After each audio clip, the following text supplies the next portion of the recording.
Hello everybody, welcome back to Wampoville and welcome back to our Armada Mondays. And we're going to get back to our Necron fleet. Yes, everybody's favorite space croissant. We're going to be doing some of the smaller ships. There's a couple of mid-sizers. I think there actually is one big ship that I might also be doing kind of the finishing touches on. Here, let me get this out of the way. That would be maybe this guy over here. So yeah, I might jump on back to him, but the first thing we gotta do, we gotta get all the spacescapey type stuff here, right, Armored Wolf? There we go. For a second I thought the sound was messed up. Thanks, Armored Wolf. Appreciate that. Hey there, Landrast. So Landrast, look at this. This thing is, this is one, so I took, this is one of the Nerixon plinths right here. And I stuck this one. Oh, here it is. So you can see just how much bigger that was printed. Hey there, Valfera. Nice to see ya. So this would not have been a super good thing to be printing out on the FDM printer. So I just did it. I mean, it was a simple, stupid thing. Right, Sectorix, just doing this right here. It certainly is a much more solid base, and it's not going to tip over like this one's always wanting to tip over right here. Hey there, Sectorix, how you doing? So yeah, that's how, and this of course was printed out on the FDM printer. Also too, so yeah, Sectorix. It is ironic some of these stickers there. So here, look at that. There's your hype train sticker. This was one that I did a while back. Oh, look at this. Here's our Minas Tirith there, and then look at these Sectorix. You might recognize these. Oh, we didn't do this one. Oh, we still have to try to do this one too, Sectorix, because the one that you're doing, that was really, oh, and this was Kathy's design right here. Now, I sent people pictures of this. This does genuinely glow in the dark. I mean, like, really well, as in it casts its own light. And then this showed up today too. So this is the barcode with all of the stuff on it there. So yeah, lots of stickers there. So I think it was 11 of them showed up today. Hey there, Cubit. How you doing? Sectorix, that's gonna be that's gonna be really amazing. I mean, like really amazing to see. Uh, so what I'll do is I'm gonna have to after the stream tonight, Sectorix, I'm gonna take the stuff off of the other build plates because I was actually printing out more of these. I'm gonna take those off of the build plates, and I'll whatever files that you sent, I'll try to get those printed up then. It shouldn't take super long. Yeah, they are kind of there. Well, we're going to be printing out relatively large, I guess you could say. I hate this light. There we go. Let's just do that there. So, Cubit, glad that you're able to get back to your I know you wanted to really get down to that Malifaux stuff right there. So, Valfera, hopefully you're starting to feel better too. I know it's just like every time you start to feel a little bit better, then mustard happens, right? Right, Valfera? So yeah, that bust right there that you saw, that's at least as big as that other one, which towers over this one. Oh, here he is. And I think I might have printed this one slightly bigger too. So there's a new one of this right here. Ah, that's fantastic. That's a fantastic Cubit. Now, of course, this was our last stream right here. This was pretty wild to be painting this. Now this one right here, well, I mean, we'll see. So Sectorix, I'll send you also the spell brush file.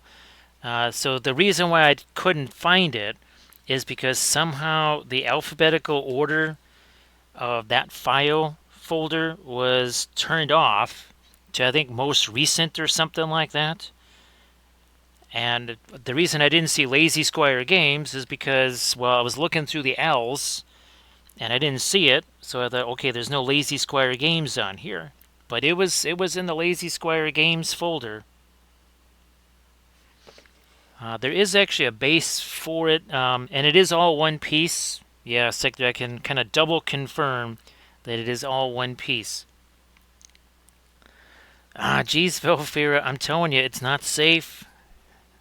It is, it's totally not safe. Actually, we're gonna have to, I don't know, oh, hey, well, there's a challenge for you, Velfira. Go into AI and have it, say, make a mustard container into a monster. Oh, there, hey, Velfira, then we could turn it into an STL file. A mustard container as a monster, like as a Balrog or something like that, and then we can make an STL file into it. Right, Crocodile? How you doing?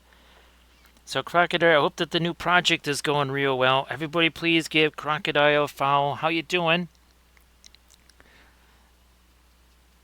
Yeah, Sector X, and of course, the bargain basement nature of the cost involved is pretty amazing, isn't it? Nice to see you there, Buns. Happy Monday. It's still Happy Monday here. We got 56 minutes of a Happy Monday. Crocodile, if you want to share anything in the chat there that you've been working on, please go ahead. Now, Landress, did you get a chance to toss any more paint on the big old terrain piece? Wasn't sure. I mean, that really is fantastic.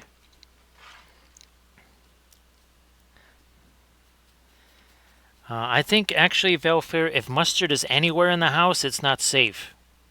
There is no safe place for mustard. Or no safe place for you if there's mustard in the house. Glad that you're doing well there, Croc. And again, everybody please give Crocodile a follow. So Velfair, there's no black. No black. That was just ultramarine blue. Also, oh, hey Velfair, I just posted part 2 of the Alkids. Now, these are the ones from the first part here. And so the Prussian blue was pretty good. There were definitely some interesting colors, that's for sure. Here were the so these are the possible radiant colors, and again, that's from that line. This is not radiant green, that's not radiant blue, that's not radiant violet. Well, look, we have radiant gray now. We have radiant skin, 1 and 2. Oh, and then there was these. Now again, this was zinc white, so a little bit different, but I think that could almost be like a perline red right there. That is a possible kind of a Nephthol scarlet maybe. That's not quite an Indian yellow,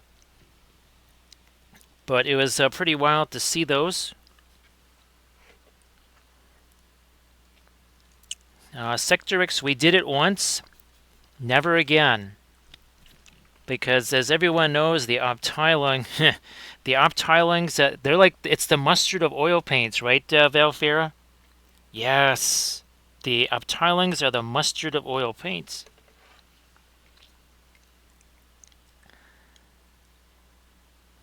So yeah, that's just that is just the, oh gosh, I almost said radiant. That's just the Griffin Alkyd Ultramarine Blue. And the primer, of course, it's actually the same primer we use on our ships, right? I wonder if you can sort of see it here. So it's the Prussian blue ink combined with the black primer. So that's what we do on the base. Then we took the green ink and mixed that with the black, and that is the primer on the ships themselves. Sector X, now are you? So it wasn't the MIG ammo oil brushes, because yeah, the Optilings, they took weeks to dry. Now, of course, obviously, if that's hyper thin, that's one thing. But when you use them the way we're using them here, oh my god, it literally took weeks to dry, and they were slimy and nasty and pricey. Holy smokes! Hey there, Plankwalker, nice to see ya. So yeah, someone sent me a whole set of the Optilings. I don't even know where they are right now. But they were retired immediately. And then, well, like you say, right, Velfair, other folks tried them and went, what in the world is going on with this stuff? So yeah, that was kind of a no bueno situation with the Optilings there.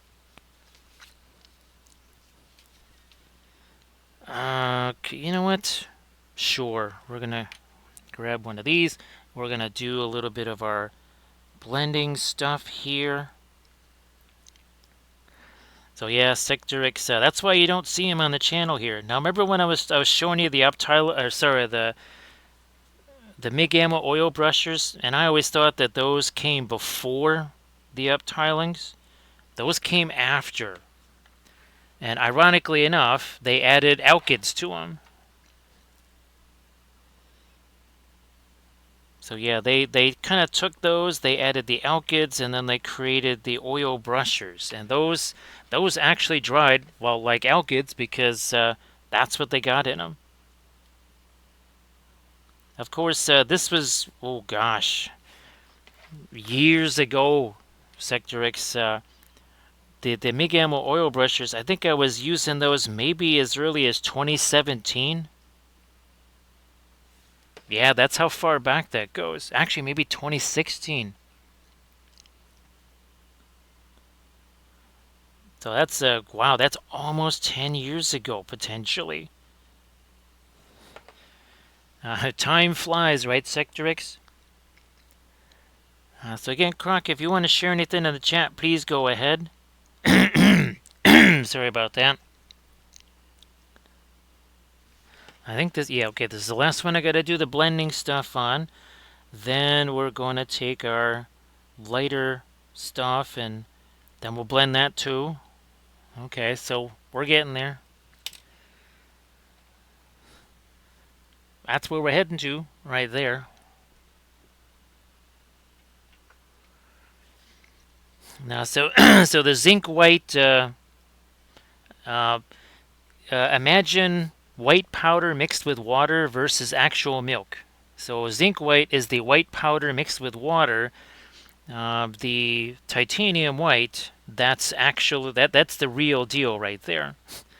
So yeah, the zinc white is real weak, and you could see it in those color charts. So Valfir, if you want to watch the video, and now you can watch both of them. But you watch those videos, and you can see the difference between the titanium white and the zinc white. It's amazing. So here we're just gonna drop a little bit of this on here. I'm just like rolling the brush across. That's it. Crocodile, that's fine, because for some folks they may never have seen anything before. So for a lot of folks it could still be new. So why don't you go ahead and post that if you don't mind. Valfira, I think it was Pale Rose Blush. Oh, geez, I don't know if I can find it for you. But I think this is it, Valfira. I think this is the offending color right here. Yeah, this is it.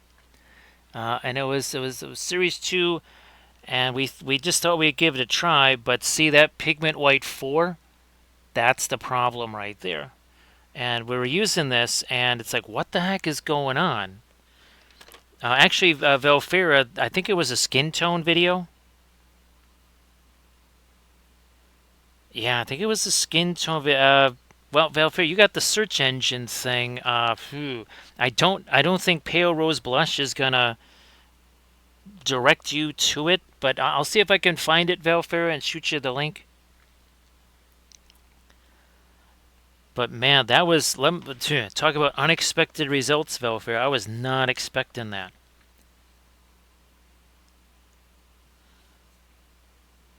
So yeah, Sectorix, I know that, well, let's see.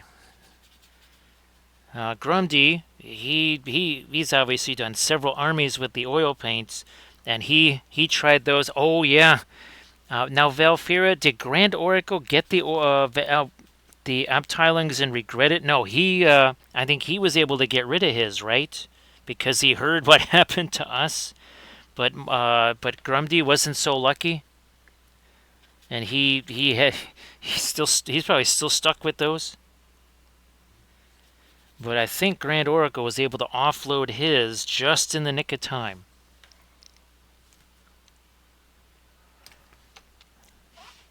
The ironic thing is, actually, sorry, I'll bring that back out. Yeah, the zinc white brings out that. See that? You don't get that with titanium white. So that's kind of ironic, right, Valfira? It actually does bring out the warning. So all we're doing again is just doing a little tap, tap, tap here. That's it. That's it. See, just see how that takes that and just smooths it all out immediately.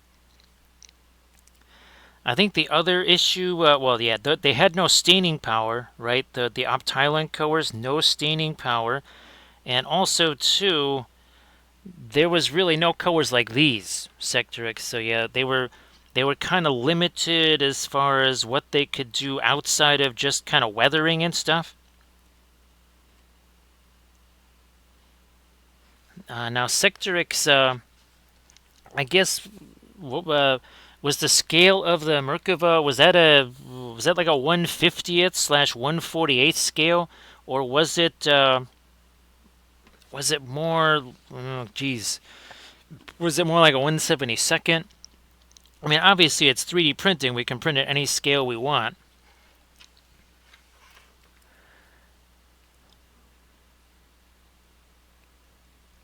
Yeah, Valfera. I think I think Grand Oracle. He went to the pigment site there, and he said it's kind of used like for basically tinting things.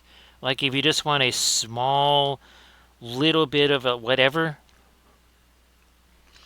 So I think that's what it was kind of intended for. Valfera was doing some kind of like like this, right? Making it slightly lighter or something like that. At least that's what Grant Oracle was able to ascertain. Which way do we want to roll with this? I'm gonna go this way. Yeah, all I'm doing here, just a little bit of the little tap tap tap here. That's it.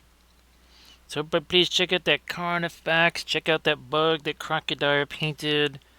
And again, everybody, please give Crocodile a follow if you could. That would be sensational. Boy, oh boy, I already chewed up most of the magenta here. Gee whiz. Now, I will say that I did broke out the titanium white from the Alkyd titanium white from Winsor Newton, because the Gamlin one is getting down to the very end. And it's just getting to be a pain to get that out of there. So yeah, we're actually using it for the very first time. I wanted to try it in a video, but we're just going to have to use it here. So everybody check out that link that Crocodile just shared. And again, please give Crocodile a follow if you could.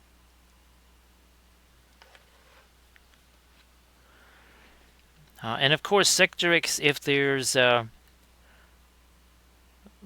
particularly good, or what would you say, kind of color references and such.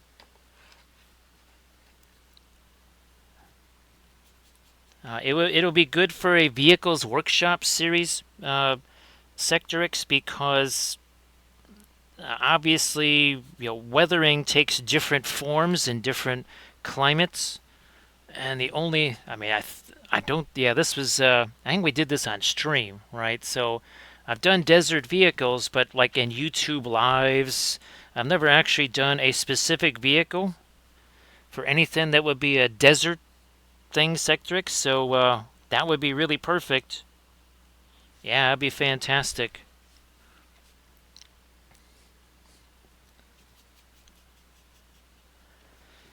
So yeah, Crocodile, we're continuing on with our Necron ships here. I think we've done 2 sessions of these. We actually did 3 sessions on these. So the Tau ships, and you can see we're doing the same exact bases like we did on the Krons, on the Tau. Thanks, Sectorix. Appreciate that. How many bait? So we got 2, 4, 6, 8. So we're working on 8 ships, but 8 bases simul here. All right, I'm gonna try and get some of the stuff out of this brush here. Valfera, I think these are more like dinner, because I actually haven't had dinner yet. So yeah, when we have dinner at, I don't know, 4 o'clock in the morning, then there'll be dinner croissant. Ironically enough, Velfair, I did make. There was, I think they were just on sale or something. You know, like the croissant that comes in the little thing where you twist it right and it pops open, and you take the little triangles of dough and you lay them out on the thing. Yeah, that was me probably last week or something like that because they had that at the store. Which way do we want to roll with this? I'm gonna go this way with it. So again, you can see what we're doing here. We're just little tap tap tap there. Look at that, even combines the magenta and the ultramarine blue together. Which one? I'm gonna go this way. Again, all I'm doing is just tapping at this. That's it. It's the only thing that's going on here.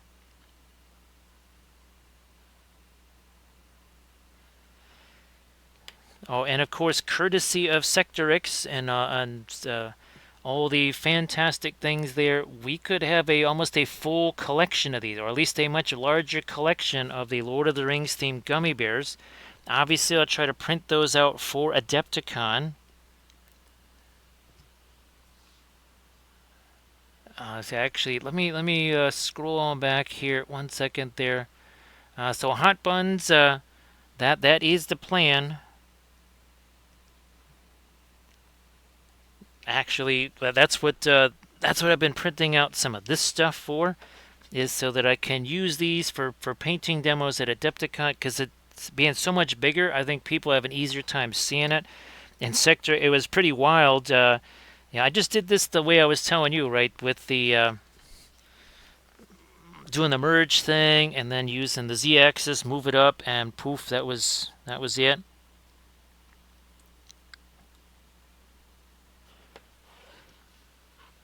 So I'll let you know, Sector X, when oh yeah, here we go. When our cable for this arrives. I'll check later in the stream once it gets to be actual Tuesday. I'll see if it's online for getting here. So Velfair, I'll shoot you some. I'll send you some pictures. I thought I might have, but it was so crazy before the stream. Oh, and of course, the merch store is open, and we're going to be adding more merch things like this. Look at this. That remember, this is actually one of the emotes, believe it or not. And this thing glows in the dark, and I mean like glows in the dark so much it's like its own object source lighting. And then this was something that Kathy made for her Nurgle Blood Bowl team. Obviously, back in like 2016, you didn't have stuff like we have now. And of course, like, here's all of these fabulous characters, which now actually exist in STL form. And then, of course, well, this was a fun thing right here. I made this one. This is one where it misspelled everything. Yeah, it spelled Wappleville like 15 Z's and everything. And then also we got these stickers too. So lots of fun stuff. Now it's time to go a little lighter here. Maybe not that. We'll maybe use this thing here. So there's one sheet of stickers already, Valfera, and then there's some individual ones. I needed to see what the sticker sheets actually looked like, because I wasn't sure if that's what they were. I couldn't really tell. So I took down some of the what would you call it, the embroidery merch. I took down some of that to make the space for it, because I can only have 50 items. So yeah, I took down some of that stuff. And what I'll do is I'll replace it with sticker sheets, but there are some sticker sheets already on the merch store.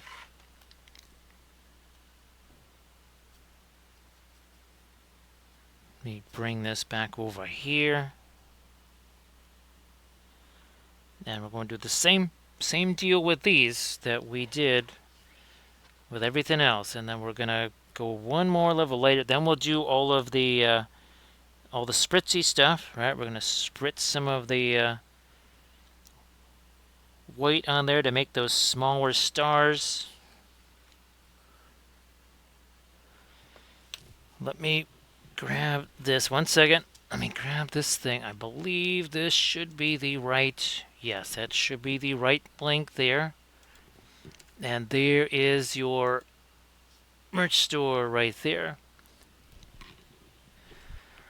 So Valfera, I think there might... Oh, well, actually, here, let me... I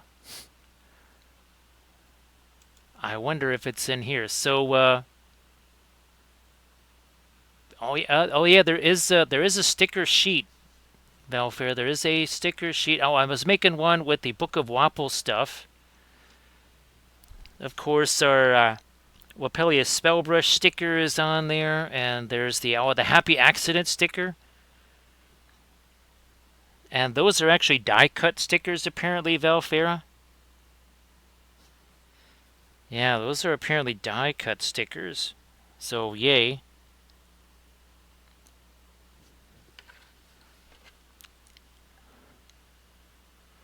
Oh, thanks, Armored Wolf. I see it up there now. So obviously, I will have some things at Adepticon, right? I'm gonna have the, and there's a sticker of this on the merch store there. But yeah, I'll have those at Adepticon too. And I don't think I'm gonna have the flaming chainsaws. I don't think there's gonna be time to make more of those. I mean, I can try, but we'll see.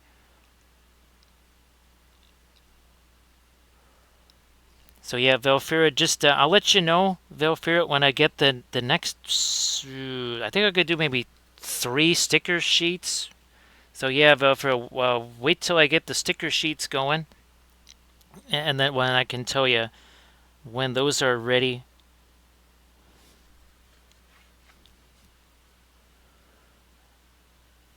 So I think the individual ones are the cut sticker. Oh, actually, there's an original Wapellia Spellbrush cut sticker.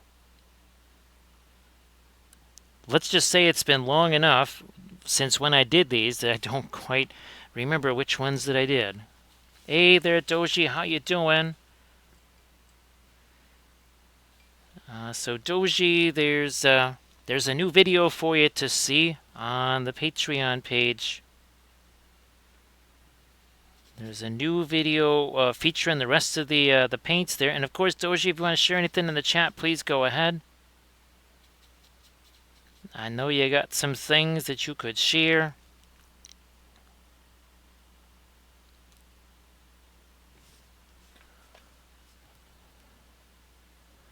Oh, that's great, Valfira. That's fantastic. That's a relief having that out of the way for sure. So glad you got that out of the way. So again, we're just gonna doing this, and then we're gonna. I think I still have to come. Oh, yeah, I still gotta actually get the lighter magenta stuff along this area too. All right, well that's fine. We'll go back and do that.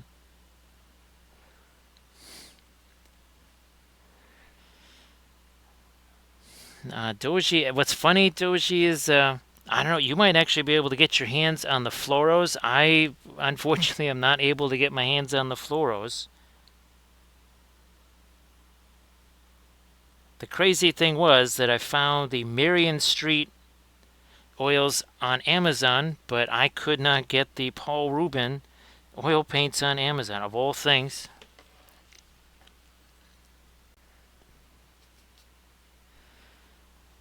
Which way? Yeah, we're gonna roll this way with it here.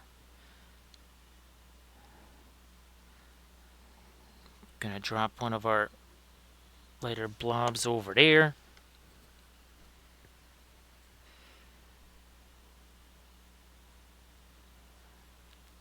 By the way, this is Alkyd stuff that I'm using, but these are the Winsor Newton Griffin Alkyds that I'm using right now.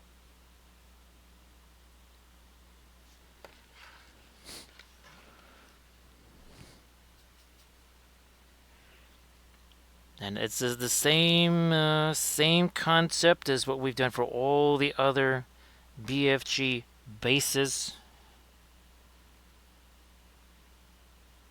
Is just to drop this on here, right, and then then take the blending brush, push all that stuff around.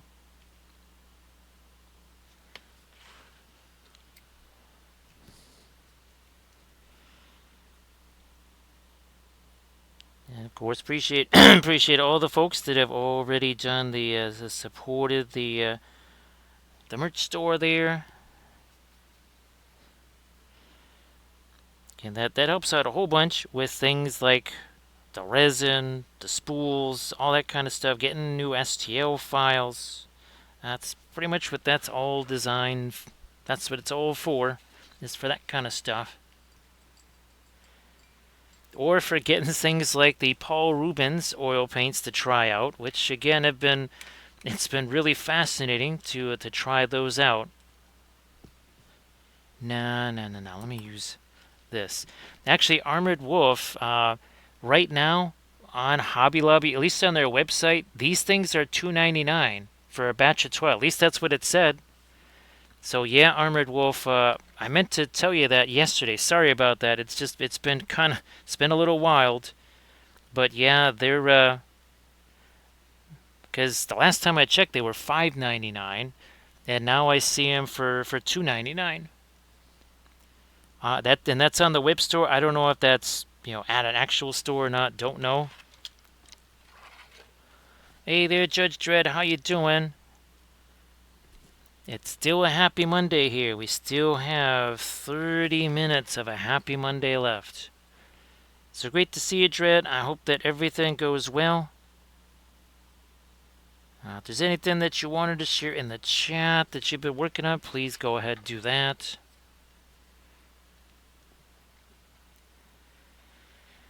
I can imagine that, Judge Dredd. Yep, I could see that very easily. Okay, just using a little bit of that lighter magenta stuff here.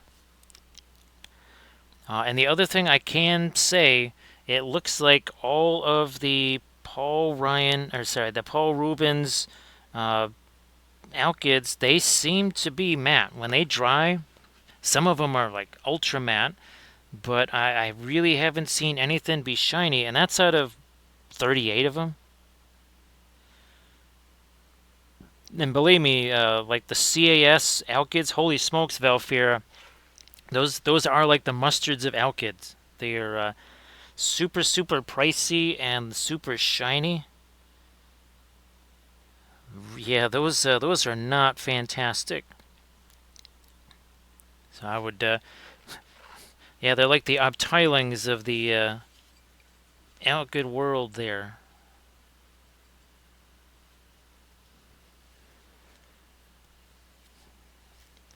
So Judge Dredd, the thing about the alkyds is that, well, for darker primer like this, which they might actually be used to, because there's no pre-glaze with them, and you're going to see it's mostly just dry brushing and such, so that might actually be easier for them. Also, too, Judge Dredd, they're way cheaper. If you get the full set of, what is it, there's 38 of them. Yeah, that's $80 or something on Amazon. Which might sound like a lot until, well, let's put it this way. I have 2 tubes of Williamsburg paint that if you were to get them at full price, those 2 together would be more than $80. So that's everything is definitely relative, of course. And again, that's the Paul Rubens stuff. And Judge Dredd, I just posted the second video on the Patreon page literally right before the stream. That's one of the reasons why the stream is later here, because I was waiting for that to upload. So it's not the upload time, it's the stupid checks. You could have the fastest thing in the universe, but when YouTube starts doing, oh, we're looking to see if there's any copyright stuff in here. That's what drags everything down.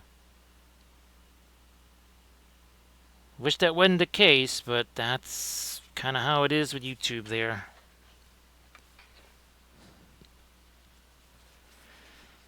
Doji, I think it's fair to say that if you're not, ooh, yeah, if you're not, oh, that's right. There's not much time left in the fabulous winter sale, by the way, on Dick Blick. I don't. I'm just not buying any more paint. That's it. Yes, no, I don't care what kind of fabulous colors are out there. I'm not buying any more.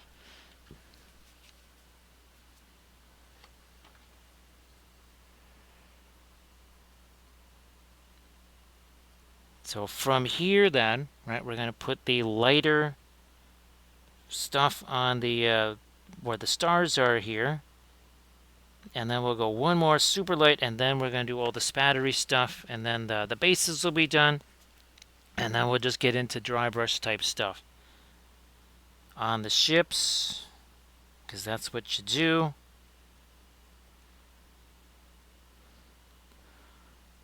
Taking that over here again, just to look at this, just a little tap, tap, tap along the edges. That's all it is.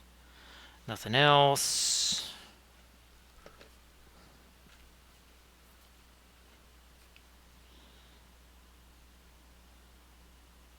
Let me do the blue stuff first here.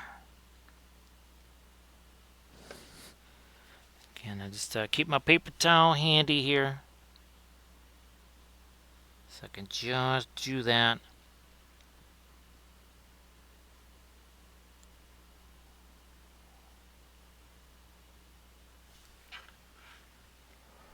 Alright, let me do this. Then we'll get after it with our... I guess, yeah, we'll maybe do 2 levels. Yeah, let's do 2 levels. Okay, so we're going to do this. Gonna just grab me one of these brushes here. Hopefully that'll work.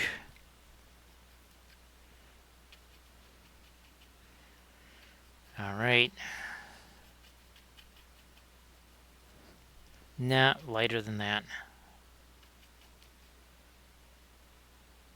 Also, maybe more thinner.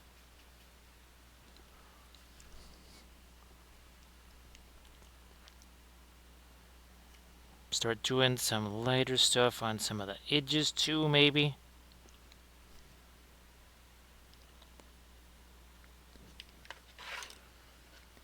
I think, what is it? We got 8 of these bases? Yeah, we got 8 of these bases going here.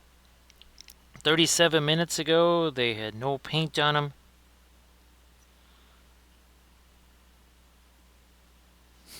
If you're going to get a little bit messy when we go to do the spattery stuff. It kind of always does.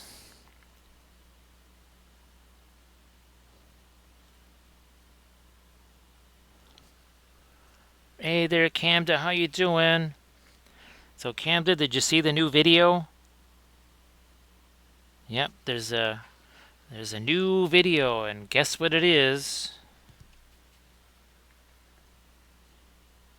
There was one of the more shocking things in the video was the coal black. So, Armored Wolf, it's kind of interesting, that video you sent about, well, things like coal black and stuff. Having seen that video, what happened made more sense, Armored Wolf, in the video. Somehow, this one didn't get the fading there of our little dots there. So great to see you there, Camda.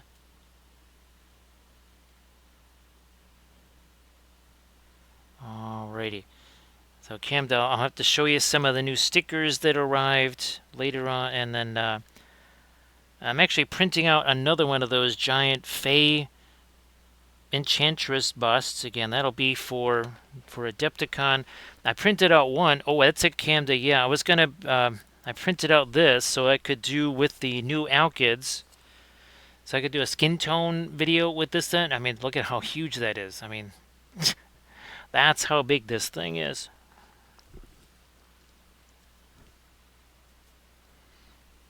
And then, of course, what was that? The High Elves Army Painting Series with the new Alkids.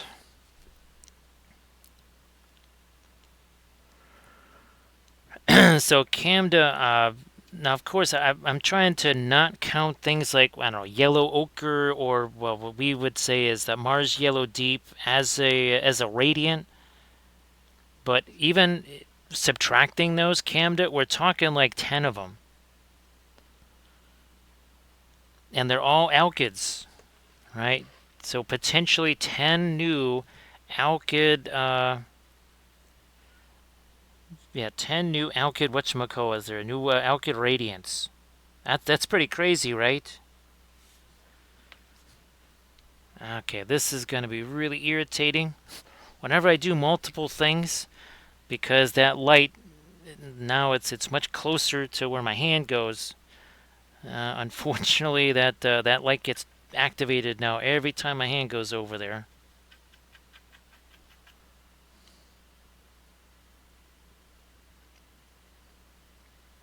Yeah, Judge Dredd, it's going to be it's big, and I think it'll be hard to miss, right, Armored Wolf, because it's going to basically be out in the hallway. Yeah, so it's not the cupboard under the escalators anymore. It's right out there.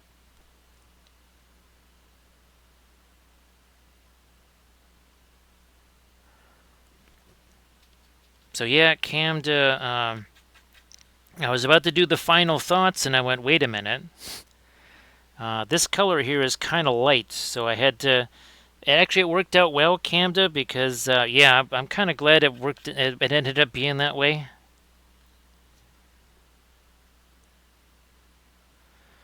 So yeah, Camda, it's definitely two different scenes, because one is with the black and one is with the white.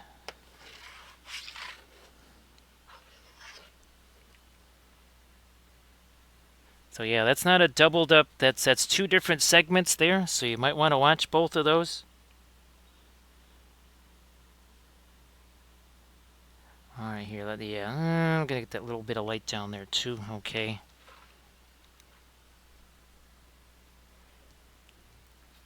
So yep, Camda. There's definitely two different complete bits of video there.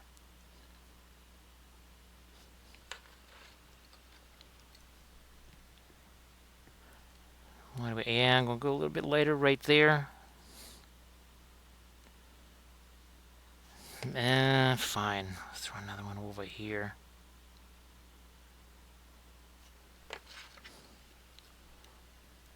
So see you later there, Doji. Thanks for staying as long as you could. Appreciate that.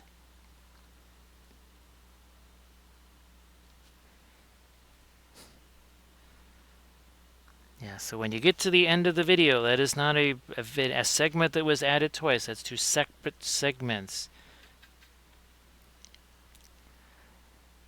So see you later there, Valfera. Well, I'll check out your message, and then I'll shoot you a message back. Sorry that it was another one of those kind of days. But yeah, Valfera, I'm supposed to be there Wednesday, so I can give you kind of a even more up close and personal report there. And I think maybe we don't want to say, we don't want to jinx it, right, Valfera? But I do. It seems like maybe there might be more of an upward trend happening here, so it's possible. Let's see, Valfera. No, that's not a. Let's try maybe this one here. Yeah, let's try that one there. We'll do a quick little film noir for you, Valfera. 1 second here. I mean, yeah, there's some shading on there, but it looks really, really, really boring until we bring that back, right, Valfera?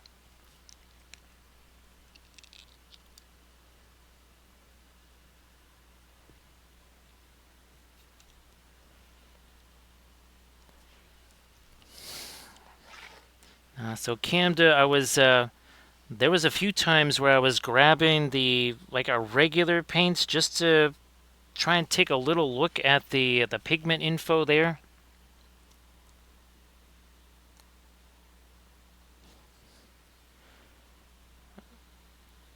And then I still have to come in here with, I think with the really, really, really, really light. Let me see.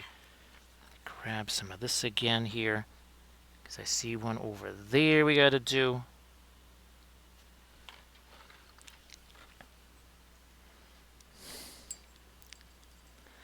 So see you later there, Valfira. I hope that you can get yourself a decent night's sleep. What are we doing here? So yeah, we're gonna break this down. We're getting our lightest light here for the stars. Then we'll get down into the dry brushing on the ships there. Then we'll get to the object source lighting too. Because reasons.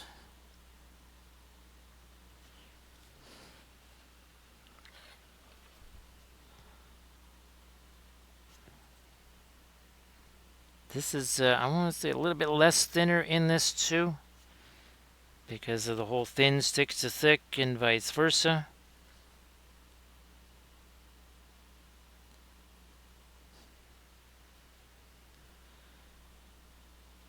And there we are. Okay.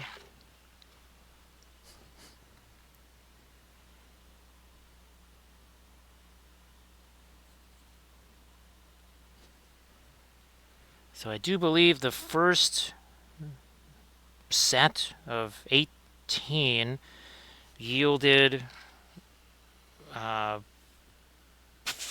six possible radiant colors. This one, basically, I want to say 3 solid. Now the other thing that did kind of happen, again, I wasn't surprised because I think I even did mention this in the first one, is if you're needing those tubes, that's one of the places I think where they did a little bit of money saving there. Those tubes are on the fragile side, so you're going to want to utilize these things here. And I'm going to have to, I got to remember to get a bunch of these on Amazon here because I'm going to need them for those tubes, I think.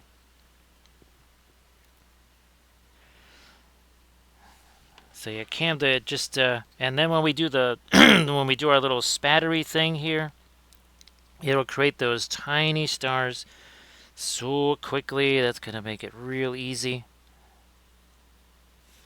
Alrighty, let's get the stuff out of this brush here.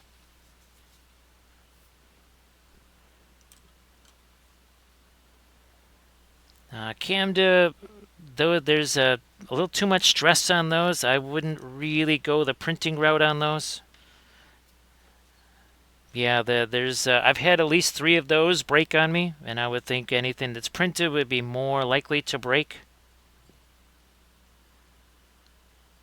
So Judge Dredd, there was, I always tell the story of, there was somebody that made, they were supposed to be kind of like alkids like that, and he put them in plastic tubes, and he basically said you have to knead them like that. Well, 2 things happen.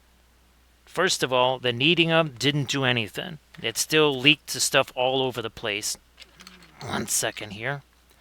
It still leaked that stuff all over the place. So that didn't help there, and the tubes broke. So everything that those tubes were about, yeah, they didn't work at all. They were still very, they were still fragile. So thanks, Grand Oracle. Appreciate that. Grand Oracle, I'll get you your toast in a little bit here, but we got some paint on our hands now. There you go. So how you doing there, Grand Oracle? Happy Monday.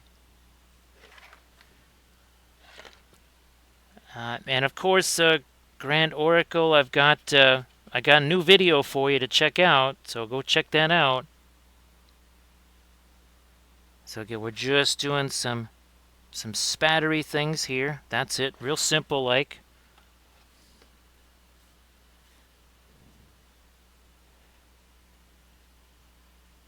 There we are. Camda, you're putting a lot of torque on those things. I mean, a lot of torque. And there's they're not just a solid thing. There's it's hard to describe. But as I was looking at one of those, I said, yeah, first of all, I don't think you could even 3D print one of those. Because especially on an FDM style printer, because yeah, it would not work. Sorry about that, Grand Oracle. Now, I get, oh geez, Grand Oracle, it wasn't from the latest swim meet, was it? I mean, it's not like there's not a bunch of stuff going around, but yeah, it wasn't the latest swim meet, was it?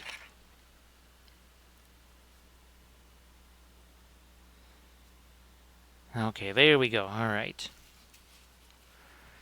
So yeah, Camda, if you can do that, that would be fantastic. Now, again, it'd be hard to show you here, but this is the problem right here. You see, it's this piece. It's not this. That you could 3D print. This is not where the stress happens. This is where the stress happens right here. It's in this piece because, as you can see, it can't be very thick, right? Because you got to be able to slip that tube in and out of there.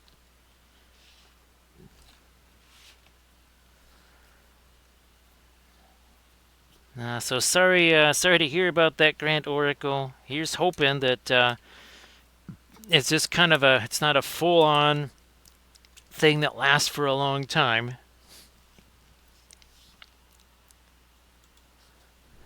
Okay, we're going to get that. A little bit of the... oh, yeah, here we go. We need some of this. That's the thing that I need.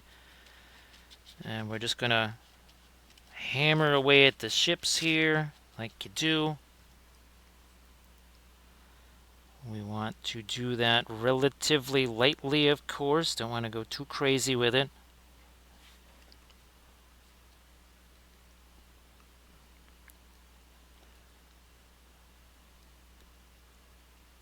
So Camda, if you can figure that out, that'd be sensational. Now they're not exactly expensive. I think you can get half a dozen of them for $5 or $6 on Amazon.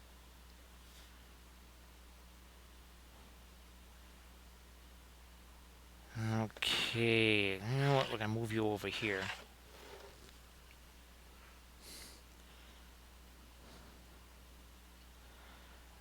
So Grant Oracle, I do think that the experiment with these alkyds definitely was pretty darn successful, which is really, really, really, really good news. Especially the fact that essentially, I think it's easy to say we got 9 alkyd radiants out of this.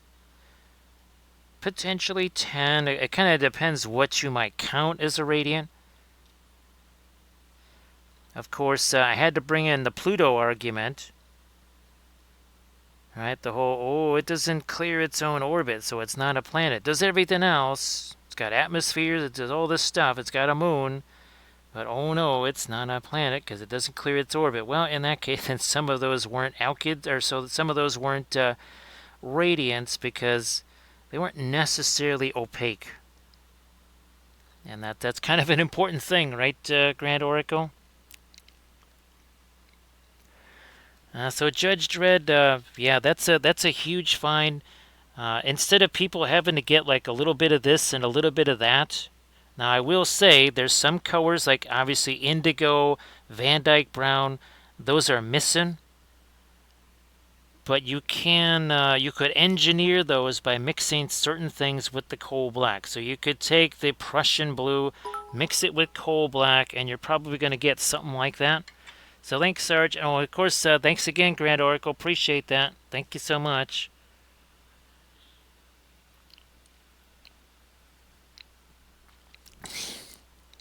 Grand Oracle, I'm trying to engineer one more video. I'll try and get that film tomorrow or something like that. That would be the last video of February. I mean, it'd be different if February was not only 28 days. So, Sarge, I hope that you're doing well. Appreciate you being here, of course. I think I did I think I did the underside on the other one too.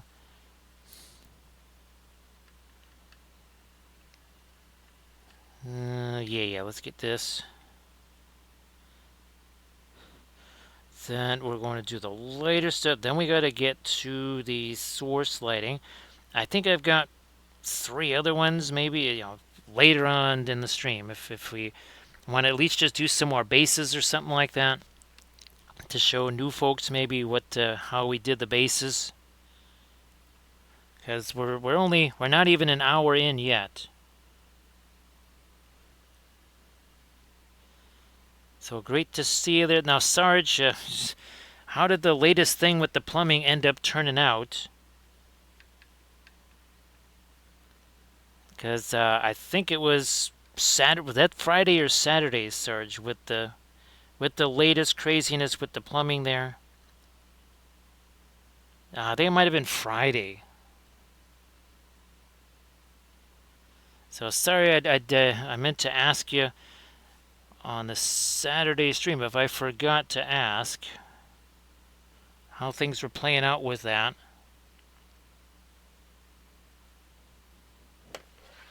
Oh, by the way, that's we're starting to get caught up to where this one is, and then I'm also gonna maybe try to do a little bit more on him too, so that he ends up looking a little bit more like that. So Sarge, did you end up getting the camp shower or the Bradley shower? There you go. We'll call it the Bradley shower there, Sarge. Makes it a little bit hard to wash dishes too, doesn't it? I mean, I don't have a dishwasher, but whether you're using, whether you're doing it by hand like me or you have a dishwasher, no warm water, no dice, right, Sarge?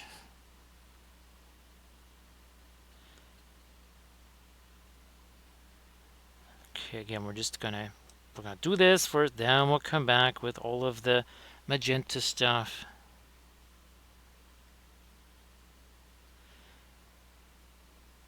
And this will join the rest of our croissant. I mean, this is a cuisine channel after all. Hey there, Tarzan. How you doing?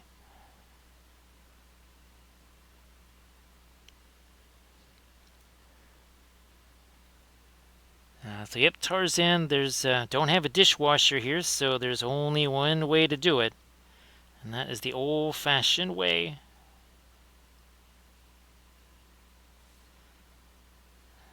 And these are not these houses.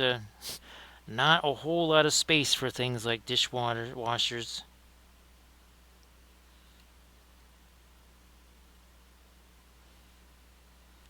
Okay, well, we got 3-ish more of these. Yeah, 3 more of these, and then we'll go a little bit later there.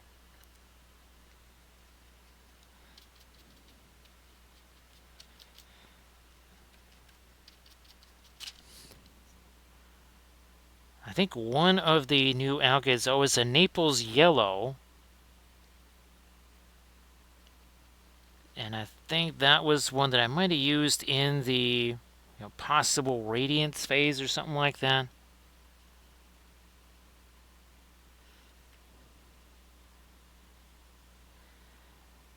Okay, here. Grand Oracle, I'll shoot you some pictures of this really gigantic version of the Fey Enchantress bust that I'm hoping to do a skin tone video with the new alkids on that thing.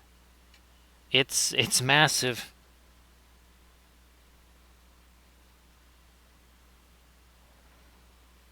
So yeah, Sarge, you just do it the way we did out in the woods, right? You got 2 things of hot water. One's got the soap, the other one don't.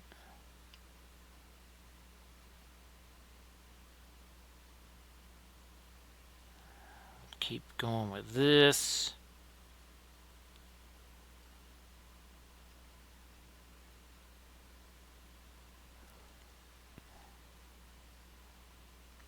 It's about the size, and I got another one printing now. I think it's a 16-hour, 20-minute print or something like that. So basically, I took one of the Nerixon plinths and put this one on it so that it's certainly made a nice solid base for printing. And I think it's also a much better counterweight. I mean, the other one, obviously, it'd be nice to have the little flowery leaves and all that kind of stuff, but it's a skin tone video, so the leaves are irrelevant.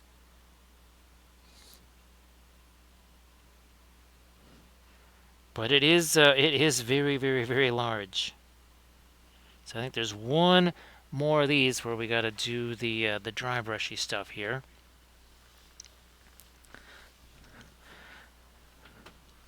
Yeah, Sarge, unless you got our fabulous camp shower, right, it's going to be very difficult.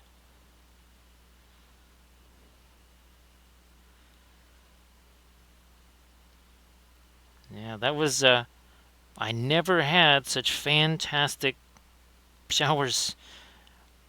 Well, it wasn't camping, we were at the Ren Fair and stuff, but if you wanted a shower, you had to wander on up to the public showers and hope that A, nobody was in there, and B, hope that there was still some hot water left. So the bases, Prussian blue mixed with the black Steiner res. For the ships, it was whatever the green stuff world green is. It might be, it's probably a phthalo green, right, Grand Oracle? I mean, it's just of that kind of level of dark. It's probably got to be phthalo green, wouldn't you say? Now, let me get a little bit of that radiant. Oh, and yeah, there was a couple of them. Like the one is almost a dead ringer for radiant green. That's for sure. You know what? I'm gonna try. I think I've got one that's a little less beat up than that. I might try that one. So yeah, Grand Oracle. The blue is the same primer combo that we use for all the Armada. Well, ironically enough, all of our regular ships.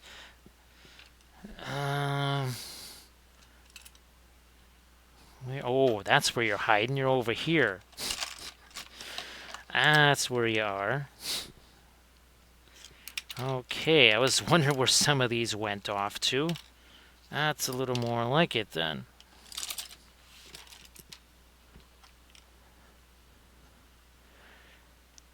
Now, geez, Grand Oracle, I haven't even had a chance to do the golden experiment yet. Well, I mean, it's been like in the 50s down in the basement there, so that's not really the ideal circumstances for trying to film an airbrush video.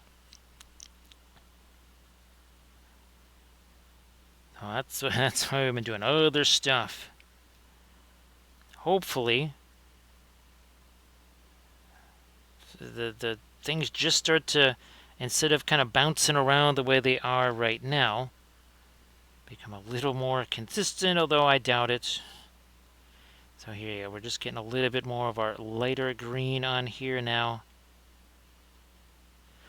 And then when we get the lighter magenta, then we're going to be using the floral magenta for that. That's really going to have an impact.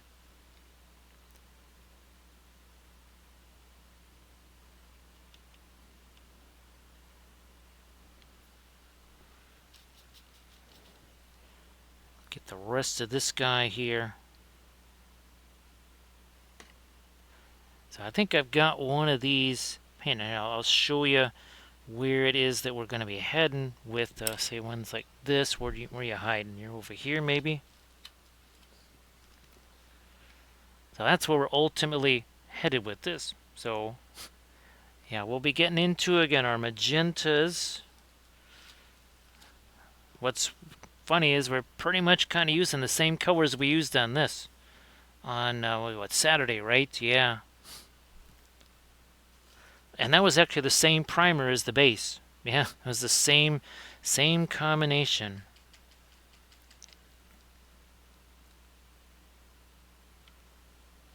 Yep, I almost forgot to get you over here.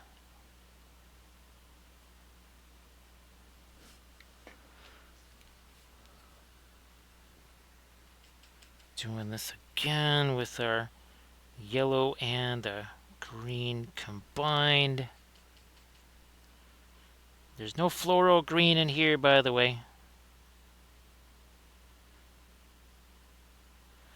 Now these particular ones, these are 3D printed, unlike the Tau ships. Those were not 3D printed. Those were old-fashioned, whatchamacallit, Forge World ships there. Gonna maybe make you not so light.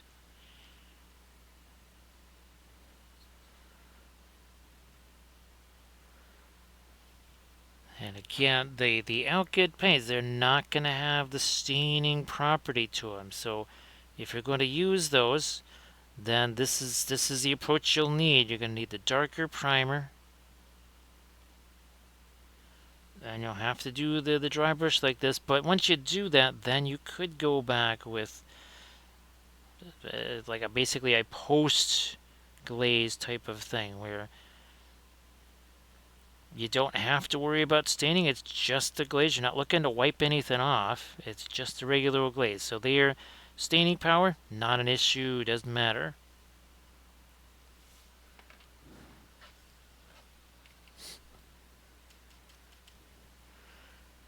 Of course, keeping this this brush as dry as possible. Very, very key.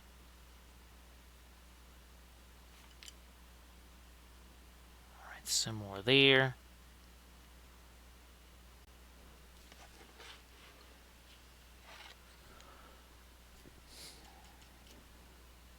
This guy here. Let's orientate him this way.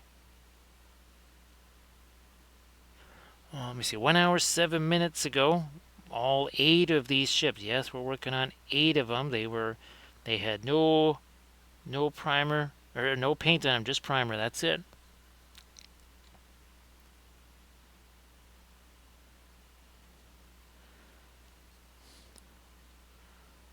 And we're just about, well, technically now we have 9 ships because these are almost caught up to where that one really large ship is. So we can also start working on that one too.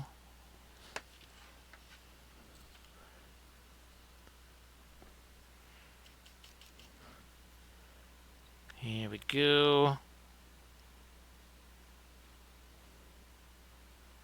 Just dry brushing this, and of course, since there is that initial layer of the kind of dark middle tone green on there, this is it might be a dry brush, but it's actually wet blending. It's the driest wet blending anywhere. That's what we're actually doing is wet blending here, but we're doing it with a dry brush application.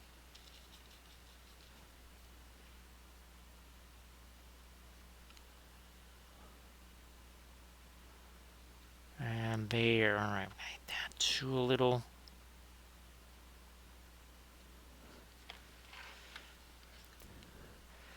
So Grant Oracle, the other interesting thing is that most of our Lord of the Rings themed gummy bears, those are now sculpted.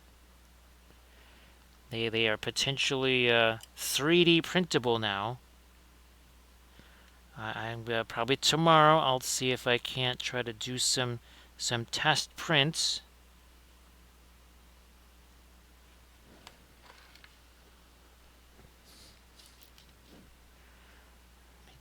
There we go. Okay. And doesn't take much with these little guys here, and then I will actually take a look at our big ship there and see if there is any of this that I need to do on it.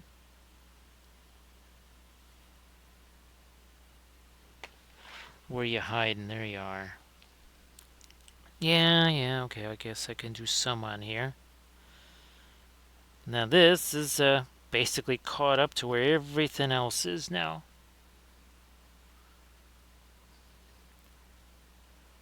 Which is nice.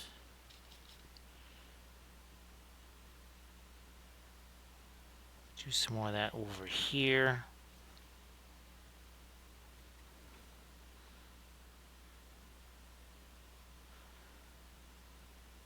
So yeah, now we're working on 9 Necron chips. And all of these 3D printed.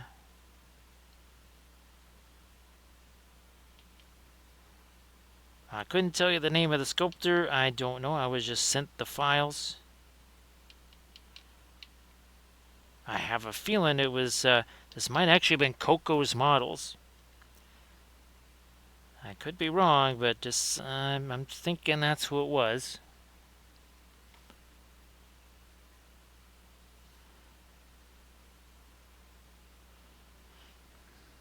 Maybe a touch lighter here.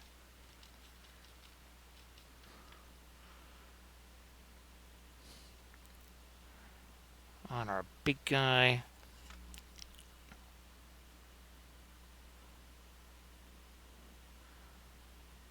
Gotta remember where the violet might be going though too, or the floral magenta.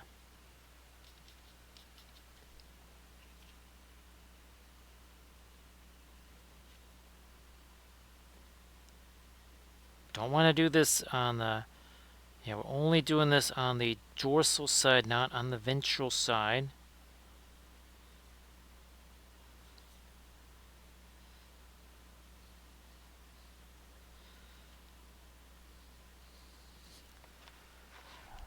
You know, I think that might.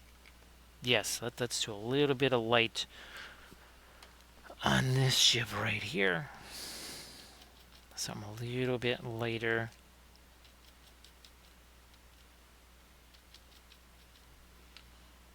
Can you see what we're doing there? Looks like it.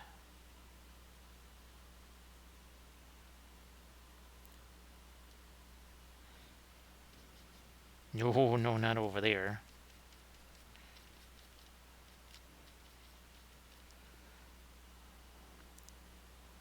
You can see I'm trying to make sure that I drag this along here. There's plenty of little odds and ends for the brush to grip on and get a little, deposit a little bit of our lighter color there.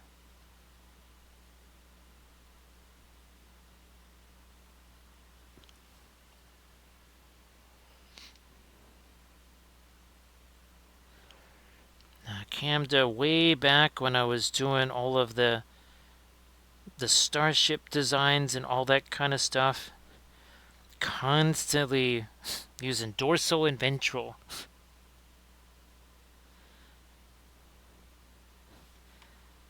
Oh my god, over and over and over again.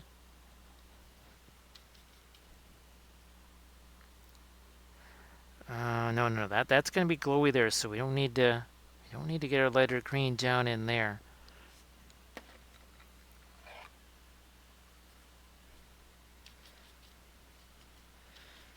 Yeah, I was using those terms so often, Camda. It's like, oh, can you hand me that dorsal scratcher right there? Yes. Forgot even. Oh yeah, maybe that is a back scratch. It's not a dorsal scratcher. I wonder should. Okay, maybe this little guy. We did pretty well getting these on the sort of light here, but I'm gonna hit this one again.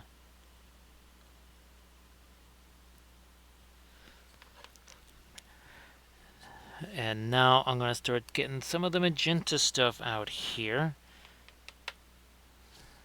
Do we want to use this? I'm gonna use a smaller one, I think.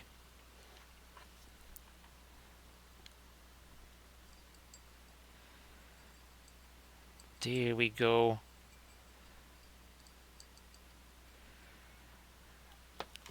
So yeah, Camda. What would the? Oh god, it was kind of a funny name. The Opera. Is that what the Alkyd Paul Rubens floros are called? I think they're called Opera or something crazy like that. So this is what we're going to be doing now on this guy here. I'm actually going to just sit this over here so I can see what we're doing with that. And perhaps maybe we'll use this. One of these brushes over here. Oh yeah, that could be helpful. Let me break that one out there.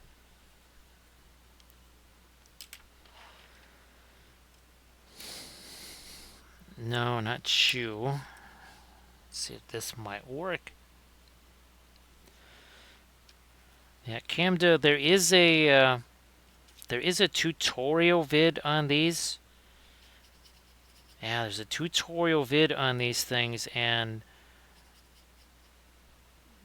there's also, it's got the AI generated references that I made for it.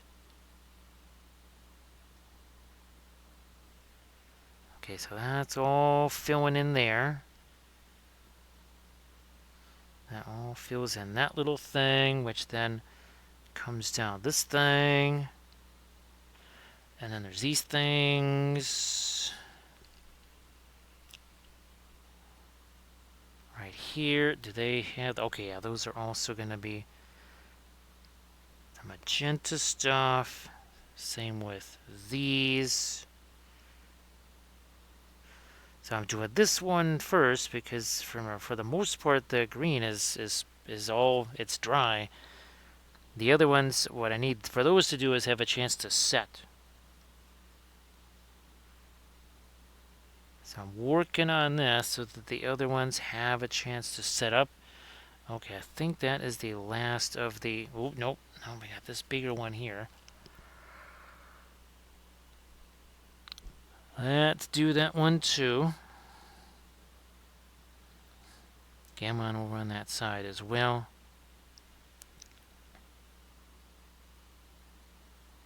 What do we got? Okay, we got that. That. And then these get filled in, right? And then these things too. So let's get our magenta here on our brush. So Camda, unfortunately, there's no storing them because they always have to be on hand for either videos or for the streams. So basically, they're just sitting in some shelves. It's there's like a shelf of alkyds, which is funny, Camda. We're gonna need like a second shelf of alkyds. But yeah, there's no real organization. They're just kind of like, okay, this shelf is mostly this. This shelf is mostly this.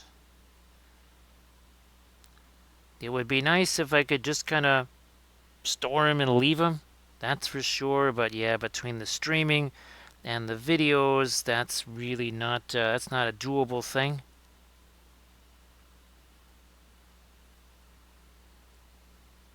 Remember, these also had the little bit of energy stuff on them down here too.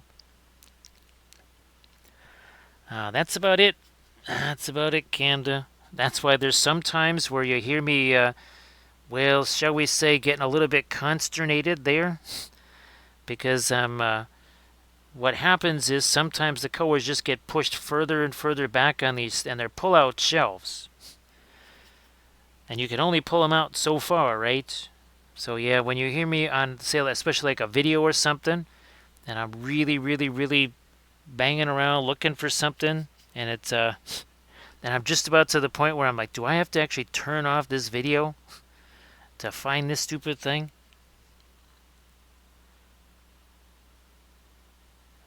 So Grant Oracle, we haven't, we did a really, really brief film noir on the bases. We haven't done any on the ships themselves.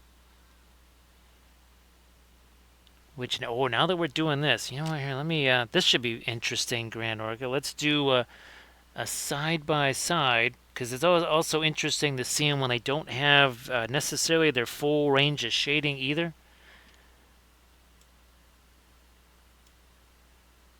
Man, oh man. I mean, it almost looks like there's nothing there. And there is. I mean, okay, yeah, there's a little bit of a shading difference, but look at the difference that it makes when there's actually some color. Oh, look at that. There's your color opposites. Boom. Look at that. Now, Grand Oracle, this was, well, let's see. We're kind of zoomed in pretty close here, but this we got basically three colors here. The magenta, the green, and the blue. When those go away, I mean, yeah, there's plenty of shading there. There's lots of light and dark, but boy, oh boy, you do lose essentially that triple play of the greens and the blue and the magenta there. And again, this is going to be for a skin tone vid, and this is the original. So that's the original resin one. This is printed in FDM, and you can see it's borderline double the size. And then here I took a Nerickson plinth, and as you can see, we kind of planted it inside there.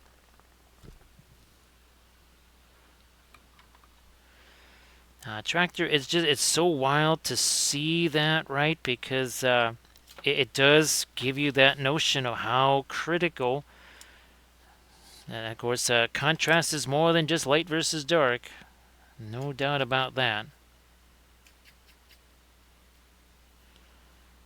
So these need to get the violet in them here. And I think we did these two, didn't we? Yes, we did. Yeah, those also are going to get some of that violet too.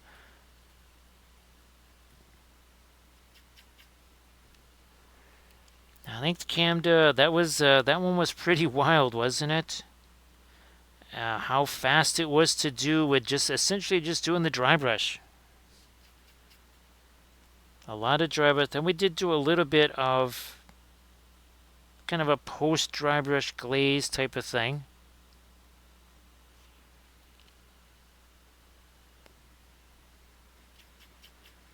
That's for sure, right, Camda?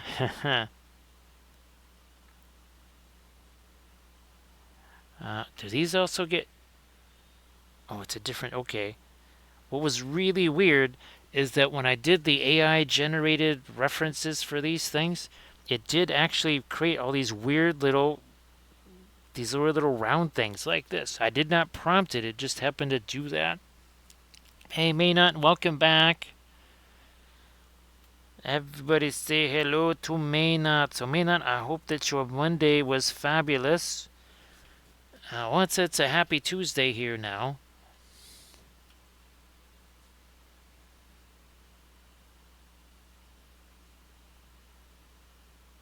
I think, yeah, we'll do that there too. You know what, we'll hit these guys. Do that one. There's another one over here. So hope that you're doing very well there, Maynot.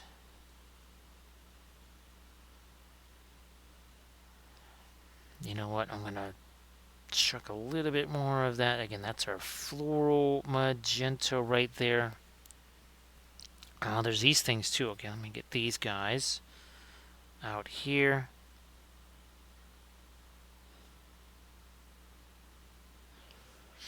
Oh yeah, Mina, I don't know if you had a chance to... I don't know if you saw the end of this here. So this, I think this was the stream that you were watching, right, Mina? And that was super fun. And we're using the exact same oil paints right here. We didn't take very long to create our little spacescape bases right there. Hey there, Recoil. How you doing? Everybody, please give Recoil 13 a follow. So Recoil, great to see ya. So Recoil, I didn't get a chance to shoot you the message. It seems like there's been some improvement there. I don't know, maybe there's kind of a plateau or something like that, or there's a wall you kind of have to get through or something like that. So see you later, Sector X. Well, I'll shoot you a message tomorrow. I'll let you know when that arrives. So thanks for everything, Sector X. Appreciate that. And of course, Recoil, check this out. Yeah, check this out too.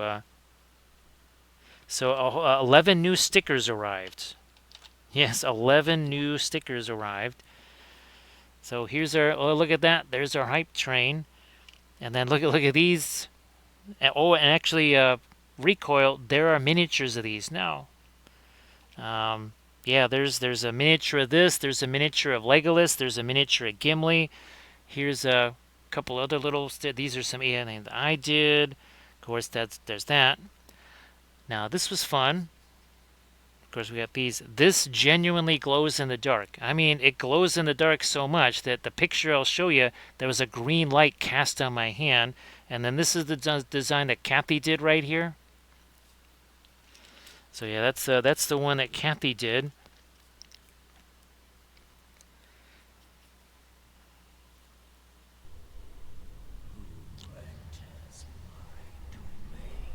Looks like we got ourselves a Zhang in the house. How you doing there, Zhang? Everybody, please give the Zhang a follow. So Zhang, appreciate that. I hope that you're doing well. I think you were doing bricks tonight, right, Zhang? Hey there, Goldfish. And Vector Matrix is back. And Nova Sword Gaming. I'm Cardin. And Arid. How you doing there, Arid? Happy Tuesday.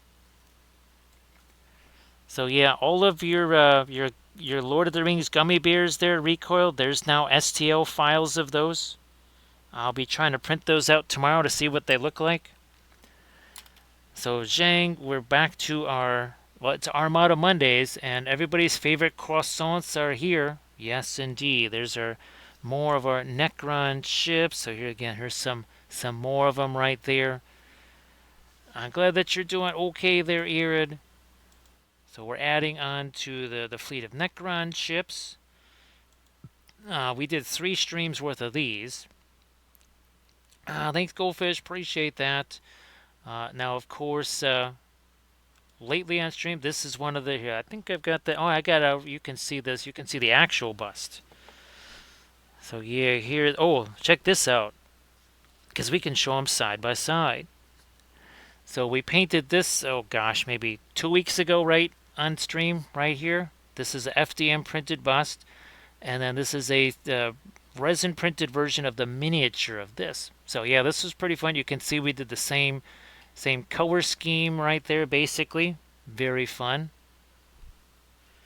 Here's another FDM printed bust right there. We painted this one up, oh gosh, maybe a week ago, something like that. And all of these painted with the oil paints. This literally the same oil paints we're using on these little ships right here. Same oil paints that we use on this. So again, that is FDM style, which also this is FDM2 right here. So again, another portrait style bust right there.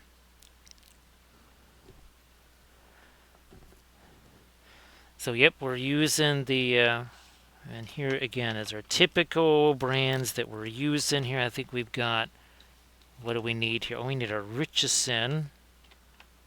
There we go. Let me grab that too. So these are typical regular oil paints right out of the tubes here. Just regular artist oils. Oh, thanks, May Not. Appreciate that. And of course, let's see what we have. They work really, really well for things also like freehand. So there was it was that the King Arthur figure. Remember, we erased the freehand and started it like 4 times or something like that. Hey, Vostercat, nice to see ya. Here's some more glowy things, right? So we got our Skaven figures right there. So again, glowy things. All painted with the oil paints. And now we finally, I made sure that we brought out our Merry and Pippin, right? Enjoying a little bit of scale ale right there. Hey there, Incarnate, how you doing? So yeah, these are your Necron ships right here. I think we've done, oh gosh, what was we did 2 other fleets. And again, we also did the Tau ships here. We did 3 streams worth of those.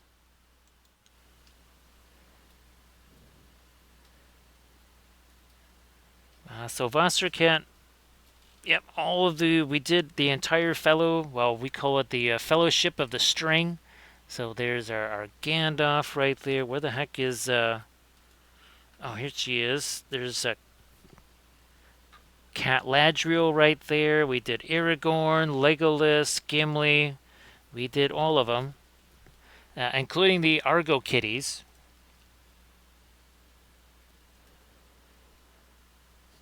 Oh, thanks, Tractor. Appreciate that. Of course, Zhang, if there's anything that you wanted to post in the chat or anything like that, please go ahead. Again, appreciate you being here. Thank you so much for the raid. Now, I'm going to start getting into some of our actual source lighting on this right here. Again, we're working on 9 different ships. 1 hour 30 minutes ago, there was no paint on any of them at all. So see you later there, Zhang. Thanks again for the raid. Appreciate that. I hope, again, that everything is going fantastic. We're just going to, yeah, see, then we're going to start to brighten this up just a little bit. Then we'll have to set this one off to the side and start working on some of the others. So these are for a game called Battlefleet Gothic. So as small as these ships are, and these are 1/1800th scale. And this is usually what we've been doing on Armada Mondays here. So those are 1/1800th. These are something like 1/4000th or something, or 1/5000th or something like that.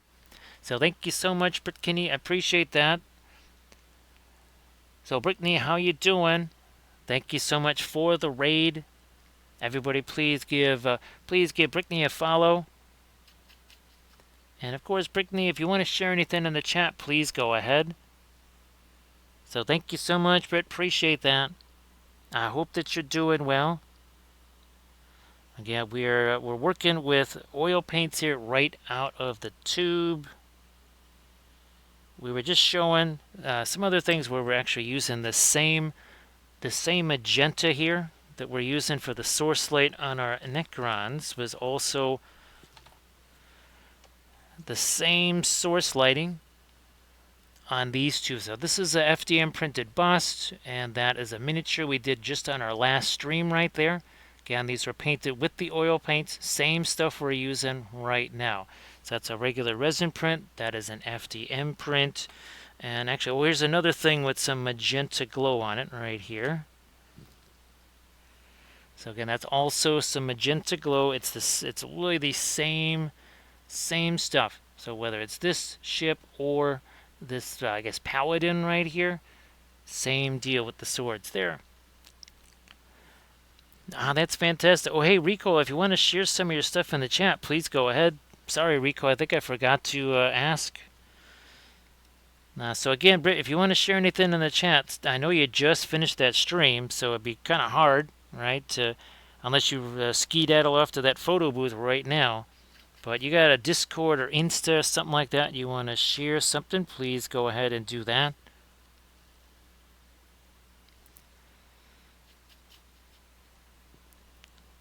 But yeah, these are Armada Mondays are typically dedicated to some form of ship. Now you saw some of the 1/1800 scale ships. We've also again done 28 mil. I think we painted 4 different 28 mil ships. That is for our Corsairs of Umbar right there. And again, well, let's see. During the holidays, this was another form of Armada Mondays. We took the same oil paints we're using here, and well, we made that. And it's a little ornament right there. So yes, Armada Mondays take many different forms. Now, Britt, is there anything in particular, miniatures-wise, that really appeals to you?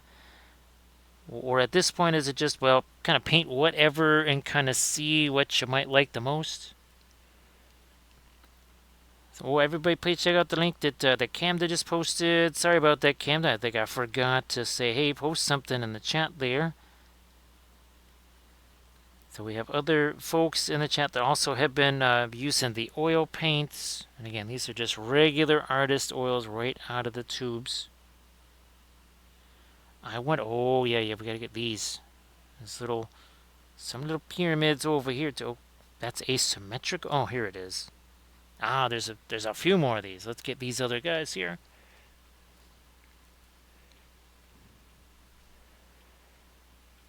Ah, that's fantastic, Britt. I know there's a couple of other folks again that they're also, they love using the oil paints, and they definitely were painting Gloomhaven stuff for sure.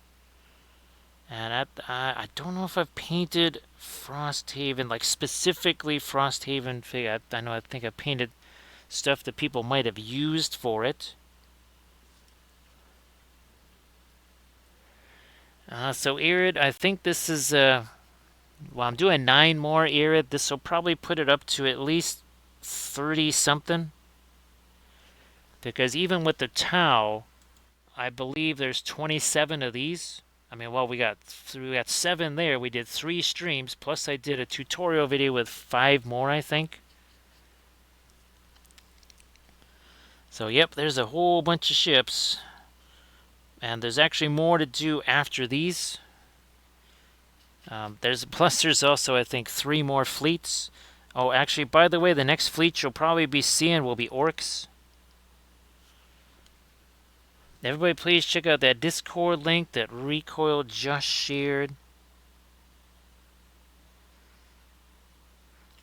So yeah, Recoil. I'll be printing out this one tonight. That the Legolas, and again, Sector X is working on this one, the Sauron version of the gummy bear there.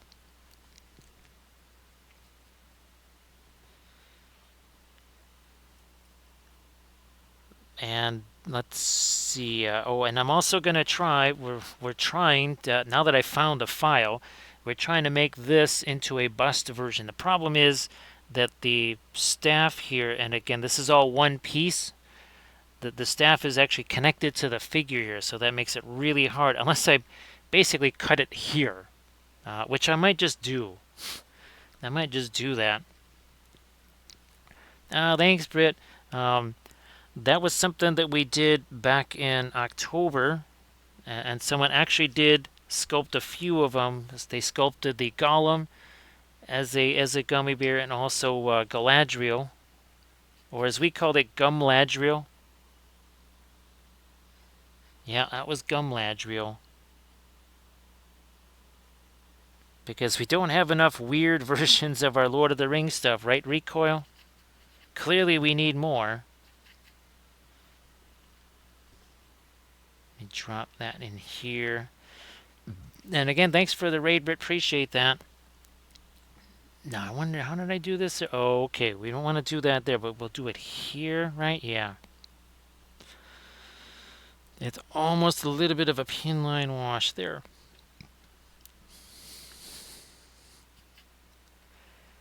Because we've done tons of just regular Lord of the Rings figs. I mean, well, we do have the silly Marillion, of course, right? I mean, we have an infinite number of Gandalfs and an infinite number of Galadriels, including Schmaladriel there, on which we based an entire army.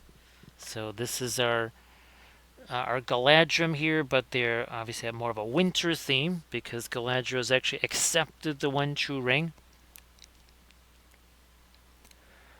So Lizard, we do have a Gimli. Yes, there was a Gimli. I don't have the picture easily available, but there is a Gimli gummy bear.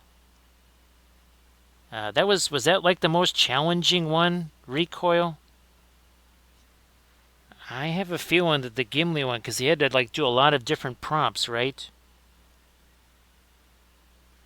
Yeah, I think the Gimli one offered the most challenges. There's also Legolas. There's even a Tree Gum. Yep, there was a Tree Beard. We've got Frodo. We got Sam. I think there's an Elrond too. Yeah, there's an Elrond. There's Galadriel. And I know I've already painted a bunch of them on stream. Well, 2 of them on stream, and we'll obviously, if the special occasion will be this coming October. Hopefully by then, if we don't have all like 9, 10, whatever, we'll have a good portion of them all actually sculpted. And that way maybe people could get we can give them the STL files, then they can print them out and paint them themselves.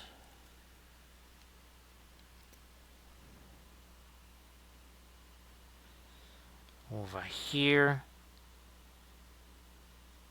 Get a few more lights in there, and let me see if we can really. I'm gonna have to get mostly the white there. A little bit of our magenta. Of course, we'll be getting back to our Trench Crusade stuff also. Thursday probably is going to. It's either going to be another bust or a 72 mil fig probably. And I think Friday, Saturday, that's when I can maybe get back to the Trench Crusade.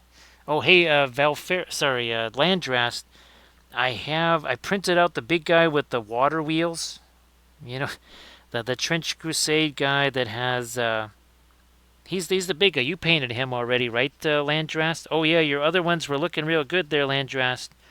I think what you sent, was there 2 of them or was there 3 of them? And I think it was 2 of them. May not. Essentially, I'm going to be doing, well, either all of it or a huge portion of it. This was a tutorial video that I did for the Patreon page.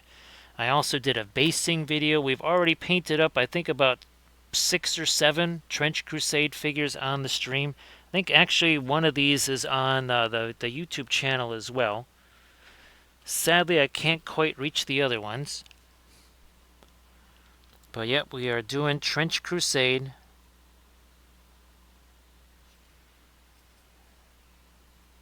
I've got Trench Pilgrims. I've got the 7. The Court of the 7. Then I've got oh gosh, the Sultanate. I've got them. I also, do I have it here? Yes, I do. I even have some vehicle files that I've snagged. And this is going to be a tutorial series on the Patreon page right there. So we got lots and lots of stuff that we're doing Trench Crusade-wise. I'm gonna let you work your way in there too. Almost forgot about these guys.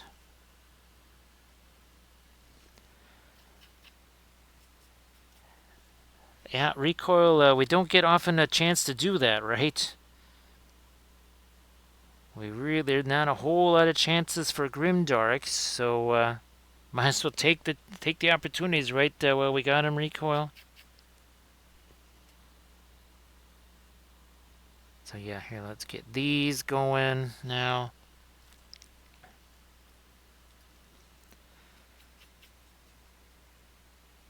So there might just be some kind of like a little collection of Trench Pilgrims for for Friday, Saturday, with the other smatterings of stuff thrown in there too.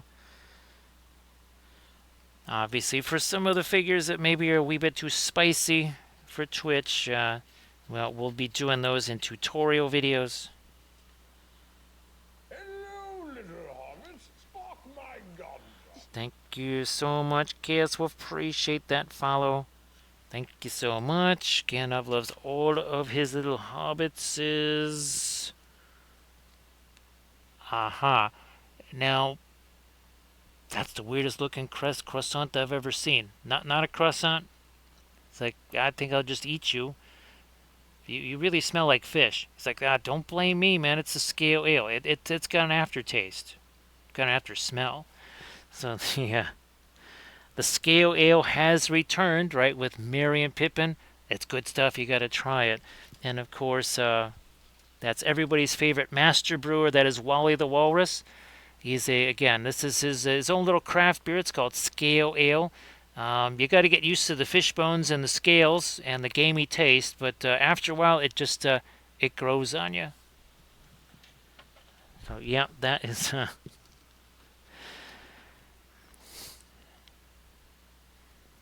That is.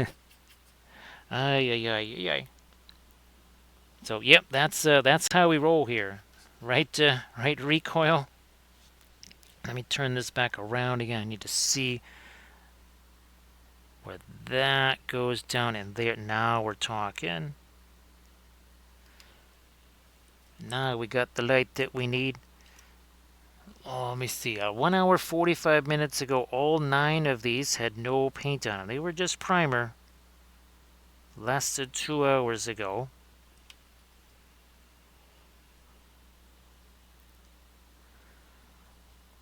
And well, when we're doing things like the Trench Crusade stuff, we're generally working on between 3 and 10 miniatures all at once. The oils certainly make that easy enough. They really do.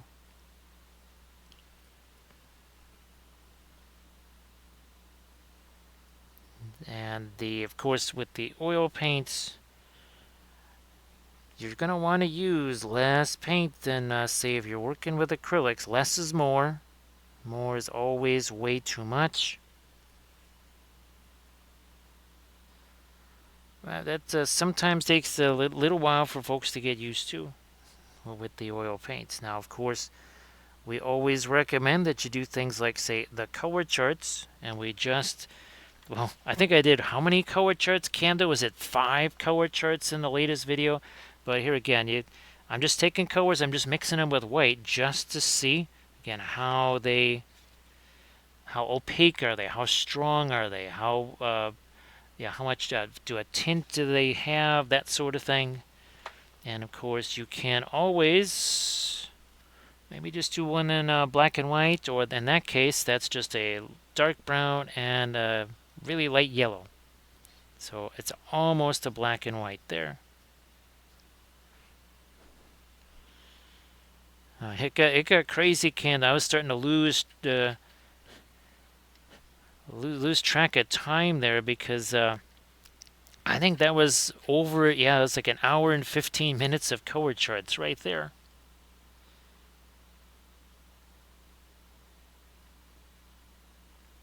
Now, of course, there was a little bit more kind of comparison and conversation around those color charts than maybe usual.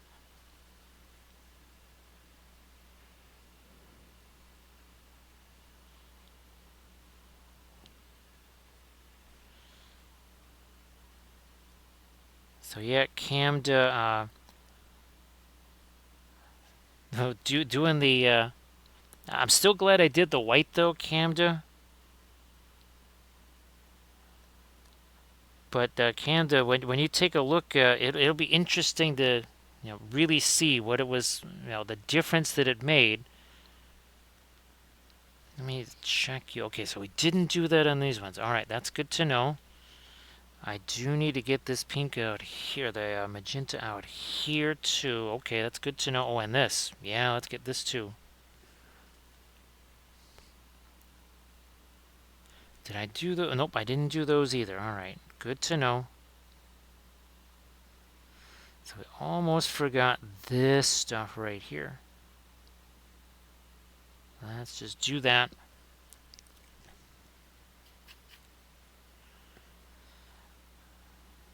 Did I do those? Okay. We could still go lighter in there, that's for sure. And I got to do these two. Here, let me go back to that magenta. Okay, there we go. It's funny, it's been long enough since I last did the other batch that I'm just, oh, wait a minute. What did we do with these again? So we're getting refamiliarized here.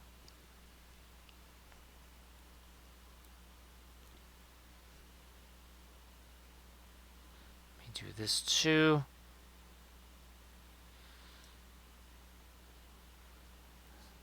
Yeah, so it's possible. Let's see, we did King Arthur, right? We might do, again, for Thursday, we might be doing another 72 mil fig, probably a Loot Studios one, something like that. And then I think Friday, Saturday, we'll move on to some Trench Crusade.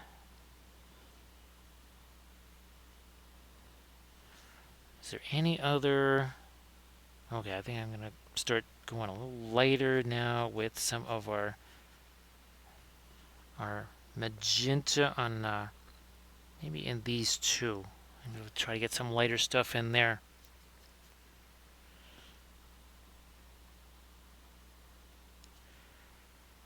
Now we are using a different a different alkyd titanium white for the stream here.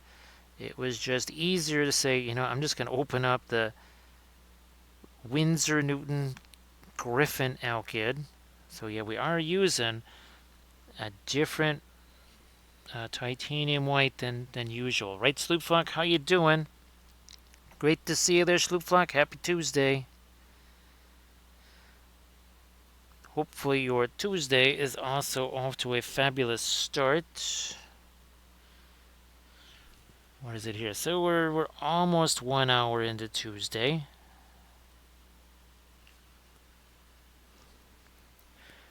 Get me my thinner out here again. Start breaking this down a whole bunch. Because remember, with the oils, you can thin the paints. You can't dilute them.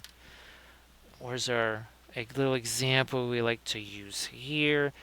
So again, the lightest lights in that torch right there, that's actually almost 95% thinner. Right now here, it's a little bit different. That was more of a thicker application, but down in there, it looks like we must have used just only straight up white and nothing else, but no, that was mostly thinner there.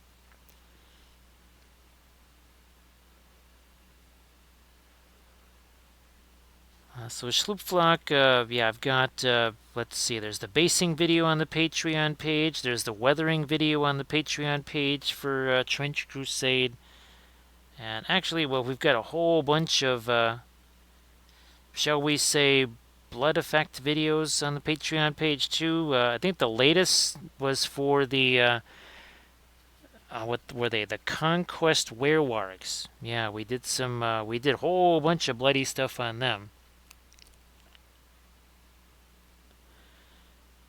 Sloopflock, actually, there's a couple of folks that said they're trying to get over that.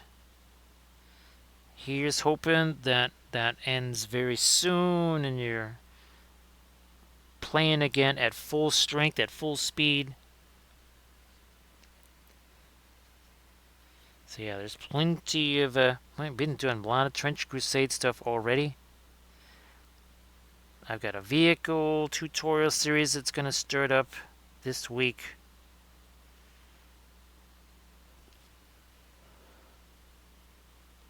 Get the light on the top of those.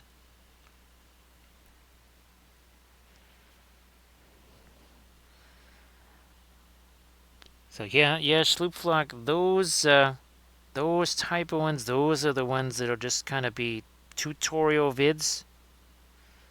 Yeah, they're a little too spicy for the Twitches there.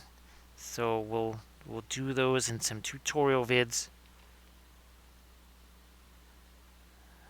I'm going to try and get this laser all the way down in there.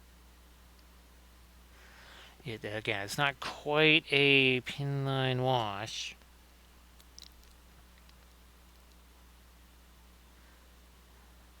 I've even got some Trench Crusade terrain. I know I've printed out at least one Trench Crusade terrain piece. Eventually, I did want to try and do a video where I'm making some trenches, just using some real simple materials. Mostly just some foam. I'll even use cardboard as corrugated steel. Because if you peel off the outer layers, what do you got inside? You got the corrugated layers, right? So that's how I'll make the corrugated steel stuff. It's kind of all of the above there, Camda. Yeah, there's a few of them that when I actually printed out the figure, I looked and went, well, okay, that's video only. That is not going to be a Twitch one right there.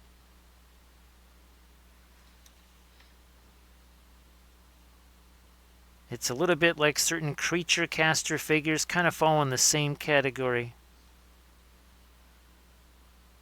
It's like, well, Twitch ain't going to like that. And I'm not going to bother doing the, what was it, that Steela, oh, Twitch clothes, yeah. Steela would put Twitch clothes on some of these spicier ones.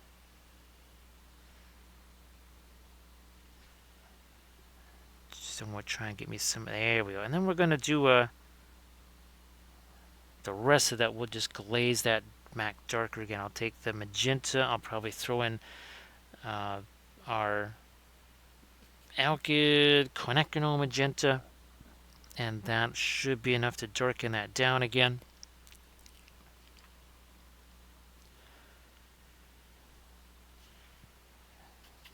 Maybe, is this going to be the right level of lightness for this? I think so. Fine. Make that a little lighter too.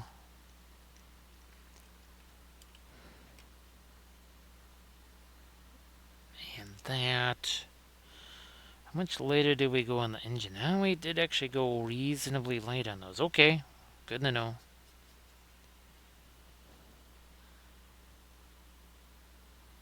Shove this down in here.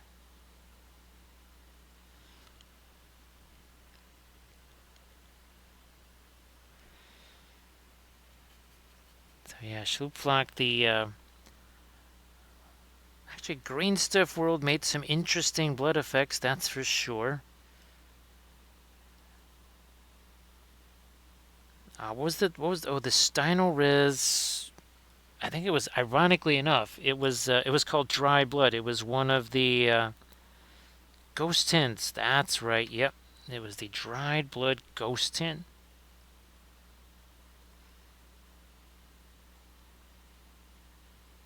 And we'll do this. Of course, the inks, say either the Green Stuff World inks or the Liquid Text inks or even the golden acrylics could also be a potential solution there for some blood effects. I wonder. Okay, I'm gonna. Well, that actually did is that's already pretty light there.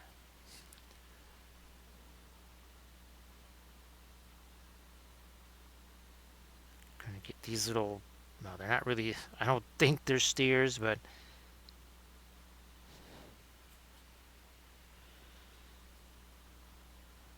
I wonder. Just oh no, there's somehow that one got left behind there. Okay, good.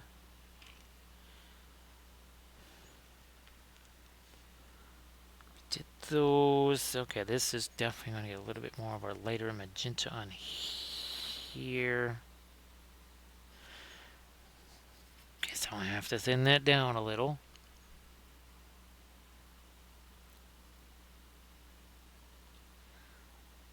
Also here.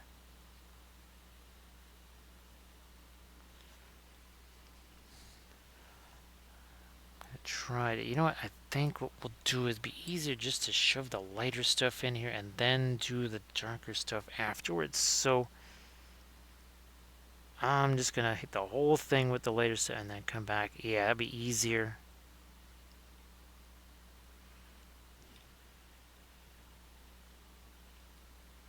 Hit you a little bit there too. And a little bit of the light on the edge of that. Okay.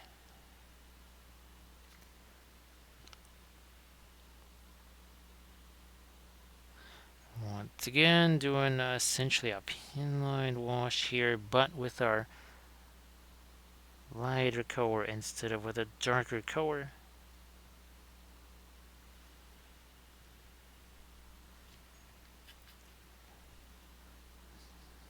Whatever this is, I think we're gonna go with a mid-level lighter magenta there. Yeah, that works.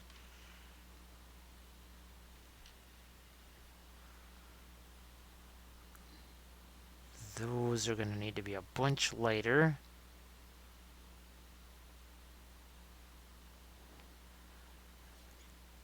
Get that fuzz off of there.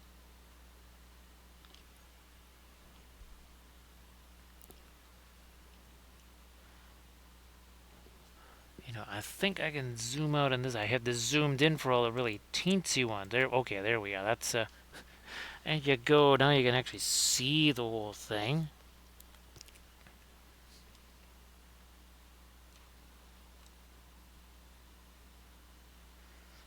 Lighten you up too, I think, here.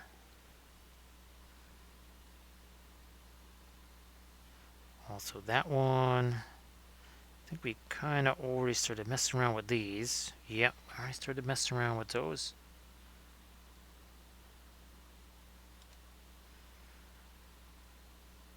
After doing all those Tau ships, it's very wild going back to these. All that red that we did. And then the orange-ish yellow freehand patterns.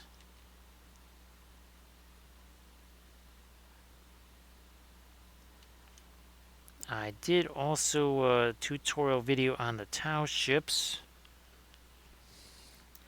It's part of my painting small scale series on the Patreon page.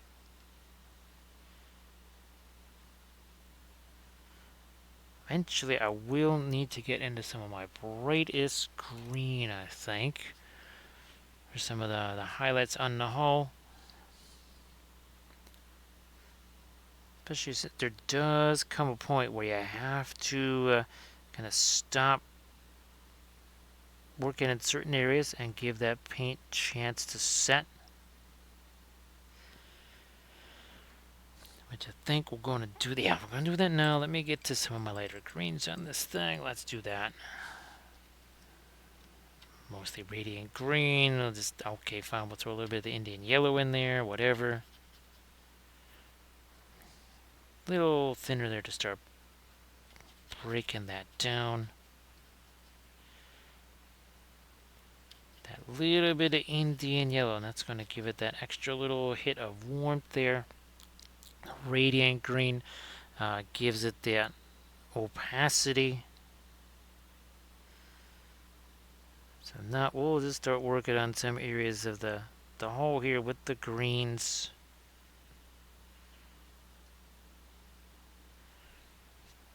Yeah, oh yeah, definitely lighter up here. All these little guys.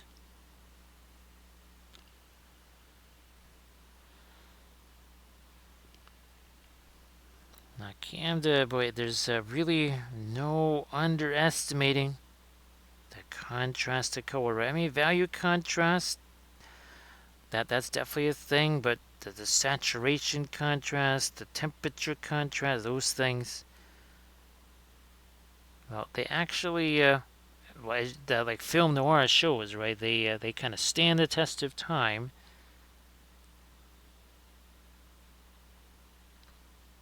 That's the one. That's the other AI graphics challenge I have to overcome, is to make that T-shirt that says contrast is more than just light versus dark, but all of the lettering is all done in red and green dots, like a typical color blindness test.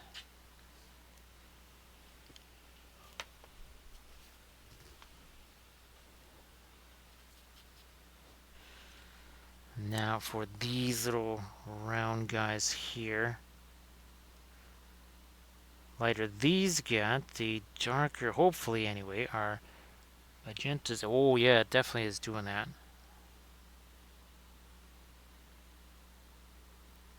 There still might be some parts of this where we take our darker magenta again. We'll make the take that quinacridone golden brown, whatever. Or no, sorry, quinacridone magenta.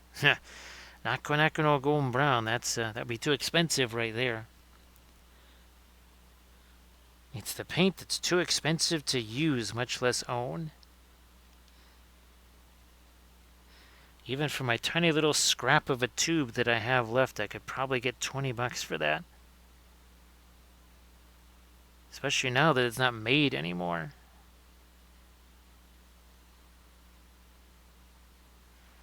The one thing you're going to find with the oils is that every manufacturer does things a little differently. As we found out, right, Camda, is that when you watch that video and I say that's not burnt sienna. I mean, it didn't look like it, and then I looked at what was in there. I said that's burnt umber. That is not burnt sienna. Pigment brown number 7. I don't care what you do to it. That cannot be burnt sienna.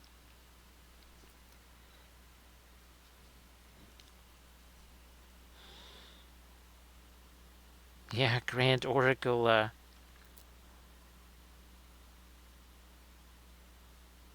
That quinacridone golden brown. Talk about generational wealth, right? You have that. You got generational wealth.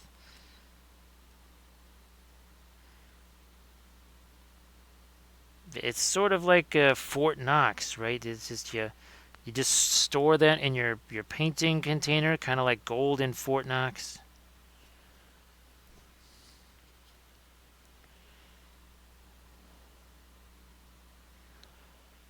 The Camda, there was the two greens that are almost identical.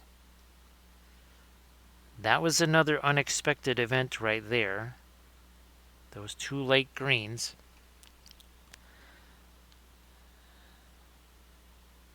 Now Grand Oracle, his Yin Min Blue has the has the like the pricing craze on that died down a little bit, or is it still as crazy price wise as it's always been?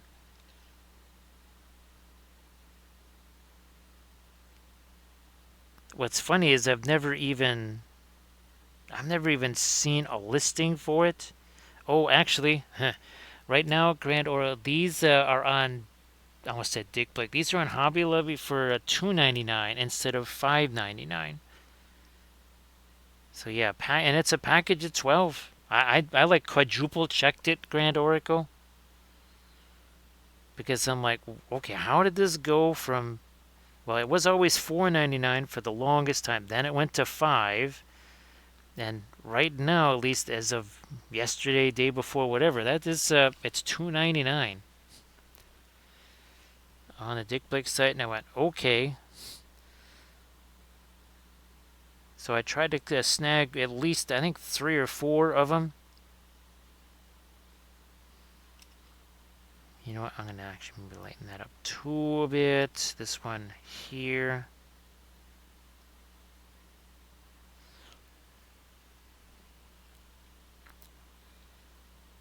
Eventually, again, we will come back with the even lighter magentas. There's gonna be a couple little glaze things, but it was just kind of time to move on away from doing just the magenta, move on to something else. What do we do with those rectangles there? To make the okay, we didn't really do a whole bunch with them.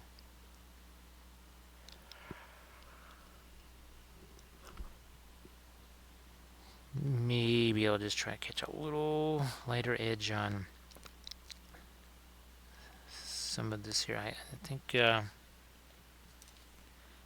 Okay, we didn't mess with that too much. All right, I thought maybe we even did some of the magenta stuff on there. Let me get these circles on the other side, maybe.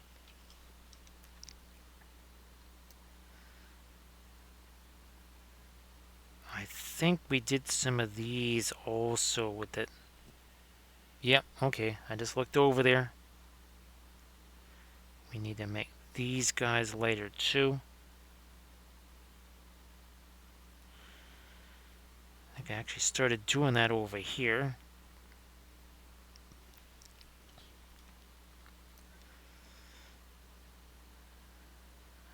And there.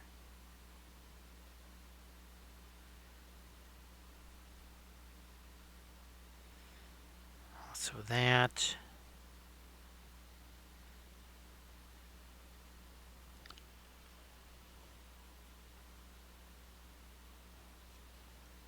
What's happening with this? Maybe we'll throw a little bit of the light right along that edge.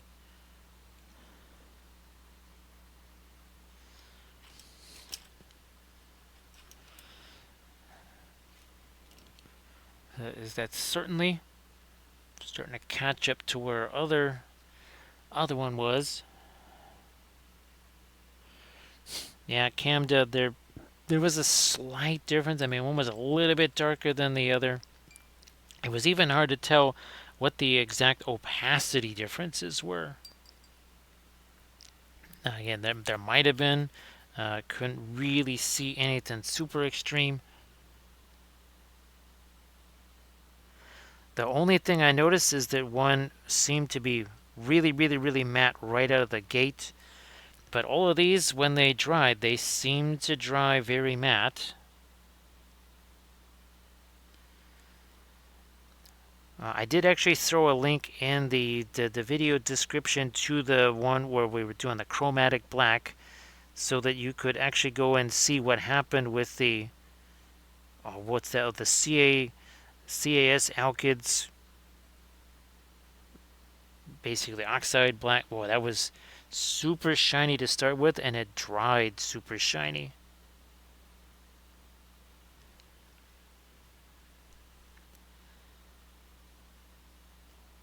I think I probably did at some point, Camda, look at whatever was in that at some point.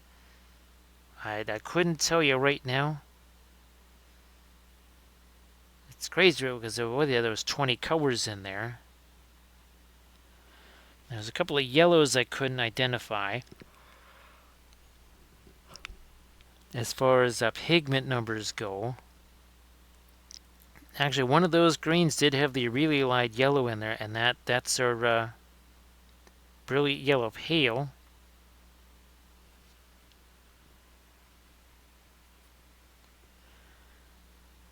Let me hit this, and then you.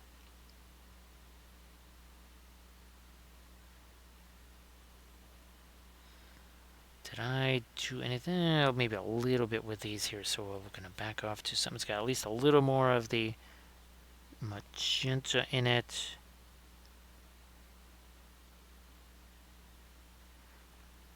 I'm just going to hit all three of those. Now, this needs to have a little more of a magenta in there, I think.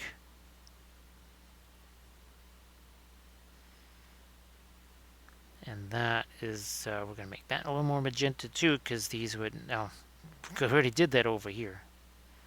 No wonder that looked weird. So see you later, Mina. Thank you so much.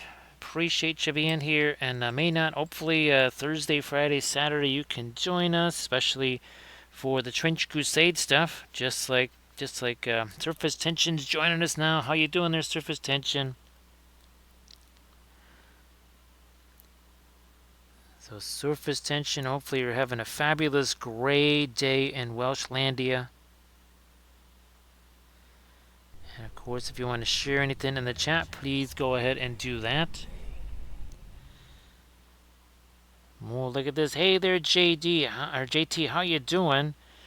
JT, geez, that wasn't a super long stream for you there, JT. I hope that you're doing well. Everybody, please give JT Stark a follow. So see you later there, Maynard. Again, thank you so much for being here. Appreciate that. And of course, JT, I don't know if you have to run real quick, but if you did want to share anything in the chat, please go ahead and do that. So JT, again, I hope that things are going pretty well. Everybody check out that link that Surface Tension posted. And hey, Jinx, how you doing?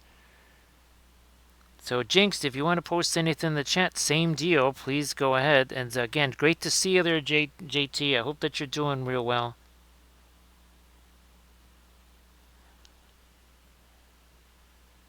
So yeah, so I hope everything's going real well there. Actually, Jinx, we've been painting lately. We've been doing FDM printed busts here. So that's actually printed on an FDM. So you can kind of see the diagonal lines right there. Yeah, that was actually printed on an FDM.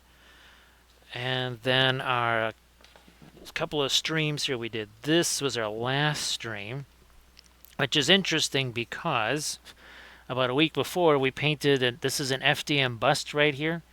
So yeah, we painted the miniature and we painted the bust. Obviously the same type of color scheme, same type of lighting and such. And yeah, those are printed out in in fabulous FDM. Here's another one right here. This one is from Nerickson, and again, you can see it's got the little lines on there.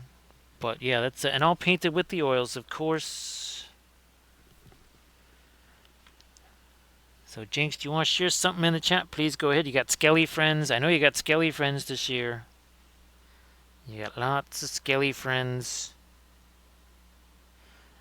This needs to be darker. So Recall, I hope that Mom is doing real well there. Again, well, my brother, he came down from Alaska and on the 22nd. So yeah, this will be his third day here now. Thanks, Camda. Appreciate that. Well, geez, Camden, now we have all kinds of hype train stuff, don't we? Just in the off chance that we get one of those. So thanks, Camda. I could definitely use me a little bit of our medicine.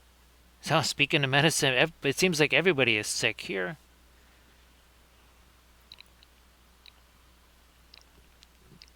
So Jinxed, have you been able to stream lately, or I guess where you're going to do your, because you're going to be streaming hopefully this Friday. Well, you'd have a few days to get better there. So Camda, the oil, especially when you're doing any kind of pin line wash stuff, right? That's really going to fill in those layer lines. But even when we do that more forceful dry brushing, not the stuff where it's just sitting on the surface, but where I'm actually kind of like, it's almost a bit like pre-glazed dry brush, if that makes any sense. That's another time where you can kind of see it filling in those layer lines. So thank you so much, Surface Tension. Appreciate that. And have yourself a good night there, Arid. Now, Arid, I don't know if you had a chance to post your Pinterest links, but before you go, definitely post those. And of course, Arid's going to be streaming this Thursday, 7 p.m. Pacific. So everybody please give Arid a Canwife a follow.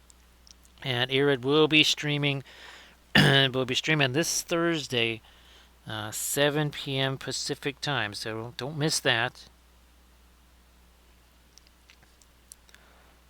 Let me see. So wow, that's good there, Jinx. Again, I hope that again you'll be feeling better by this Friday. At first, I was thinking this was our Thursday stream, and I went, "Oh, geez, that's not going to give you a whole lot of time to recover." But hopefully, yeah, by Friday, maybe feeling a whole lot better.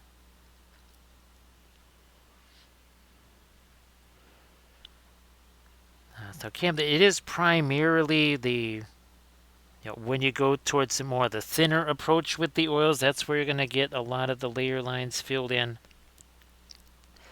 Because that's where you get into, right, where the oil is just so much thinner than water.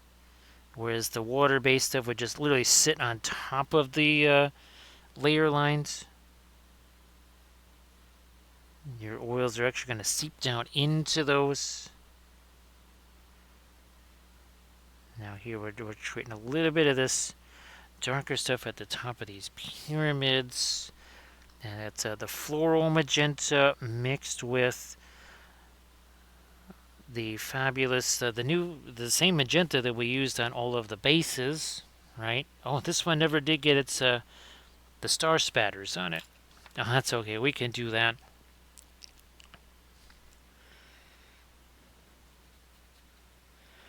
Now, Camda, the timing of that is kind of important because at a certain point, if you keep doing that, what'll happen is it'll just kind of spread out, almost like, say, water on a paper towel. Because it'll kind of catch on those lines there. So that's what's one thing that little mishap there can happen if you're doing that. So you want to kind of watch out what you're doing. Like here, got to do the pin line wash down in there. Oh yeah, Surface Tension. That again, everybody, please check out that link that Surface Tension posted. So Surface Tension, I'm glad that the Astalians have been going well for you. That really is that That's been a super fun project. I haven't had a chance. There's some of that Highland miniature stuff that I've got to print out. Just haven't had a chance to do that.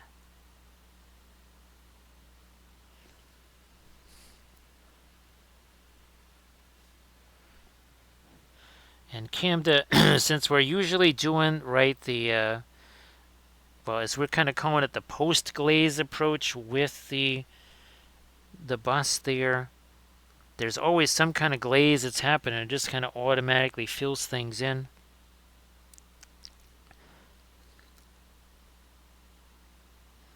Did I do? Okay, yeah, okay, I did do that. I did do that side. Now I wonder. Maybe we'll just we'll do that with our darker greens. I think. Yep, same thing on these. Well, let's take our darker greens and do that. Oh, that's fantastic surface tension. Glad that you've been able to, again, do some stuff painting-wise. Ooh, let me get a little bit less of that on the brush. Now we're talking over here. Okay, there we go. And we'll just do that. I think we got two of these cowlings on the other side to do.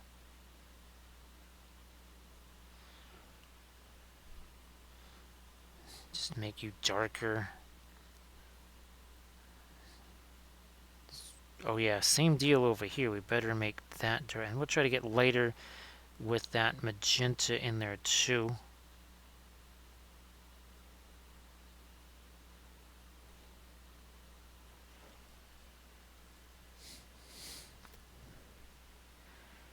Yeah, Cam, I know there's some folks that it's hard for them to just look at what a person's doing, or the other way around, to just listen to what they're doing.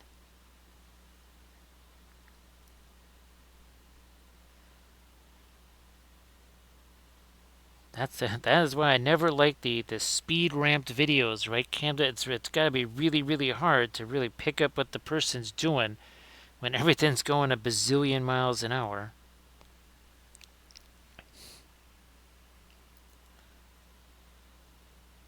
I'm glad things are looking back on track. And I guess, well, surface tension, hopefully you get to actually use those. Yeah, hopefully you get to actually maybe play some games with them. Heaven forbid, right? You actually get to play some games with the stuff.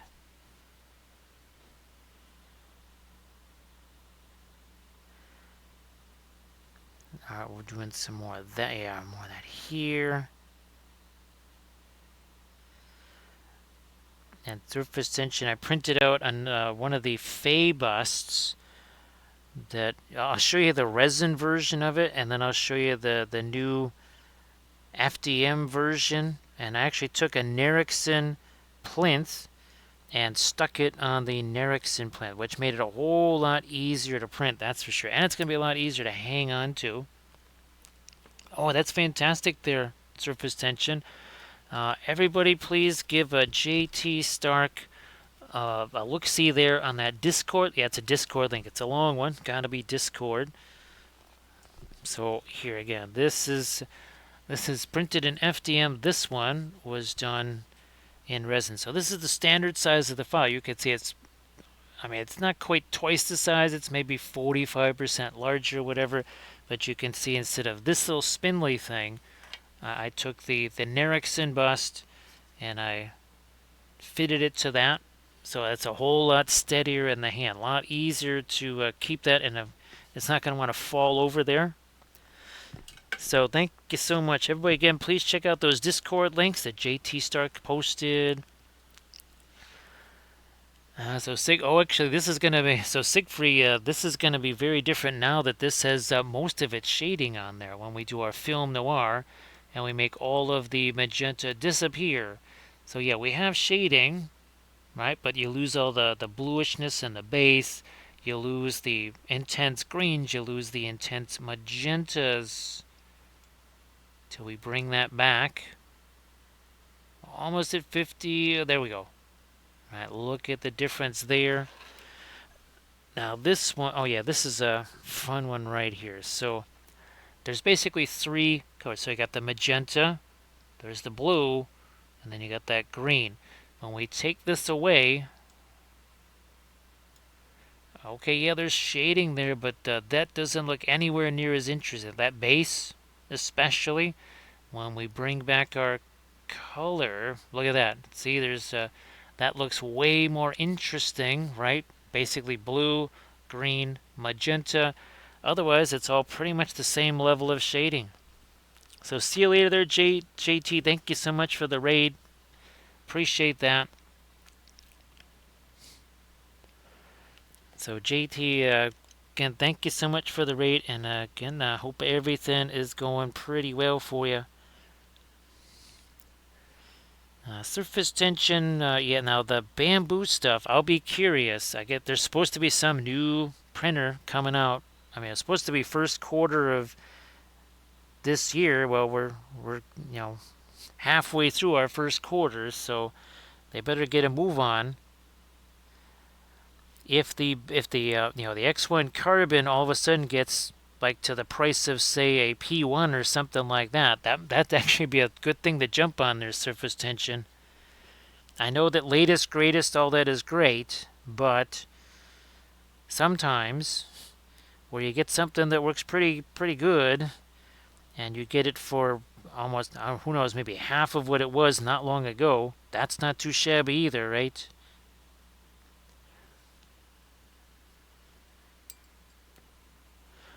Now let me see. I'm gonna try and go one step lighter with the, yes, let's go one step lighter with the green here. So we're gonna take some of the fast matte. We're gonna take some of this here. I need a little touch of the Indian yellow though to make sure that it doesn't get too. We don't want to cool that down too much. Just gonna come on, a drop of thinner there. That's it. So Camda, there's really no way to do that in isolation because every situation is always different. That's why I really don't do the ISO videos like that because it would be different. Say, okay, you're working on a bust or something like this here. Yeah, sadly, the isolated stuff it's very difficult because how you would work it, say on a vehicle. Oh yeah, that's right, surface tension. Everybody keeps talking about that one. Folks will have to let me know if they've tried it. And of course, Camda, everything depends on what's gone before, right? Because if you've done some kind of, say, dry brush application, well, then you're going to have to go with the slightly thinner paint or whatever. So it's very much conditional as far as what you're doing at the time.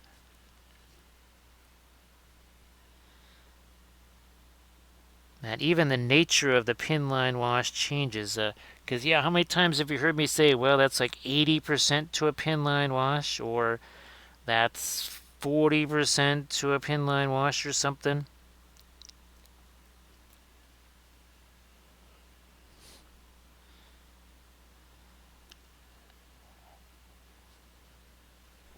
Let me try this here. So again, oops, no, we got a little bit of fuzz on that brush.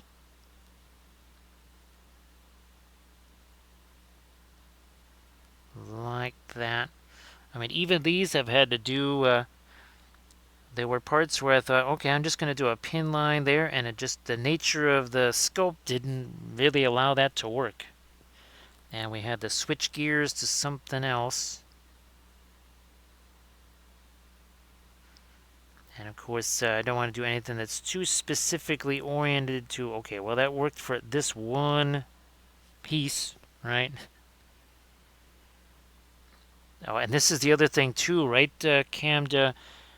Every paint has such a different consistency. What constitutes a pin line wash for, say, Indian yellow is very different than what's a pin line wash, say, for or something like a quinacridone magenta or even some like an indigo, because that's a paint that's real easy to turn into a pin line wash. Alright, let's do a little bit more of that light stuff right along the edge. Oh, this thing too is going to have to... up here. Yep.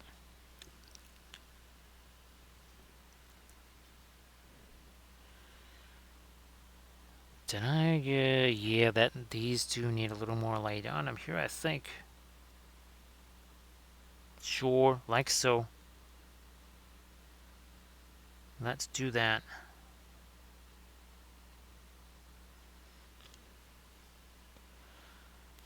This side over here. Come on, there we go.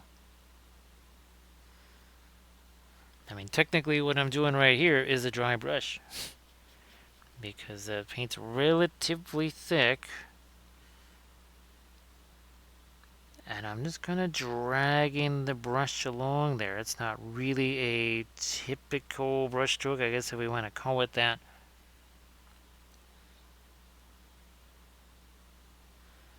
Yeah, this too here. Let me get that edge. And then we've got these two little lines there. Yep, two little lines there. Oh, we already did them on this side.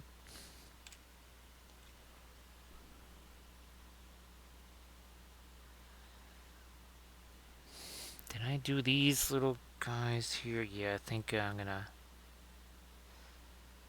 put a little lighter green on those.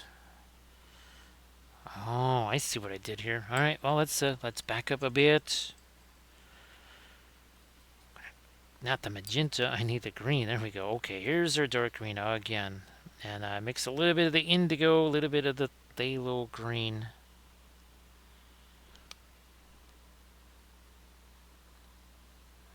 There. Yeah, that one went a little wonky there.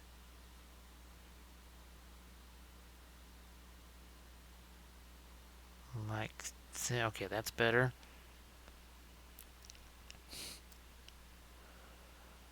Hey there, Black Apple Creative, how you doing? Thank you so much. Appreciate you being here too.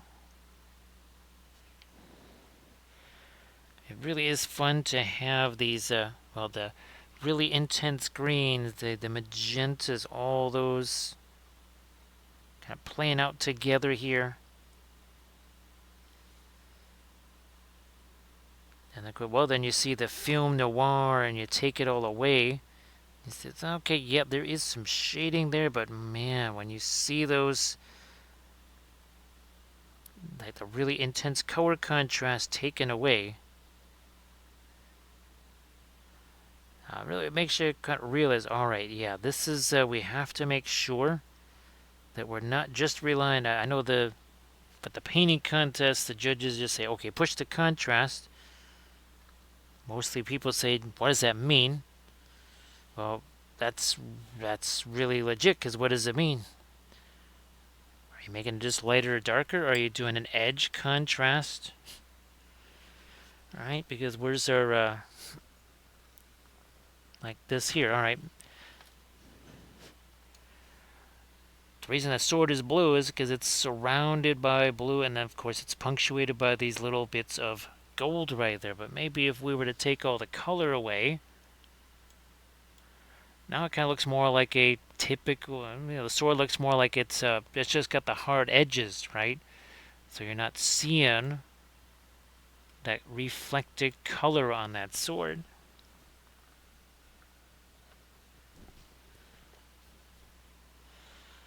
Thanks, Emerald Wolf, for posting a link to the Patreon page. I just posted the latest video right before the stream. If you do that Army Painter pledge there, well, you're going to be getting, get your popcorn ready. Because you're going to get, well, now it's got to be 2,200 hours worth of videos. As you're getting every video I've ever filmed since 2013. And every month I make at least about 20 hours of new videos. So again, good luck. Good luck binge watching all that. I believe we tried to calculate how long that would take if you never slept, never ate, no bathroom breaks. Even like a year and a half ago, it came out to 84 and a half days or something.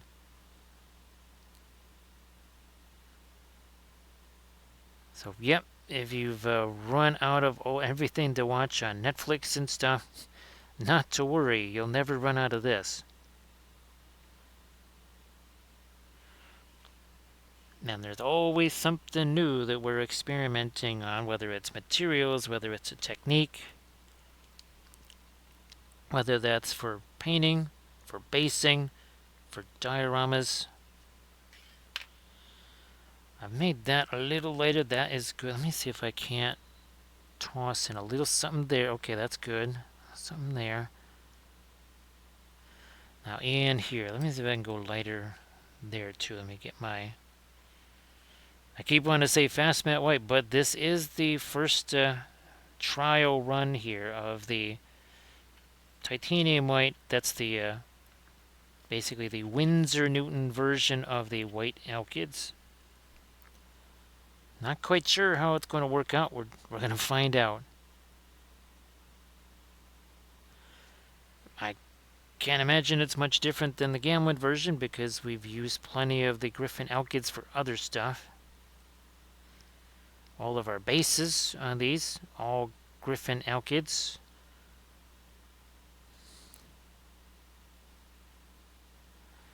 Okay, now that's a much crispier edge right there.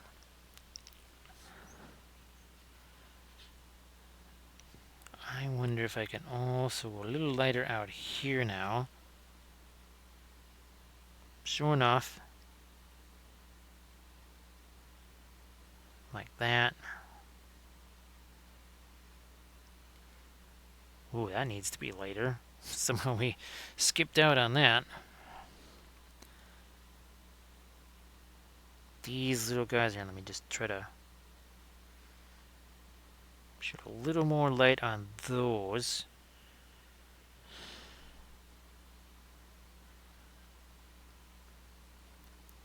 These things are a little for schmizzle right in here.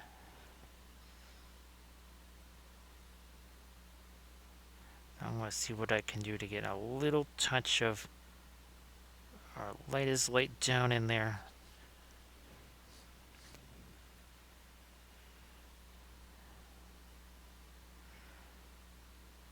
Boom. Alright, gonna have to just leave that like so. Now back over here, gotta really... Whatever this this area is here, there's kind of these concentric rings.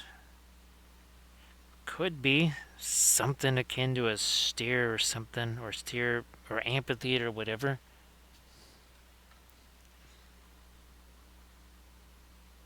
Ah, there it is. For whatever reason, getting the latest light in there was a little persnickety. I think we got it now.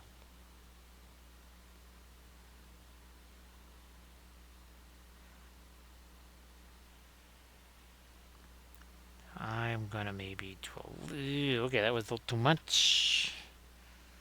Well, looky there. It's like we got an eraser. It's one of the fabulous things about the oils. you say, well, okay, that didn't really go... That wasn't quite the way that was supposed to work. You can just basically wipe it away and do it again. Again, that is where we're doing a little bit of pin line wash action there. Now we're going to take the opposite route here. Some of the magenta. That's the that's our quinacridone magenta plus the fluorescent magenta. Mixing those together. And I'm going to knock this down. So that kind of leads to this lighter area here.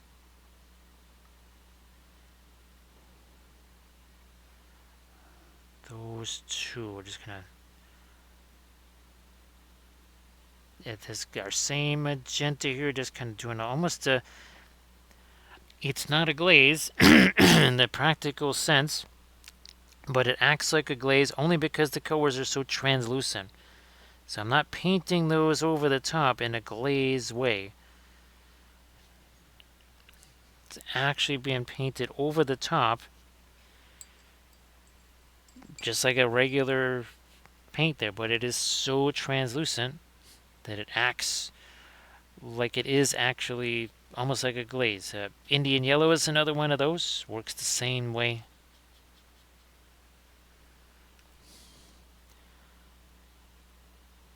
Keeping in mind that with the oils, your lighter colors, those are your opaques. The darker colors, not so much. Those trend towards more translucent. Actually, the phthalo green that we used here for the hull, that's actually one of the more translucent dark colors out there.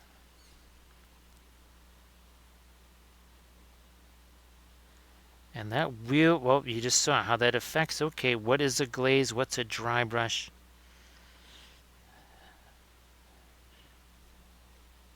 I guess you could say that a glaze with something like a phthalo green is going to work a lot differently than, say, well, a glaze with your white.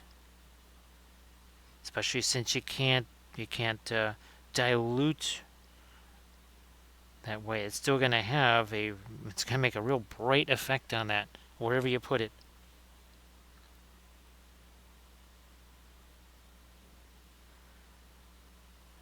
Never did get the top edge of this. These guys here, whatever these are. Now we're getting there.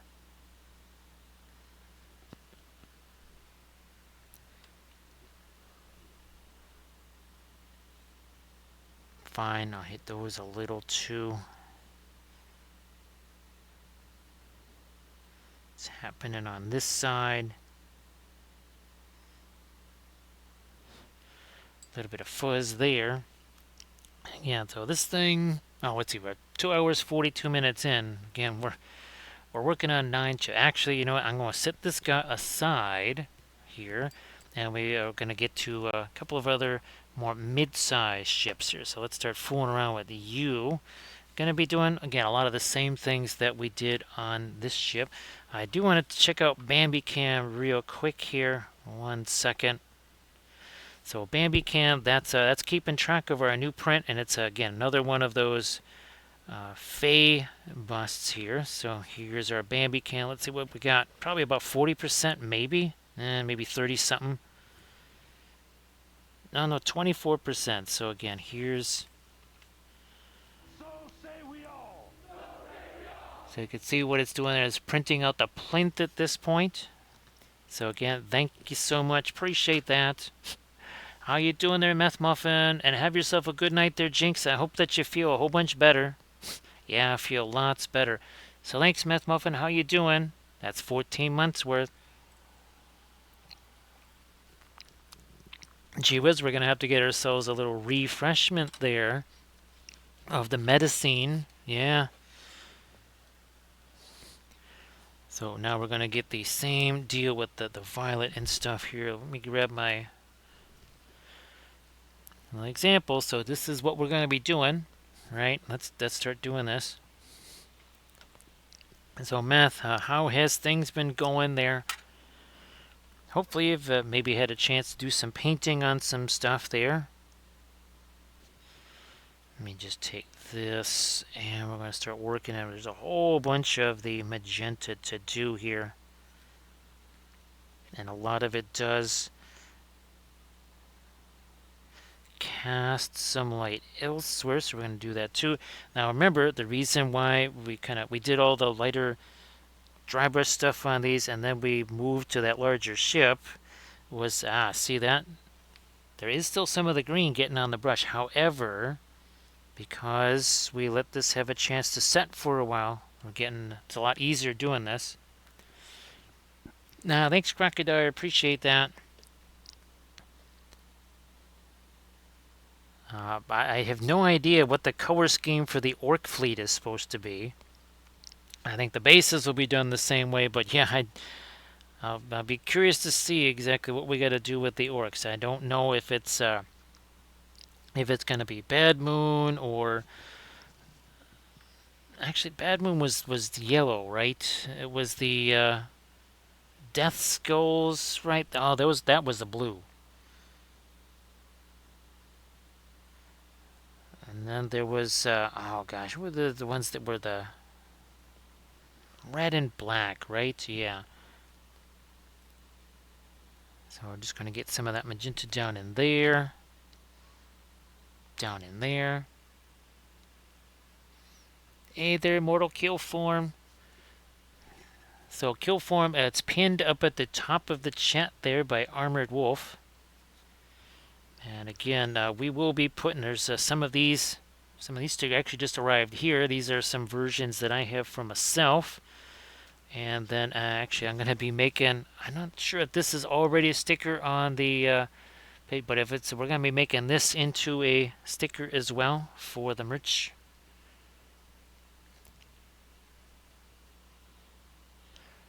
So Camda, that's one of those heavy duty cases. As in like a case that's really designed to, well, shall we say go to war? Yeah, that's designed to take a hit, that's for sure. I think we did, yep, we did actually do the magenta on those. And I'm pretty sure we did that down here too on these two weapons. So great to see you there, Mortal Kill Form.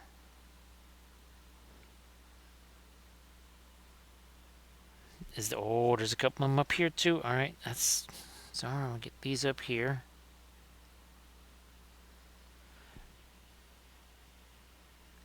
And there was, yeah, down in here we gotta get this too. I think, yeah, we didn't do the stairs. That's what they are.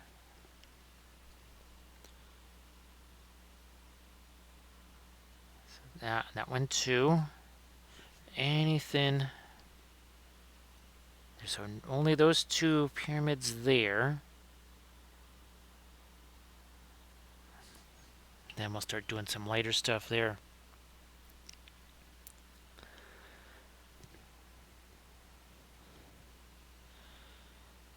Now, Cam, did I keep, well, again, I'm not so sure how the Bulldogs are going to be doing this season there, Camda.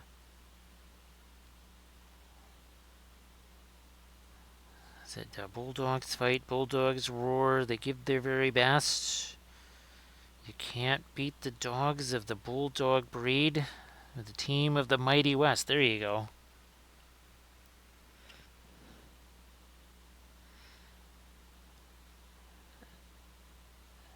If anybody's wondering what that is, that's a little bit of Aussie rules football team song. There you go. Now, oh, I need to get the magenta back in here. Hey there, Roland. How you doing? Yeah, these are some Necron chips. Everybody's favorite space croissant. We were just working on the bigger one. Now we're starting to work our way down into some of the smaller, the mid-size, the small ones, that sort of deal. 2 hours and 48 minutes ago, well, we had, what, 9 of these things, and there was not a whole lot of paint on them, that's for sure. Nice to see you there, Neshlin. Happy Tuesday. Happy Tuesday to you. We've done, I think this is the third stream of Necron ships that we've done. Yeah, I think this is like the third stream. And then, of course, we did 3 streams on the Tau. And a tutorial video on each of those. We did a tutorial on the Necrons, and then we did a tutorial on the Tau as well. Alright, let me get this, some lighter magentas working into this now.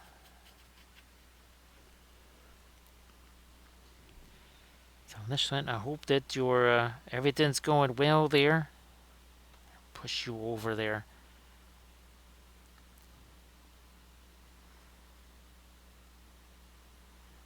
Nah, fine. We'll just, yeah, we'll take the dark back over the top of that. That's fine.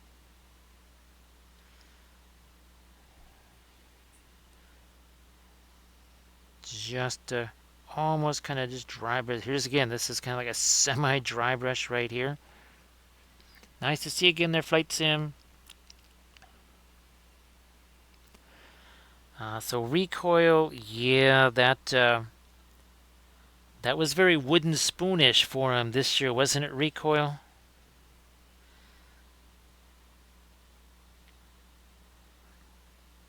I mean, even just being, in the general, well, as we like to call it, just being in the area code of the top 8 would be nice, even if it's going to be a 10 or 11.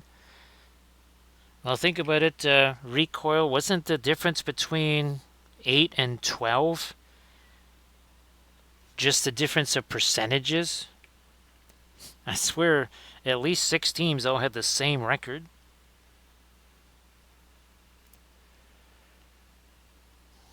So I don't really use the frozen resin. If anybody's has been using the frozen resin, I just use the Soraya Simple. Again, well, you heard me right, Flight Sim. I wasn't super keen on the frozen printers themselves. The resin could be a whole different deal. Just the printers, not really fond of those.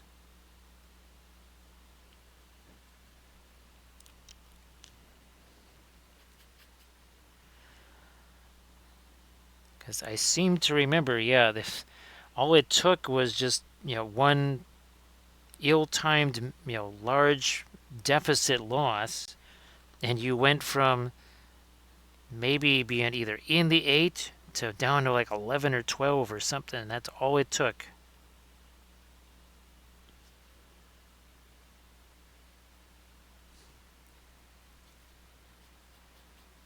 Let's see. So surface tensions had a good luck with the frozen. Was that? Oh, a mini 8K.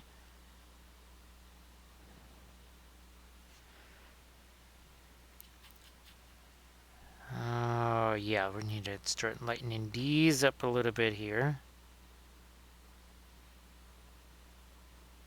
Now, surface tension. I hope that now is it a tournament type of thing, or is it just going to be a more casual thing where you get to actually break out the Astalians and have them get out onto the field there?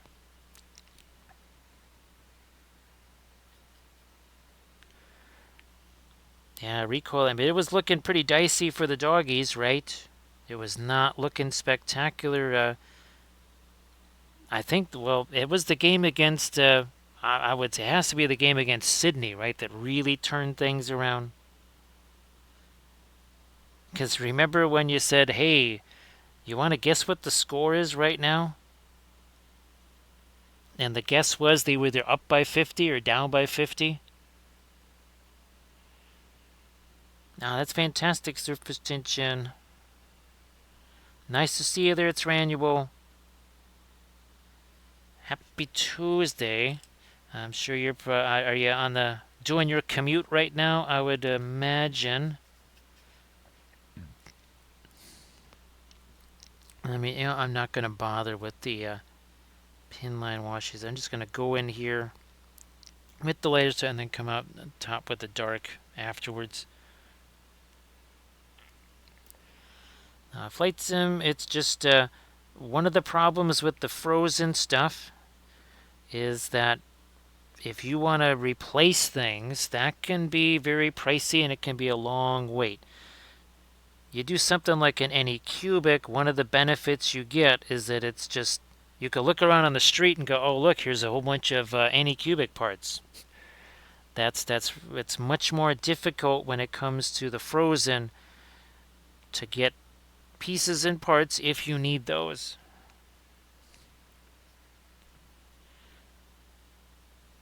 The other thing was that when I tried to undo the screws that were holding the FEP to the vat, they were so tightly wound that they destroyed my screwdriver, and you needed a very special screwdriver, or special Allen wrench, sorry, to do that.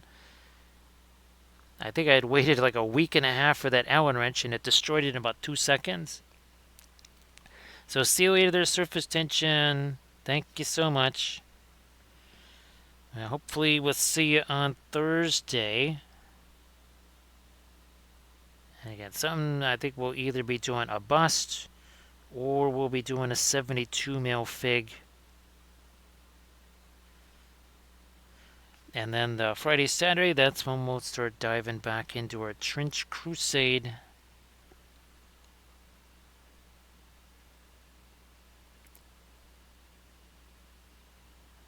So see you later, surface tension. Alright, yeah, just again trying to get some of that lighter stuff there. Then we have to move on to the lighter greens, of course.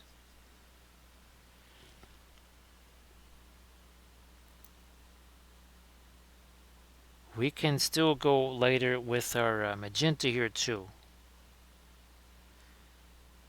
Gotta always kind of keep that in mind as well.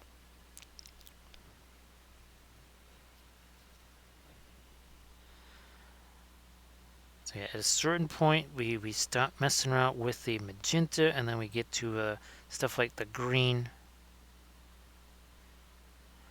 This will have a chance to set, and then when we come back to the magenta, we'll have an easier time working with it.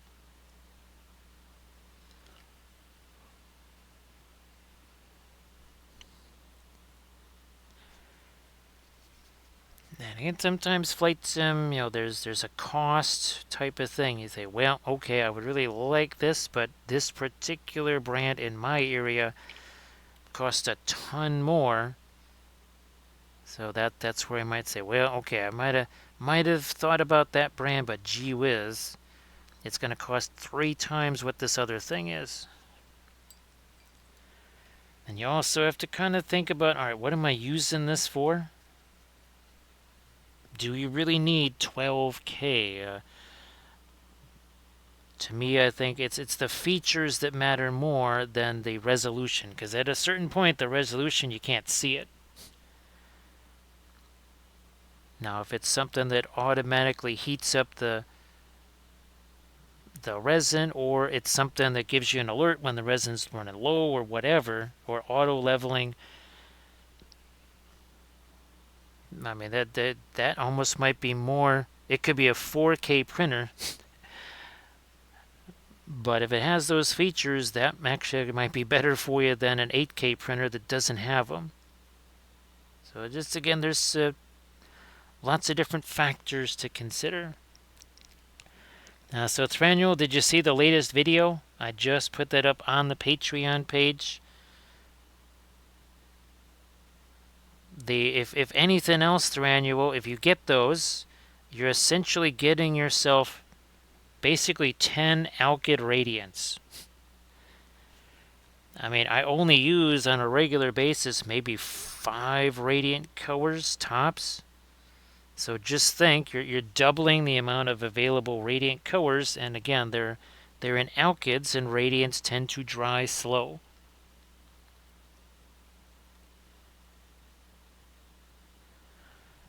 Nobody was more surprised than me, let me tell you, Thranuel.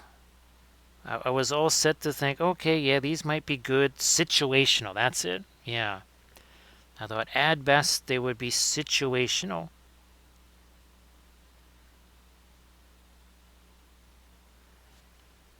Now, I printed out a really gigantic bust so that we could try to do a quick little skin tone video on that, and then we're going to be using them for the High Elf series. And was at Highland Miniatures figures, that's right. Now, what's funny, Thranuel, is that I can't get those here.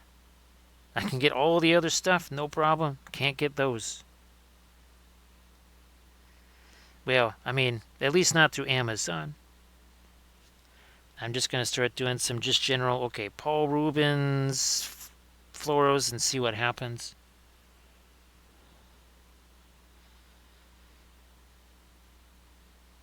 Yeah, Camden. It's like everything else, right? We say, oh hey, you might want these, and then of course everybody gets them. Then there's none left for us, and we certainly ain't getting any kickbacks, right, Camden?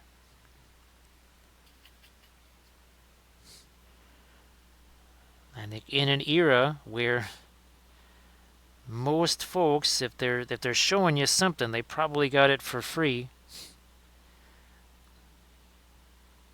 Yeah, there's no free rides here, right, Camden?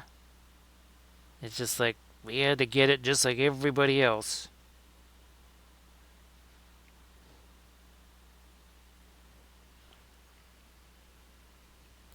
Which I think what that does do is it makes you maybe a wee bit more price conscious.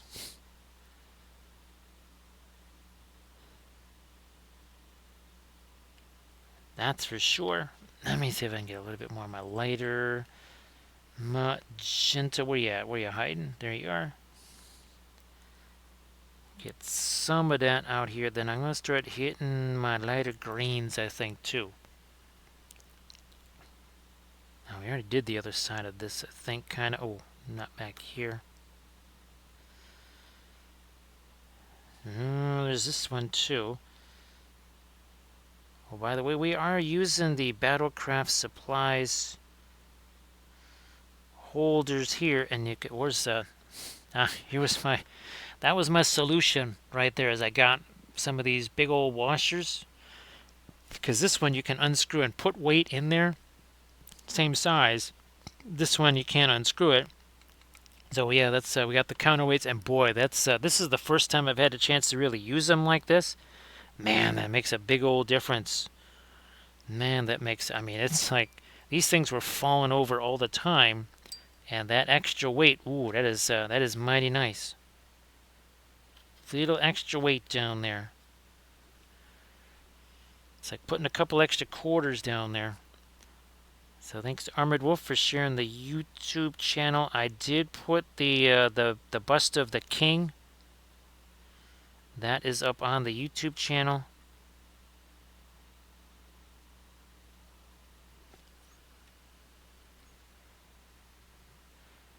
So this is not our lightest green, actually. We have to go lighter than this. But for right now, just gonna try again, catch a couple of these edges right here with our, again, with our lighter green. What's going on up there? Is that flat? That is flat. Okay. So a whole bunch of little doodads up here.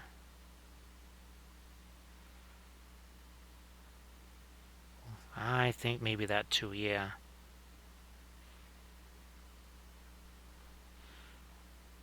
Maybe that.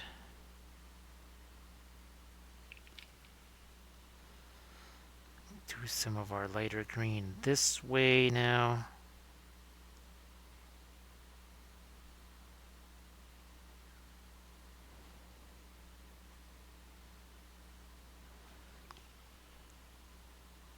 Here as well.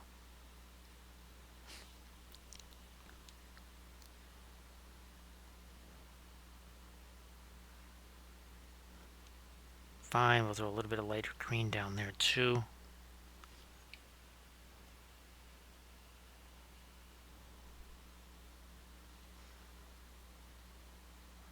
Gonna go, yeah, let's get the lighter green on the edges of these.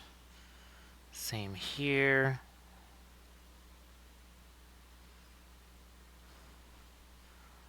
Lighter edges there.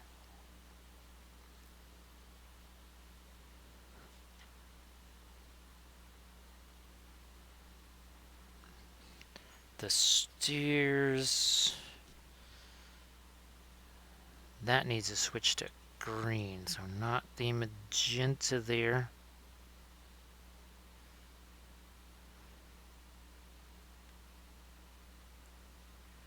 Hit these two.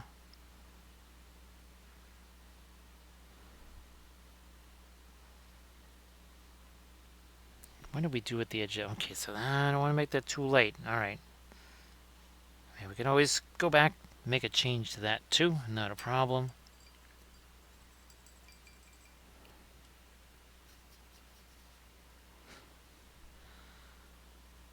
Never really did get our lighter magenta stuff down in here, so we kind of took a little different tack than we did with the other ships when it came to this stuff. I wonder, I don't know, they did those in green. Probably should do them in magenta. Anyway, let me get more of this. This is still not our lightest magenta just yet.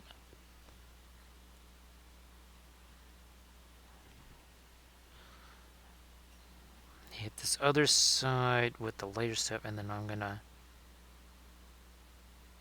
gotta do the edge of this, the leading edge of this, whatever it is.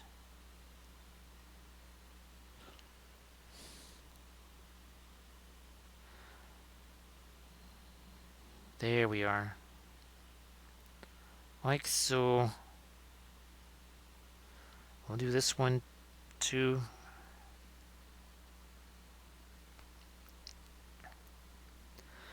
So pretty sure our next couple of Armada Mondays, we might be doing one more of these.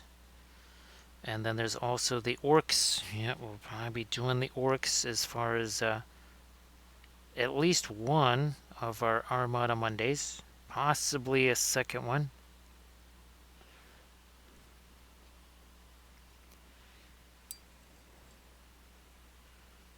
I never... Well, let me just go right to this even lighter green. So it does seem like the Winsor Newton Griffin titanium white is doing about the same as what the fast matte white does. So again, for folks that maybe can't get the Gamlin stuff, the Winsor Newton Griffin alkyds, those seem to be pretty good. These, I gotta get the light on the tops of these. That was actually, we gotta change that to our green. Yeah, we gotta change that to our green. We can do that. We can do that too.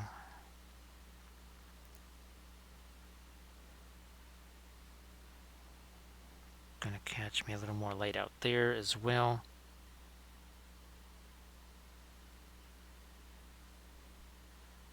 And here.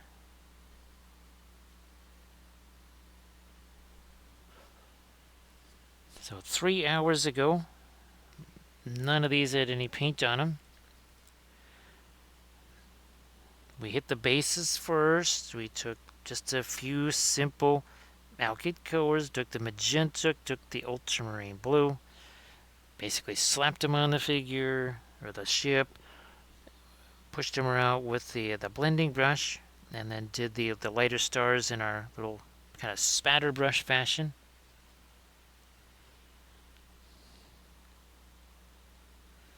Do those need to... Okay, I guess I'll make them a little lighter.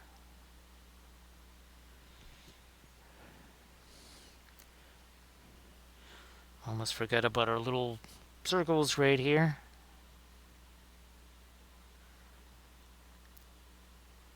I think you can see some of the bases sitting there towards the top of the screen. Yeah, we've got nine different ships going here.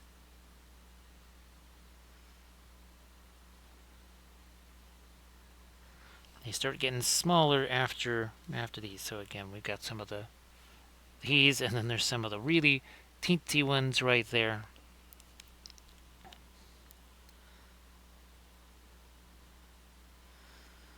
As you can imagine, there's a bunch more of the smaller ships than there are the big ones.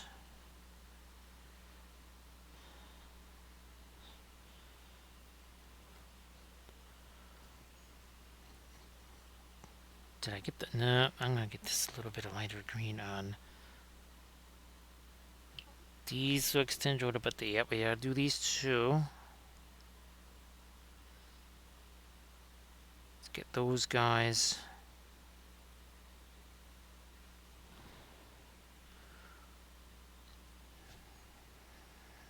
Now we got a really, really, really light green. So let's get a bunch of the white in there. And that's going to go on these little things that are kind of radiating out from whatever these things are.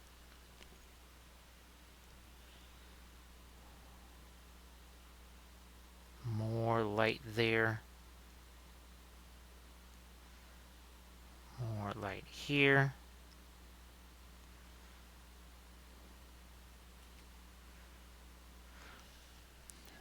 So I think I got, yeah, there's two of these to do. So we'll start hitting these guys next.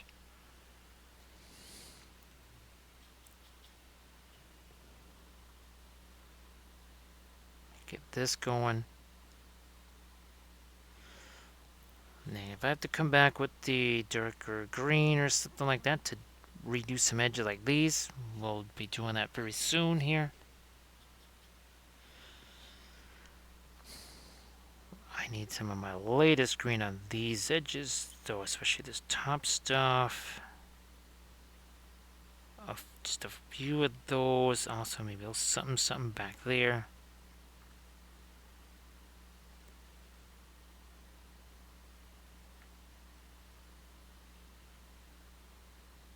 Catch a little something there again with our lighter green.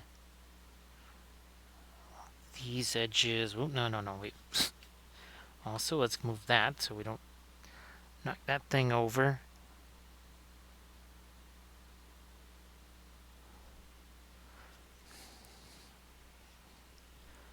Top of this lighter.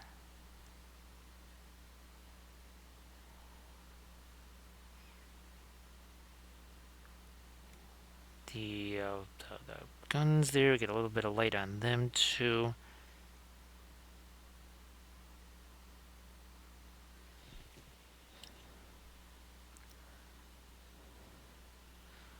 Now let me fix up that edge a little more. Now let me get that darker green over here. So some of this.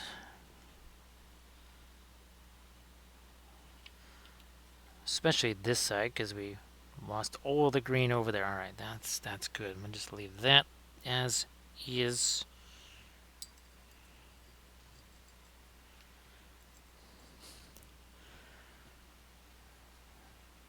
So I want to try and do something even lighter here with the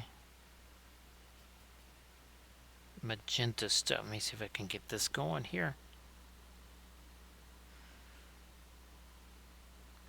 On some of our little pyramid. I guess, I don't know, maybe I gotta go thinner here. Let me do this. I'm gonna break this down some more.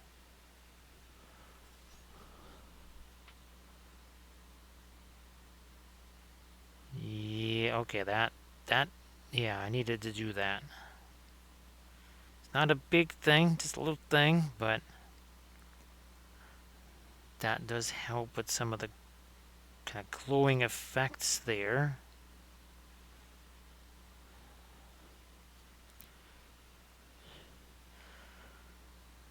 Then there, oh yeah, I think I can, now we got pretty late in those.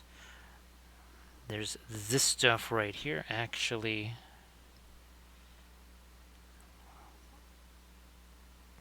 I'm just going to shove the lighter stuff in there, and then we're going to take the darker stuff and put it over the top. It'll just be easier. We'll just shove that lighter stuff in there.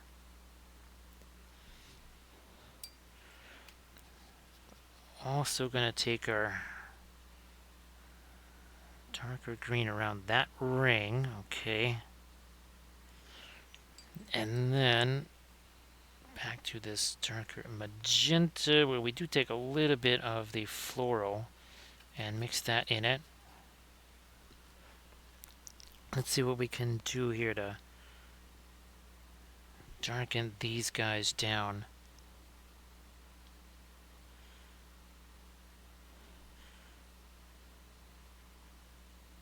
This is another situation where this color has to be thin enough to be a different consistency from the light stuff we just did, but if it's too thin, well then boom, that becomes a pin line wash. And every color, that threshold's different.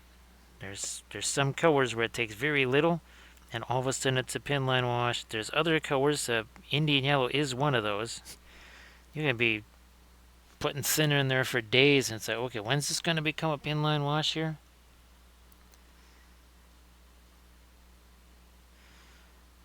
Flight sim, it's just the frozen stuff. Again, as far as the printers go, there's limitations when it comes to getting replacement stuff, and you just have to kind of anticipate that you're going to need to do that.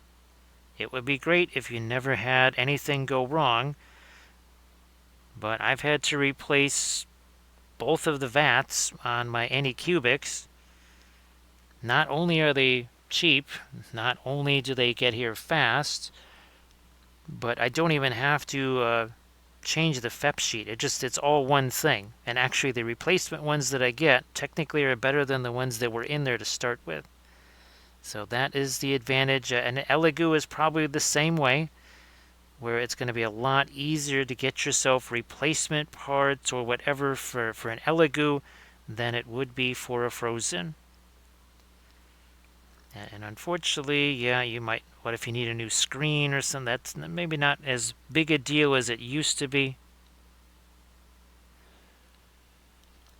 But you'll want to anticipate having to replace things, and the ones that are going to make that easier for you, maybe that's the direction to go. I'm certainly glad I went that direction with the Anycubics. Because holy smokes, that was no bueno with the Frozen.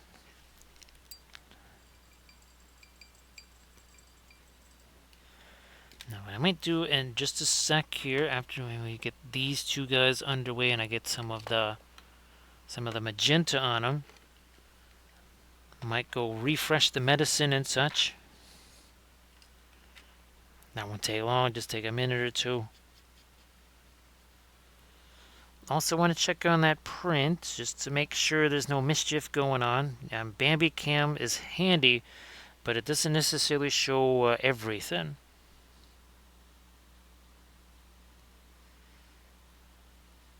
Now again, that's another difference with, say, the Bamboo versus other printers, is it will let you know if there's a spaghetti failure that's happening. It'll basically pause the print and it'll say spaghetti failure detected. Do you wish to continue, yes or no? I'm fairly certain that a lot of other printers don't do that. And again, that's where the features come in beyond just, okay, well, it has this resolution. You know, it's 8K, 75K, whatever the K is, don't care. To me, the features are actually the things that are a little bit more helpful.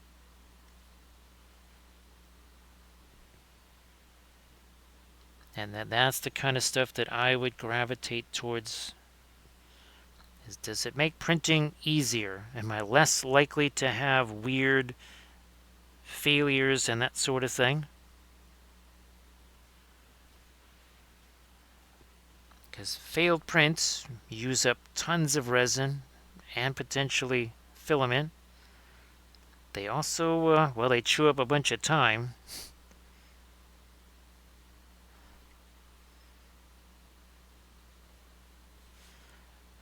You know what? I think I'm going to actually, here, let me get a little bit of this on the underside there.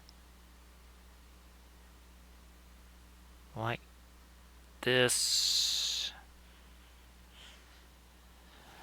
Where's my other one?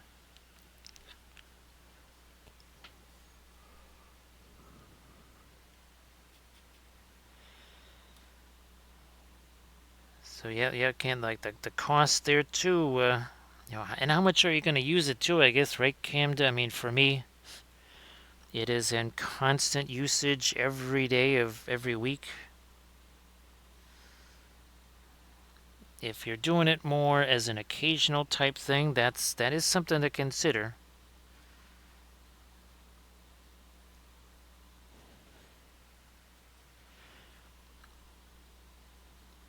I guess on the plus side, if you're not going to be using it all that much, wear and tear does sort of become less of a consideration.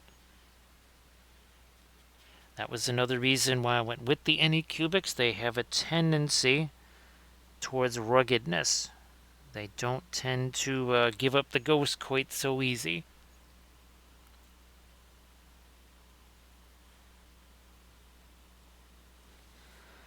So again, we're doing, I guess for the croissants, these are really more mid-size. I think the Tau ships had the mid-sized ships were a little bit bigger, I guess. Where is my, there it is. So we're at 73 of 100. Wow, that, it's weird, Armored Wolf. I kept checking it. It was still sitting there at 57. I don't know. Well, it's something that counts them weird. Well, huge surprise. Twitch counts numbers weird. Twitch math. Oh, that's it, right, Camda? Twitch math is weird. Twitch math is just as twitchy as the rest of Twitch.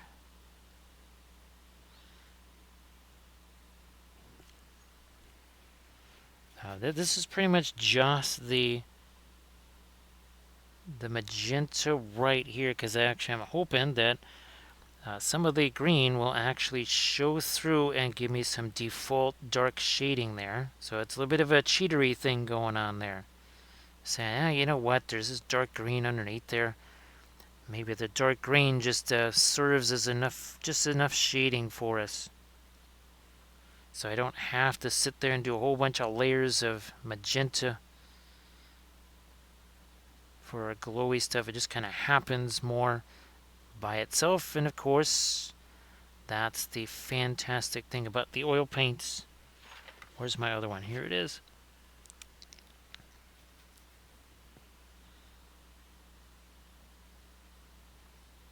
Nope, gotta get a little more thinner in there. The ironic thing is that stuff like the fluoros, especially the Marion Street fluoros, they tend to be really thick, just like the Indian yellow. Super intense colors, ultra translucent, but the consistency is really, really thick, which means it's going to take a whole bunch of thinner to get those down to anything like a pinline wash consistency. I mean, a ton of thinner.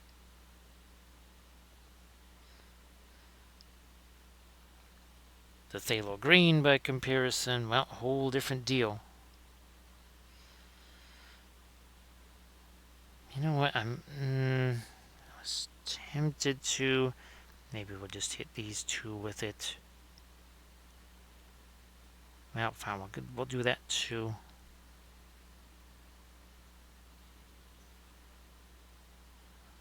Good enough. There. What about our other guy? Let's get that in the back of him too.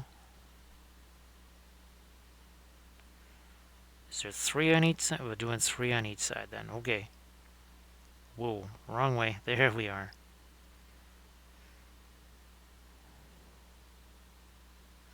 So again, letting the green that's there essentially forms some of the darker shading on our magenta.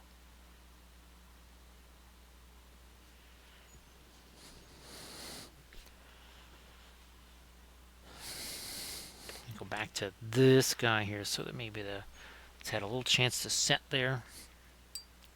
Alright, where's our kind of mid-tone-ish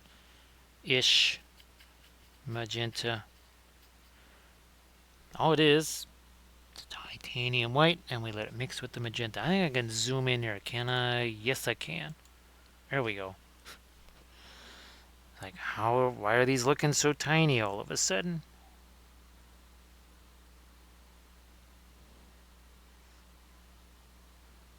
Yep, the little difference in size, right? Because this is the first one we were working on there.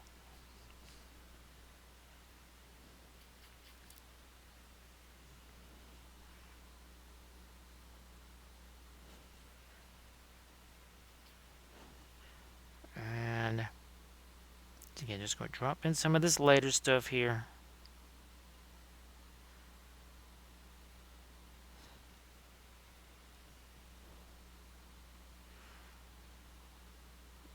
I think, yeah, I'm going to do it along here. Then we'll highlight the edge of the well, whatever this ring is.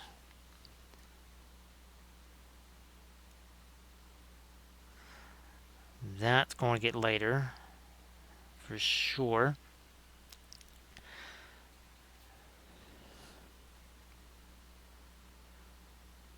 Yeah, what have we been at this, what, not even 3.5 hours. Not bad for 9 of these ships here. Of all different sizes. And all these 3D printed. I suspect these might actually be, again, from Lee McCall, the same person that does our 1800 scale World War II ships.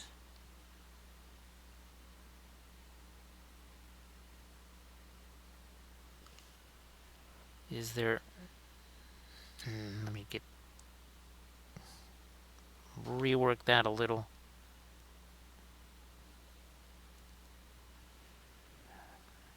Our little pyramids here, I think those could use a little something lighter. After we do this, I'm not going to try to get the lightest of the magenta on here. We're going to switch.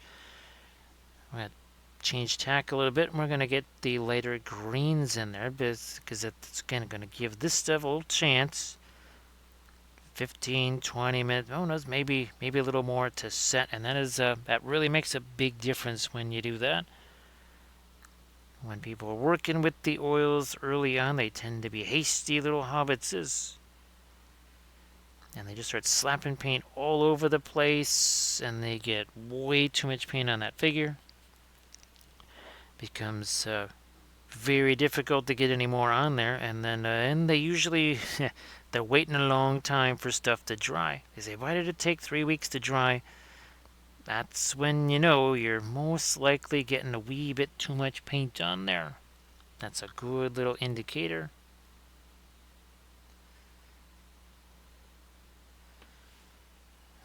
Where's my other guy here? And then, like I said, we'll move on to the greens from here, and then after the green, then well, our mid-range green at least. After that, we'll come back and see how we're doing with the areas here where we could potentially add some of the lighter magentas.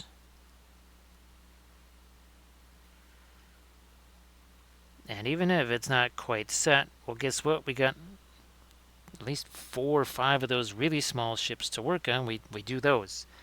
Then we swing back around.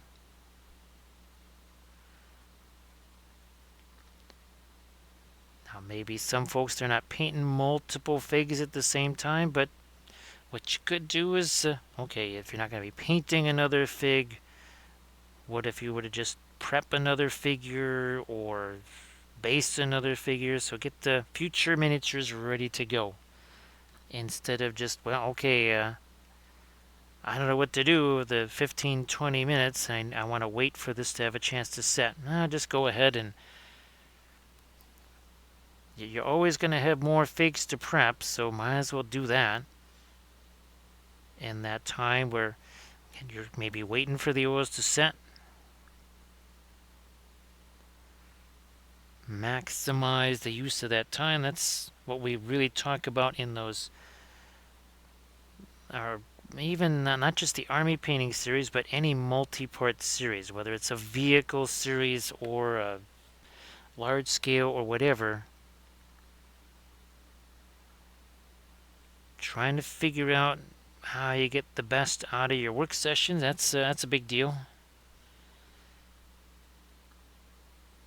Most folks don't have an infinite amount of painting time. So it makes sense to get the most out of it when you can.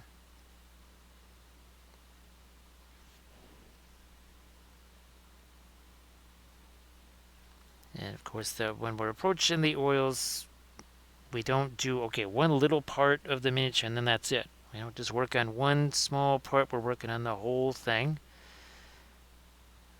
It is understandable when folks say, well, gee, I want to have, at the end of the session, I want one part done, because then I feel like I really did something. That's understandable. It's also not really a fast way to work. It's a good way to slow yourself down. Ultimately, it's faster to just kind of maybe not have something finished by the end of the session, and basically maybe use a little bit of time in your current session to make sure that the next one is going to have a more efficient result. You'll be able to do that much more.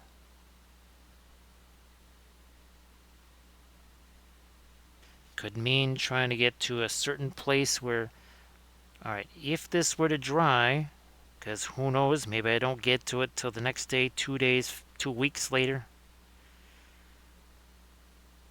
If you were to say, you know what, it would be really advantageous for this part to be dry so that I could reach this other area easier,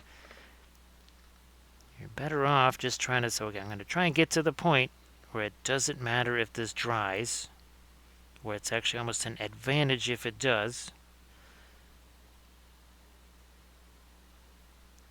And the downside is you might not have anything pretty to look at.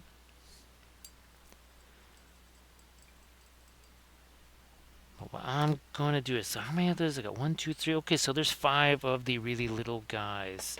But what we're going to do is I'm just going to refill the medicine super quick, and I shall return. And I think we're going to get the lighter greens on these 2 guys. And then we'll move on to our small ones. Same deal. We'll do the the magenta on them and then move on to the greens. So don't go anywhere. We shall be right back. Oh, there we go. I gotta go a little bit further. There we go.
We have returned.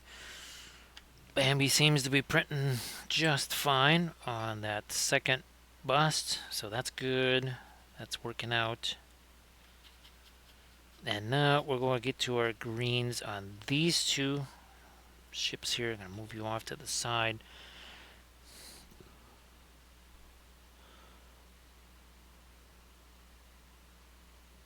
Ironically enough, sometimes these smaller ones almost had more stuff to do with the green on these edges than the bigger ones.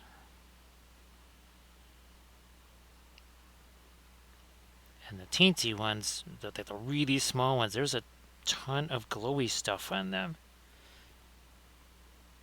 There's just not that much area, and of course we have all of the little glowy pyramids and such. Whereas on the big ones, those are kind of spread out.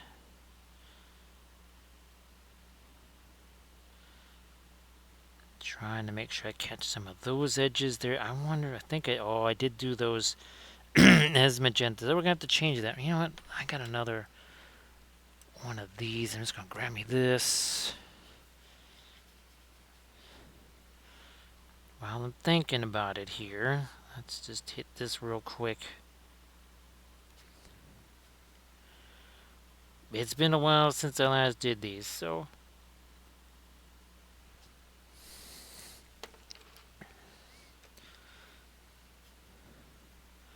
this one too.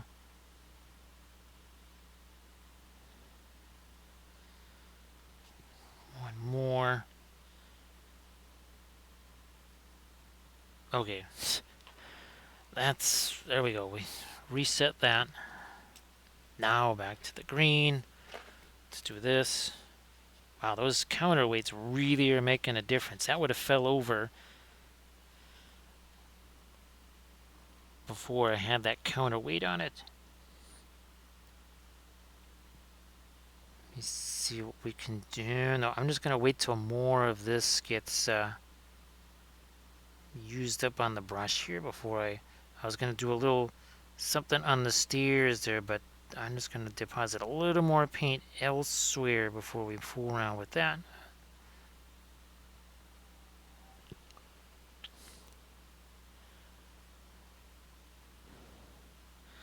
Yeah, nothing like going from almost 1/8 scale busts to 72 mil figs and then 1/1800 or no, one like 4,000 scale ships here. A little bit of a difference.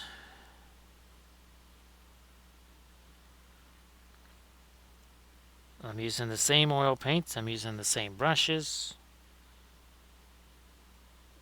The only thing that's different is the size and the shape of what it is that the paint's going on. Otherwise, it's all the same.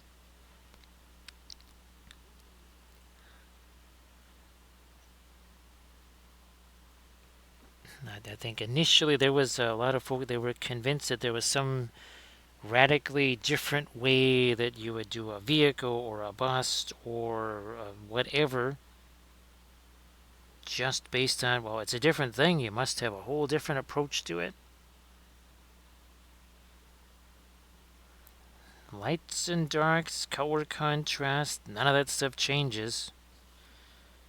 Doesn't matter how big it is or how small it is.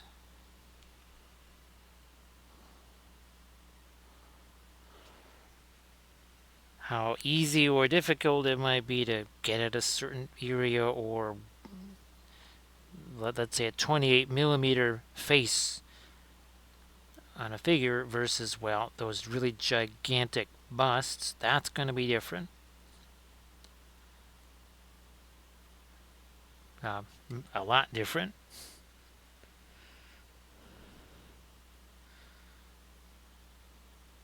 Alright, let me do this here.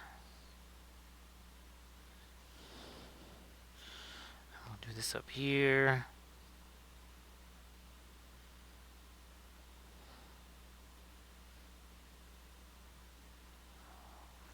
Okay. Maybe we'll do put a little something on these. Whoops, okay, not that much. Not quite that much. We're, okay, yeah. Get that magenta back on there. It's like, whoa, no, we don't want to be losing that too.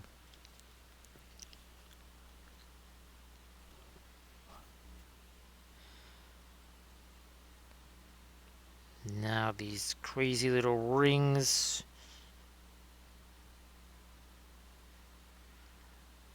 Which get more interesting on the smaller ships because there's just not a whole lot of surface to work with.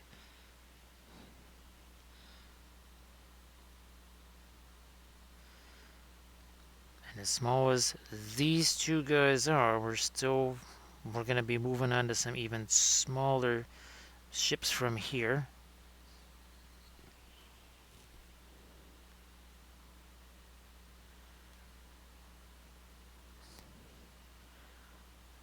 You know what? Let me see if I can catch a little bit of that. Top, there we go. So you can... the difference between these two. Now let's get to this one, and we're going to do the same thing here.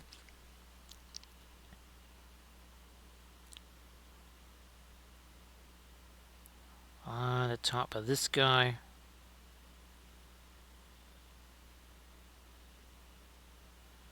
So we at the... okay, no, we're not even at the 4-hour mark yet. And the 5 little ships, that's going to be a little... those should go... well, certainly faster than this one did. And we'll still come back to this one maybe, and actually do a couple little darker areas. In fact, I might do that after we take care of these. No. What I'll do is... this is that whole thing of how you're organizing your work session, especially around the oils where things have to maybe have a chance to set. What we'll do is going to take those little guys, we'll get all the magenta stuff on them. Go back to the really big ship, start doing some of those darker greens on that to maybe sharpen up some edges while the magenta has a chance to set on those teensy little ships. Makes it that much easier to go back because they're so small, it's going to be that much less time they're going to have to, okay, I need to give this maybe 15-20 minutes to set. Well, when they're really tiny little ships, you won't really be working on other stuff that long. So that's why I want to take the opportunity to maybe work on that larger ship, do a couple of things on that. That way those little teeny guys, the paint's not building up too fast on them.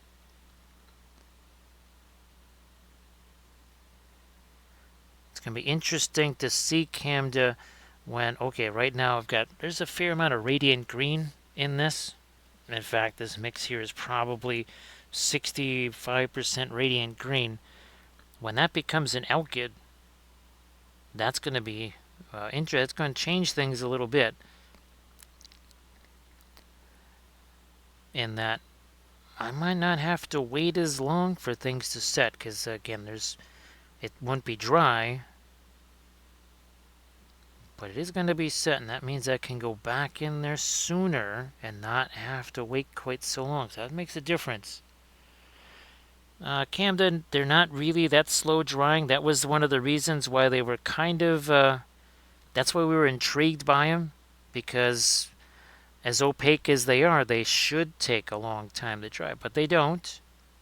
They're not fast drying. They're certainly not alkyds, but let's put it this way: they took significantly less time to dry, to the point where we kept looking to see if there was alkyds in them.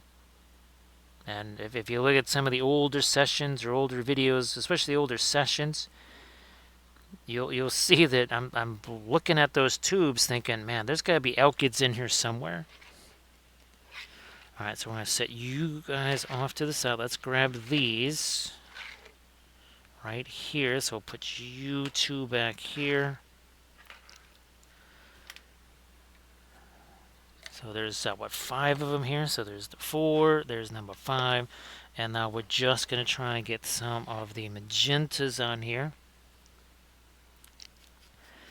So yeah, they're the 2 colors that seem to take some of the longest times to dry outside of cadmium colors. I mean, that's just a given. But your Williamsburg Egyptian Violet, your Williamsburg Brilliant Yellow Pale, and Indian Yellow, of all things. So yeah, those were colors we used a lot. And of course, those were among the slowest drying colors. And that's where you have to start thinking, okay, well, if that's the case, how do we approach those? That's why I have an Alkyd Indian Yellow. However, that Alkyd Indian Yellow is useless for, say, doing things like staining in a pre-glaze. And if you do go back and watch this one, I mean, this is where we use the phthalo green and the Indian Yellow together to make that really intense color. That you're not going to get the same effect from that at all.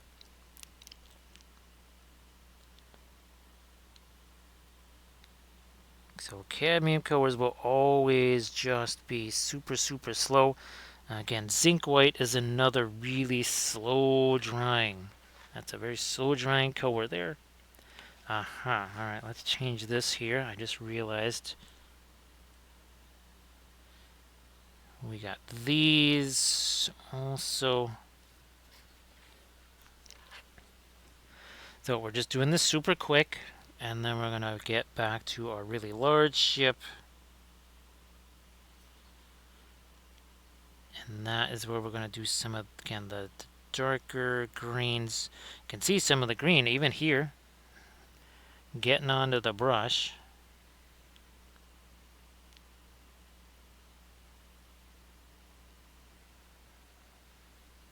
Oh yeah, I could see it when I went back to refresh it into the magenta. I was like, wow, look at all that green that's on that brush now.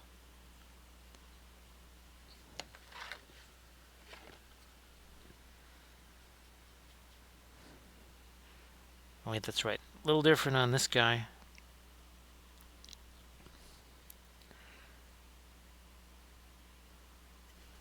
Do we have 2 of him, or do we just have... I think we only have the 1 of him here. Okay.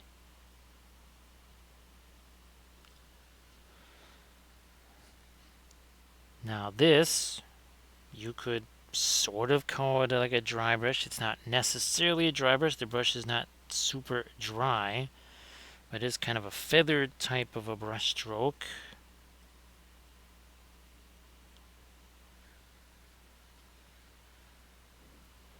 And again, still working with a color here that is pretty much a translucent color. Does that run? Oh yeah, it does. Okay. I thought so. That runs kind of down the middle of that. And now I think we're back to some of the really tiny ones here. And then we'll move back to our really big ship and again do some of the darker greens.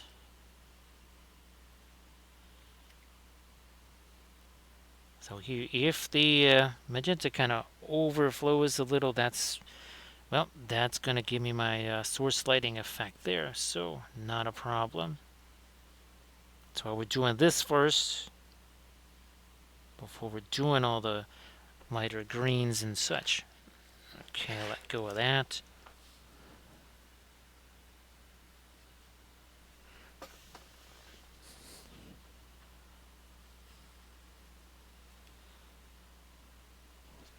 If I had done this on these ships, oh gosh, probably 3+ hours ago, this would not have worked out very well.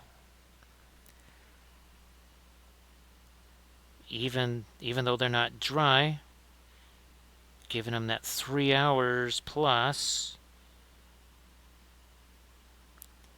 makes this a whole bunch easier to do. And I think if I do that, that is now all 5 of the... Alright, so we're going to push these out of the way. We're going to grab this guy here.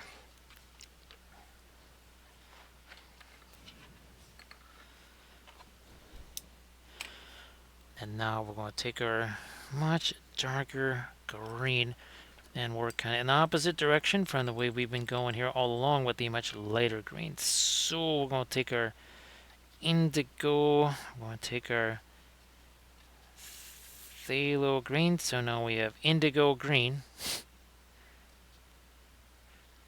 Thinning this down. Doesn't take as much to do that with our indigo, of course.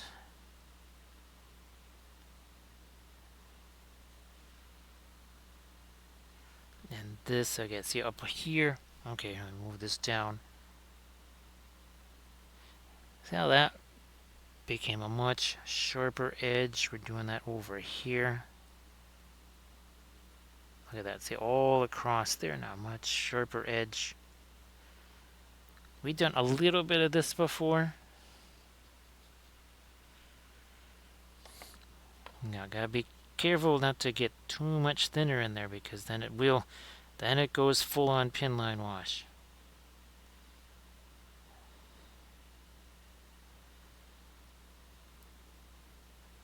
I think we've gotten that. Oh yeah, these guys here too. Those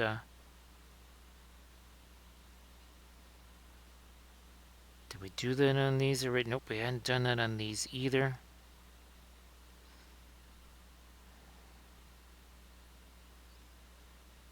If we darken that up, then our magenta over there looks lighter.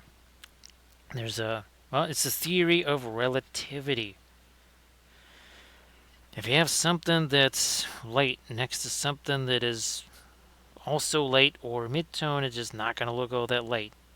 You put any kind of dark next to it, all of a sudden, boom. That's why I don't really like doing the white primer, because everything next to white primer looks insanely dark. Same thing with black primer. I don't use black primer. There's always some kind of color to it. On the base, we had a really, really, really dark blue primer, but it was a color. It was not just black.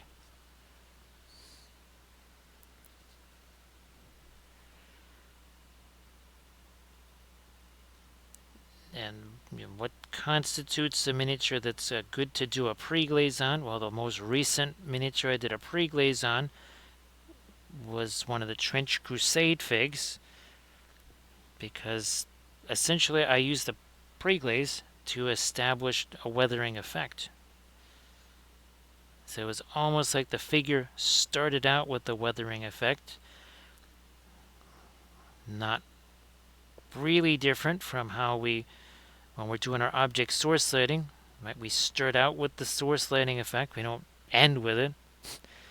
Why would we want to end with it? Because there's a whole bunch of areas you might not have to paint if you start with it. So you can see we did that little bit of dark along the edge of the, whatever that underside on the pyramid was there. By making that darker, our magenta looks lighter without having to do a single thing to the magenta. That starts to get back to the time savings.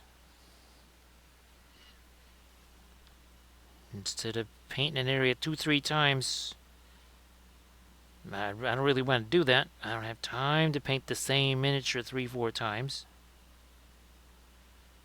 Pretty sure most folks don't.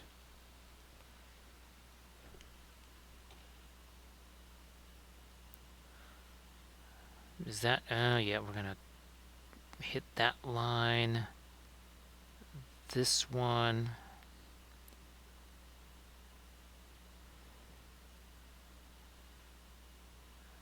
Yeah, that one too, over there.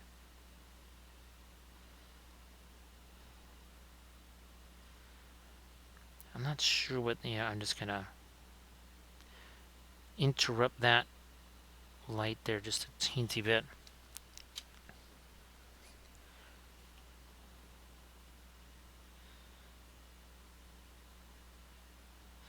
We'll do those. And then this.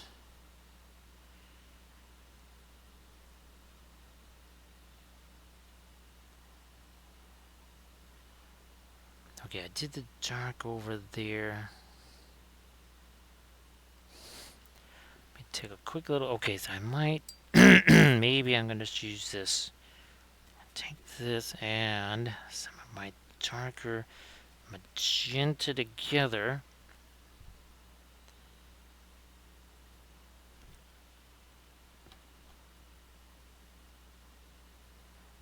And split these here. Yeah, okay.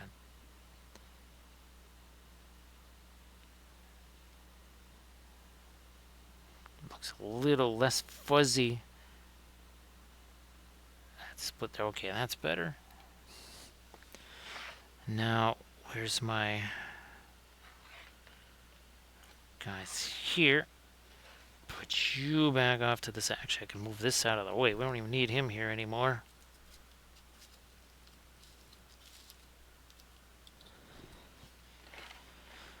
So time for the lighter magentas on these guys. Yeah, let's do that. No, wait a minute. While I got my darker greens, I just realized there was some of these. It's kind of like on the larger ship that I just did. And that will also enhance some contrast there. Not just a dark, but also now that edge became sharper. And this side wasn't too bad. The other side, we really needed it on the other one.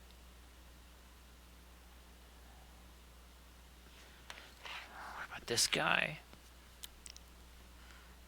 Yes, he was a little more solid right here. He was pretty set. Same over here, not too bad.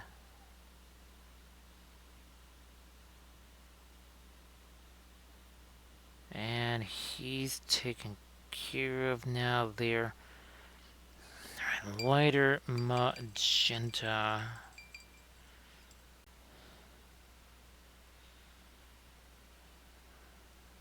Taking that titanium white, we mix it with a floral magenta. That's pretty much it. I will have to start breaking this down because, well, you can see the paint's had a chance to set.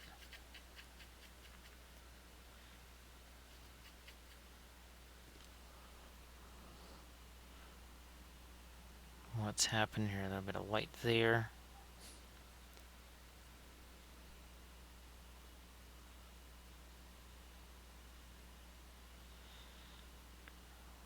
Lighten up this. Now, so I have been trying to create... I did create a second YouTube channel for our Twitch stuff, but it wants to keep defaulting to the main channel. It doesn't want to put stuff on the new one where it's supposed to go. And that's being persnickety, so that's something else I'll be trying to figure out tomorrow.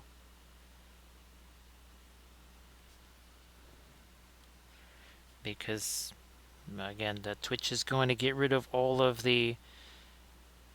our highlights here, and those, well, we've always called it it's like a second YouTube channel. Well, now we're going to actually have a second YouTube channel. And that's pretty much where our sessions are going to reside, and it's going to be, for the most part, just the raw video. I'm not going to be editing that or whatever.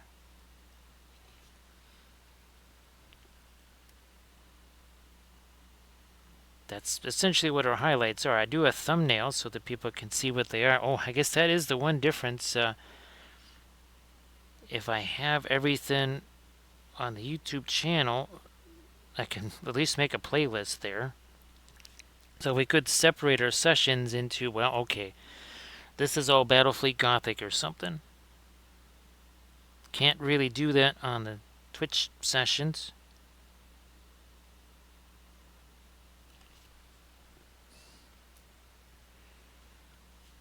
I'm going to do this here.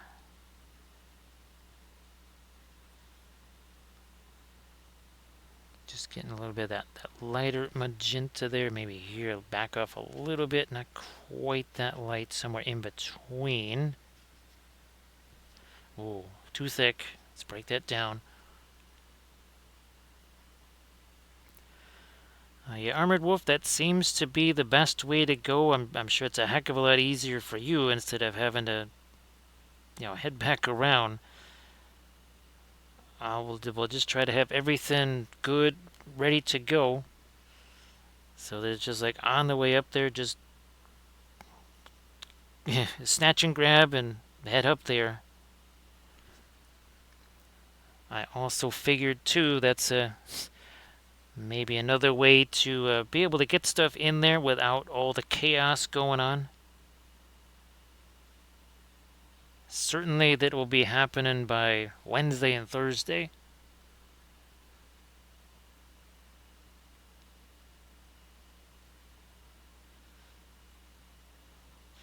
So yeah, I'll try to have everything all packed, all ready to go.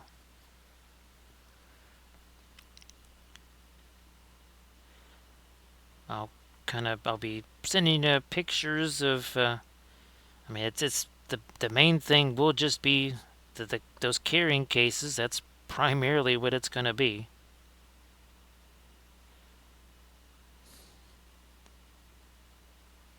Because those are a lot easier to move around.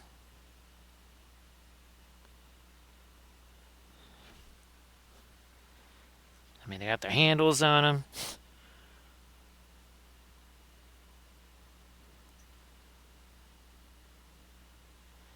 I think I might actually have to grab a few of those out of the garage because that's where they ended up.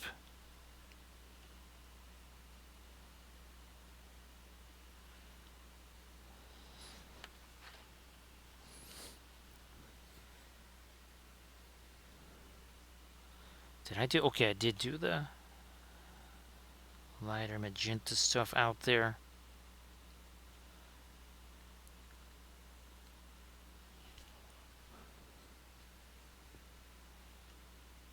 We'll get this here.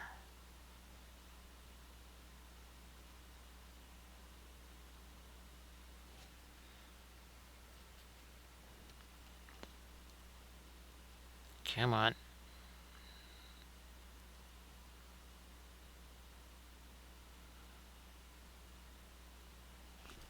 Let me see if we can get the later stuff along these couple edges here too.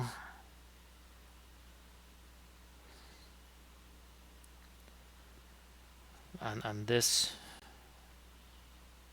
whatever these are. And then we'll move on to our latest screen, I think.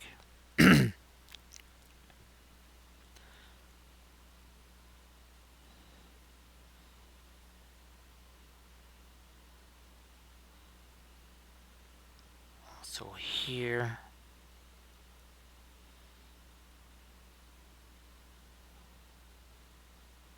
Like that.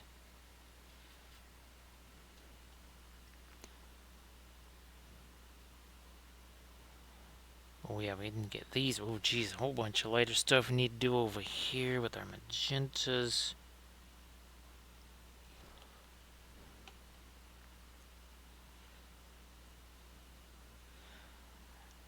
So I guess it's get here and head right down to Peoria, right? I'm guessing on Wednesday.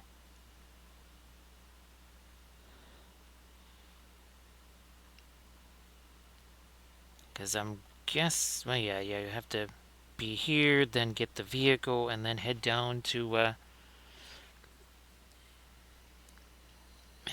Peoria there.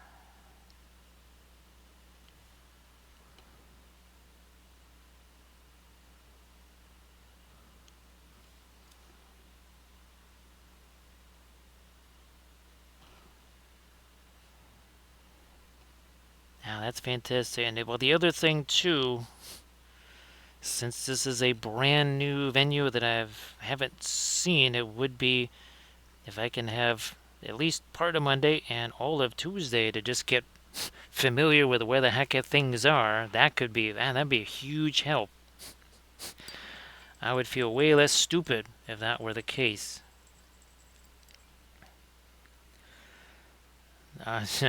I guess, do we take bets on how much terrain is going to have to be painted? Which that is something I'll be doing over the next week, is assembling a whole bunch of terrain. But this time around, we're going to utilize the airbrush on it.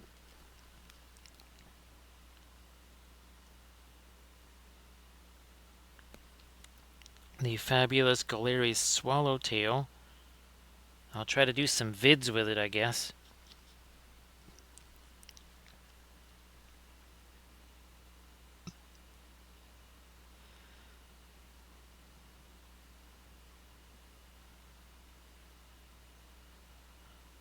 I'm guessing, gee whiz, they may still be making medallions and trophies and other kind of stuff too. They might still be printing those out.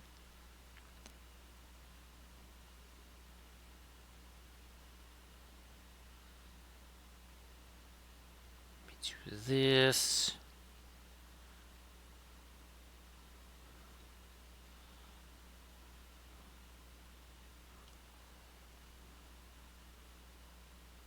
I thought so. I thought so.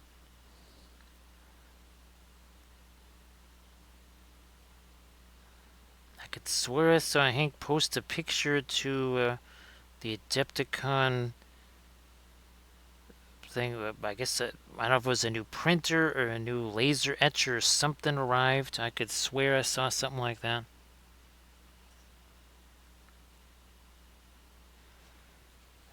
Because, yes, folks, all of those medallions that people get for prizes for the tournaments and everything else, those don't make themselves. Adepticon makes those.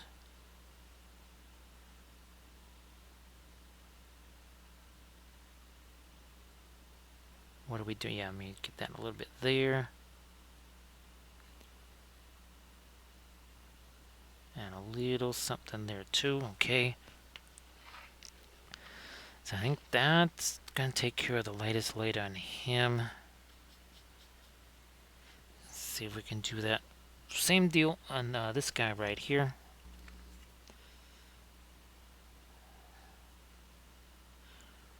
Like you do.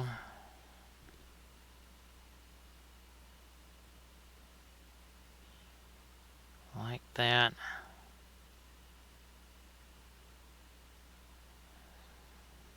Down here.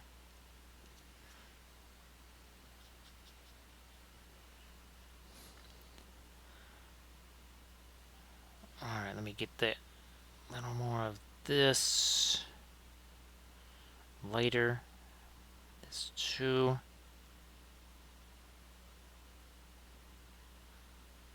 Top edge of this.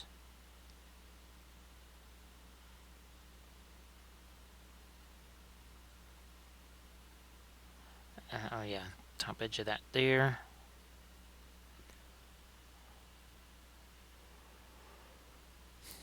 Oh geez, that's right. Was it almost double, I think, as far as that sort of the AV type equipment there? I don't know if it's maybe, I don't know if it's exactly double, but it seemed like it was about double what previously was being used.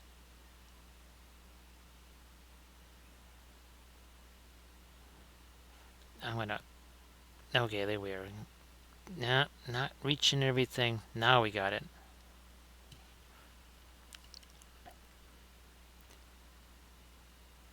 Our lighter green up there.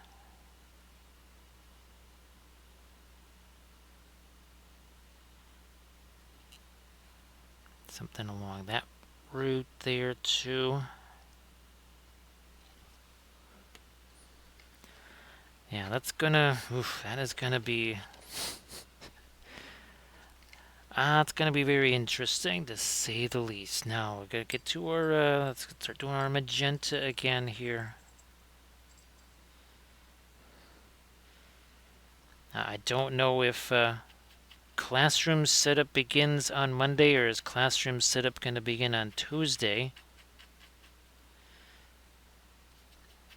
But my guess is Monday is just getting stuff in the building.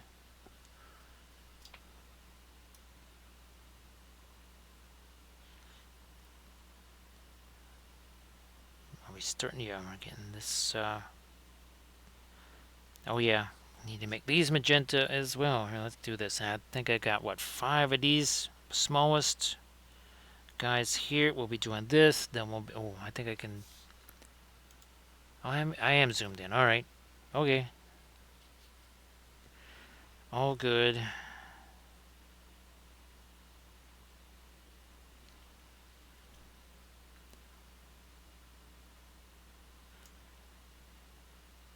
I'm guessing that there's going to be a similar type of electrical setup that we'll have to do with our Fort Wapple area with the tables and the cords and everything else.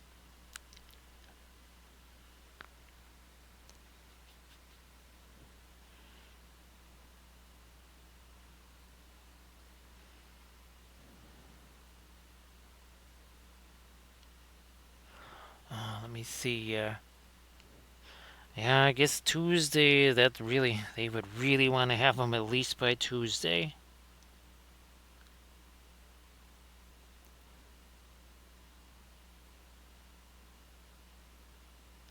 Oh, that one too. Okay.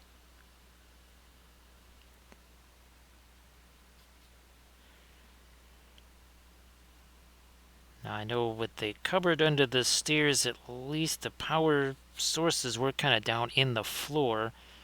I don't. We probably won't have that advantage here. It's probably going to have to be along the wall or something.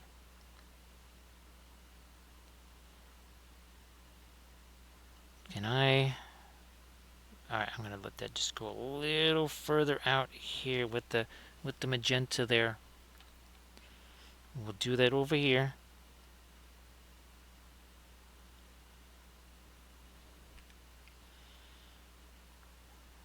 And then we'll do the same deal like we did with the other kind of mid-size ships. We're gonna get this part of the magenta. Then we go to the basically this level of the lighter green. Then as that sets, we go back to the lightest of the magenta stuff.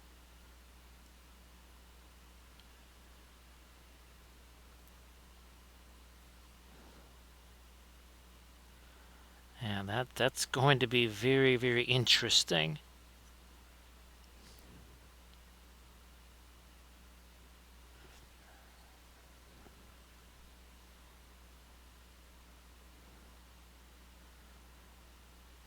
Oh, here, let's do that.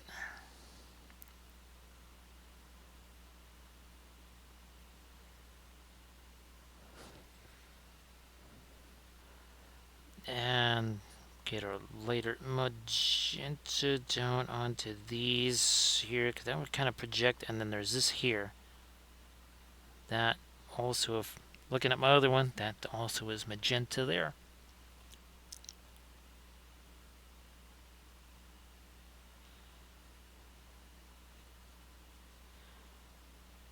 Let's do this.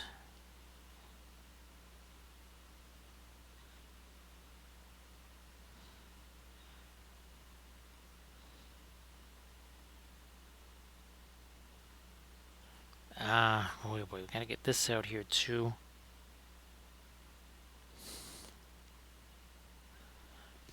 I think all there is just this one little arc with that lighter magenta stuff on these little guys.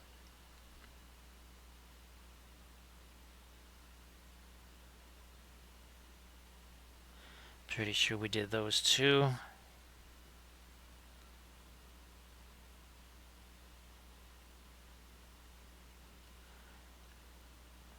Working in some more of our light there.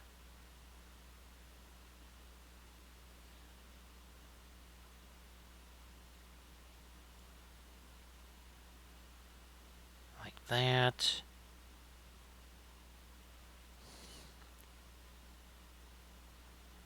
And some here.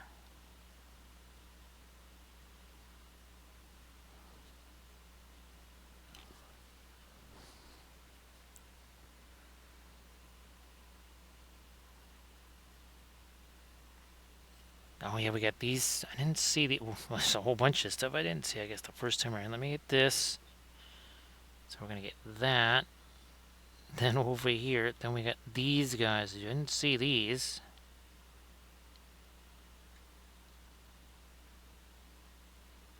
Not at first anyways.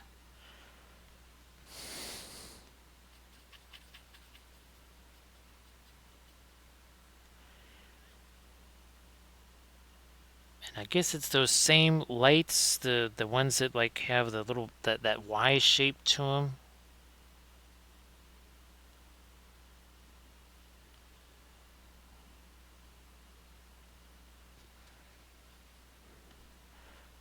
Get you right there.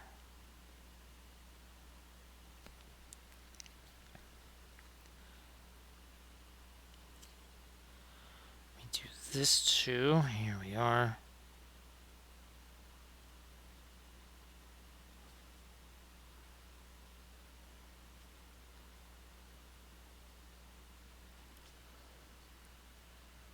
Oh, Game Envy. I could never remember.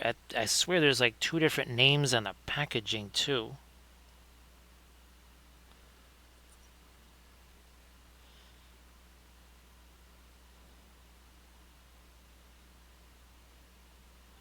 And we're going to put this here.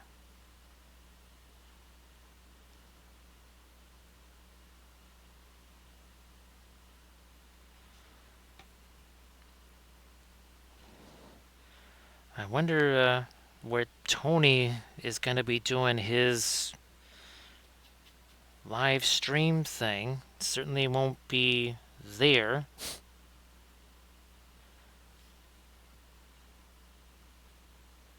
Unless maybe he's figured out a way to do it there. I don't really think so.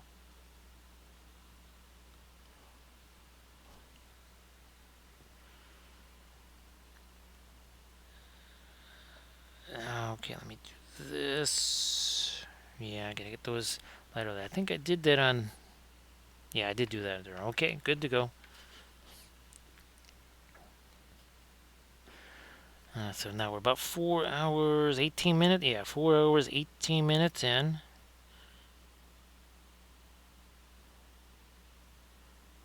Remember, we started out here. There's 9 of these things, and they had no paint on them at all.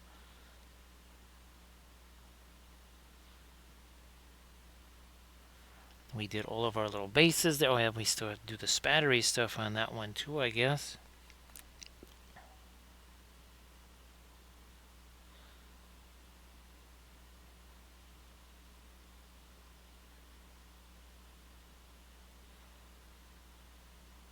I wasn't sure if they're, kind of doing the thing where they kind of mess with mobile hotspots and all that kind of stuff. I doubt if I would have one of those before Adepticon. I don't even know if that's even possible with what I use here, so we'll see. As far as the mobile hotspot thing, I don't know. Those never seem to work too well once you get into a facility. Well, too much internet traffic going on. You know what? I'll just let that all be. Yep, okay, I did it on the other one. Good. We're following along what we did with the first one.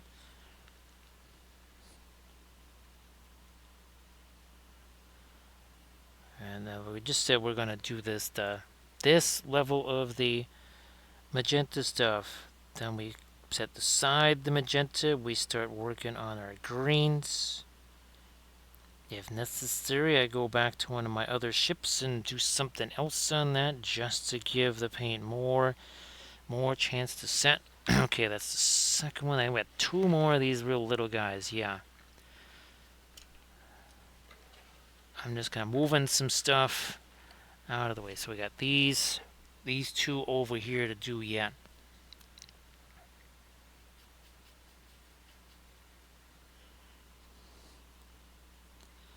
We'll do you and you. So needless to say, there won't be an Armada Monday that day. That's for sure.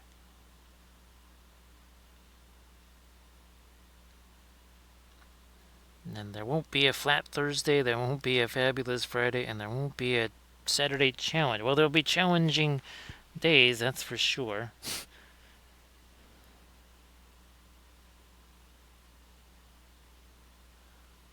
Let me drop this down here.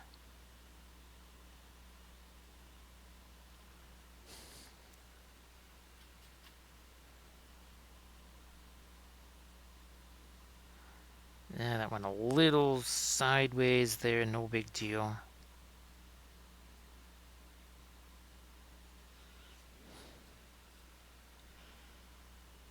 Okay, so we got one more with the magenta stuff, then we'll hit the green. I think here I can kind of just go straight to the latest green. I don't have to kind of go to that interim green or two. Just too tiny to mess around with that.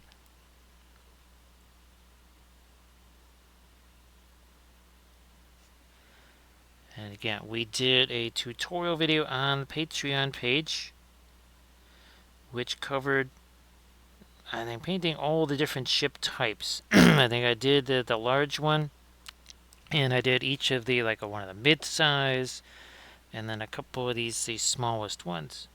So we covered all that stuff. Ooh. This is the one that, for whatever reason, did not get any of at least the initial magenta stuff here. That's the darker magenta. Essentially just straight up floral magenta.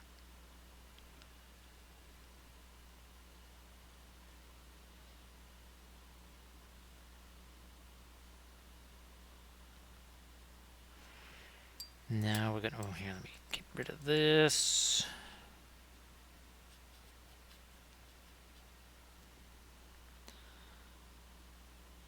Hit you. There we are.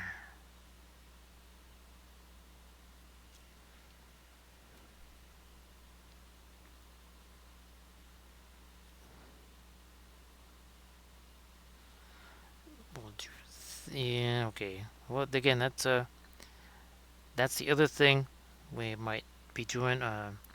Coming back again with that darkest green just to maybe do again some cleanups here and there. What did oh, that brush went over here. That's why we don't have it. Hey there, Camda. Welcome back. I figured either that or it was dinner time, which it will be here after we're done with this for sure. Let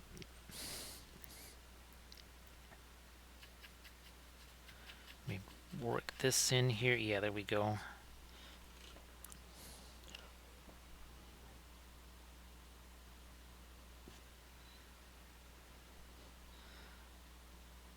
Lighter magenta, not the lightest though.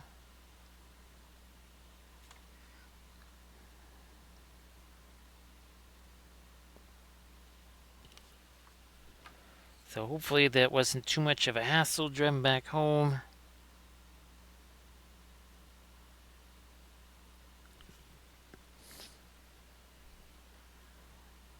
Our lighter magenta right along that line.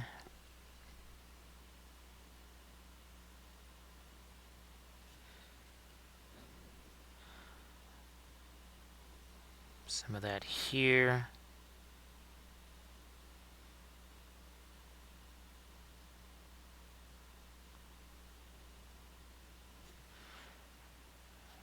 Again, there.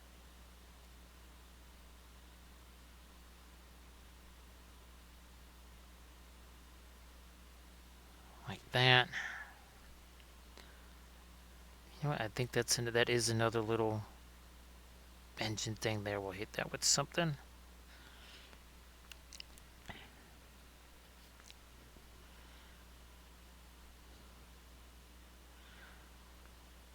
And we gotta basically construct some pyramids out of these. It's almost easier to just let the lighter stuff kind of go wonky and then come back with the darker stuff and make the corrections that way. A little bit easier doing that.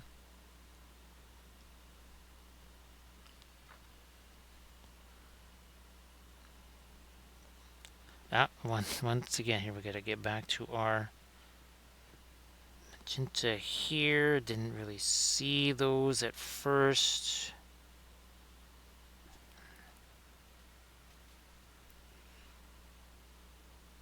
Get rid of that, and I think I might.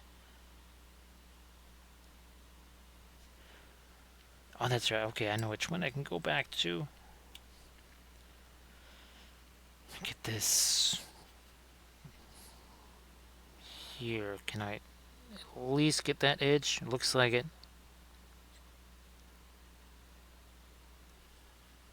Hey there, Diadems. Welcome back.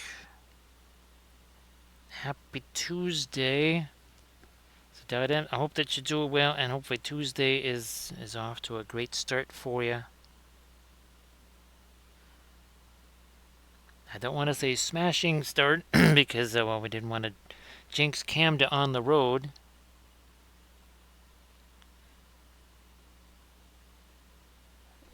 I'm going to take these 4 guys. We're going to shove those over here. And now I'm going to grab this one here. We're going to start messing around with the green. Not the magenta, but the greens here. So let's do those first. And I do think we're going to emphasize kind of the latest greens here, just because these are so tiny here. I'm just breaking this down with the thinner. This is acting a bit like the fast matte white, and that it's been sitting there a while now. You have to kind of rework it again.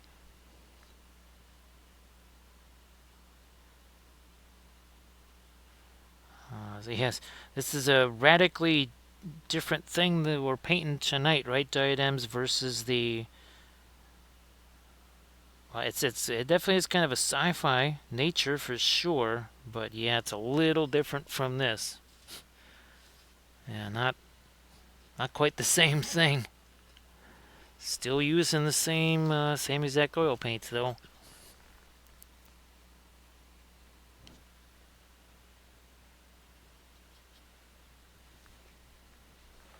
I wonder. Let me see here. Okay.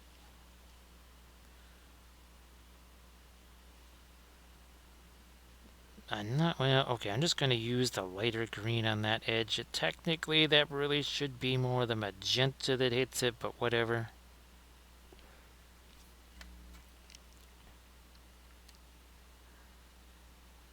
And that, I think, again, we'll just roll with the lighter green. Probably should be the magenta.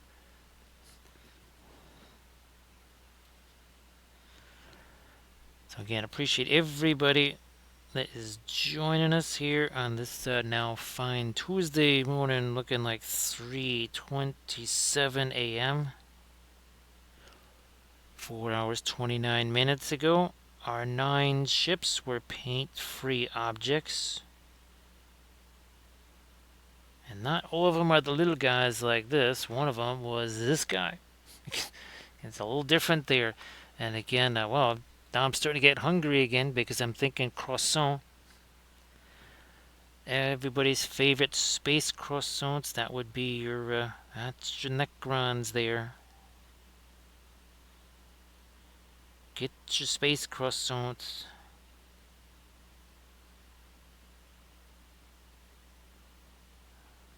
Fine, now we'll leave you alone. We're gonna get these here and do some of this later stuff here. On these are, I think, the smallest of the ships. Oh, wait a minute. There's another here. Let me get the magenta back on this one here. I thought we had done that on him, but nope. When I come back with the lighter magenta, we'll just make up for lost time on that one. Okay, that's good. Enough.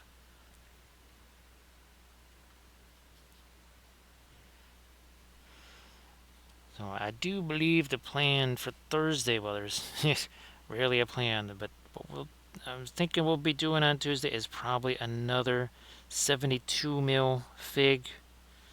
Essentially something that's already prepped, so I would have time to actually then prep the Trench Crusade stuff for the Friday, Saturday streams.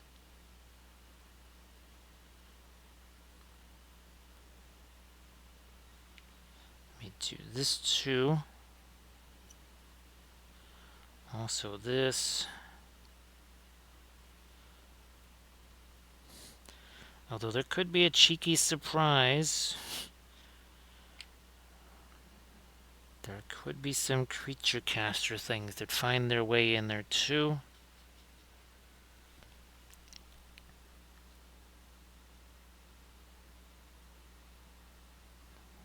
Just working and get a little bit of the lighter. You know what? I'm gonna switch around my angle of attack here to do that. Just a whole lot easier.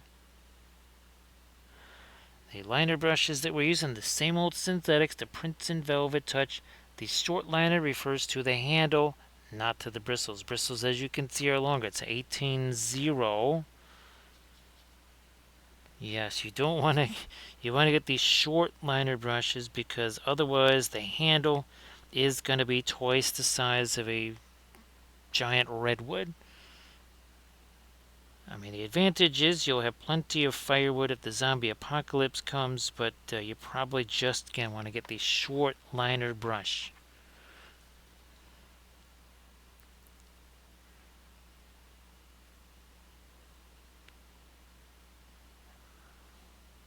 Oh, and that's right. With our 3 foot by 3 foot by 3 foot photo booth, that doubles as an emergency shelter.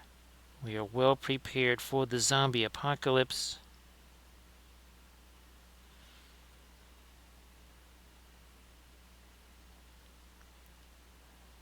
Doing that lighter green around the outside perimeter of this.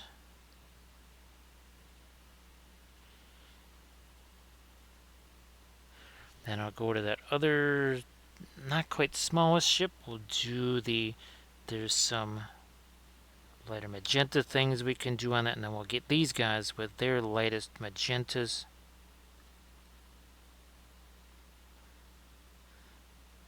Man, there's not a whole ton on these smallest of ships here.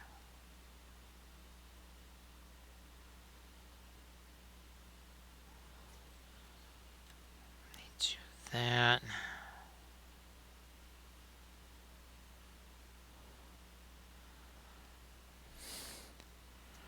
Hit this as well.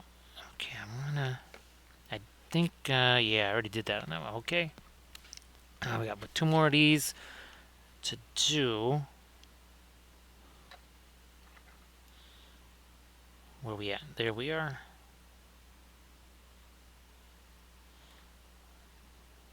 And you can see in many ways we're just sort of doing a kind of a dry brush type of a stroke here. Only way we're doing that is if this paint is not chock full of thinner. And when it comes to the oil paints, as far as putting too much thinner, not enough thinner in it, tends to be one of those, well, you learn as you go. It's one of those things where you can get impatient with yourself. You say, geez, I want to be able to achieve this and this and this in this time frame. But you don't want to be to get too far down on yourself if maybe it doesn't happen right away. Most folks, they find that the oils, there's a little bit of a learning curve, and that once they they almost remember the figure where it all just kind of clicked, and they say, aha, okay, that's what I really need to do with this. And then once you get there, generally the advancements tend to take a little less time, but there's maybe kind of a little bit of a breakthrough point. Give yourself a chance to adapt to the oil paints. They're definitely very different from the acrylic. It's a different mindset.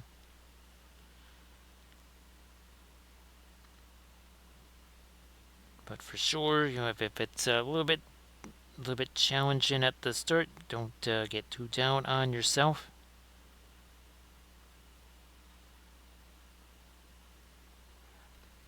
Usually, the way to make those first miniatures easier, minimize the amount of colors, potentially just do something where there's one really light color, one really dark color.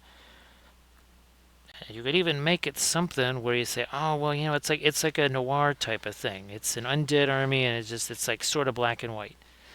So you can make it almost seem like it was meant to be that way, especially if you do like a dark indigo blue or something, and then have a light gray or whatever. We did one of these, one of our dark sword videos, right? That was just a value study. It was two colors there, and that's it. I think I might have to do me another one of those. It was a while ago when we did that, so I might be doing another one. And again, that would just kind of show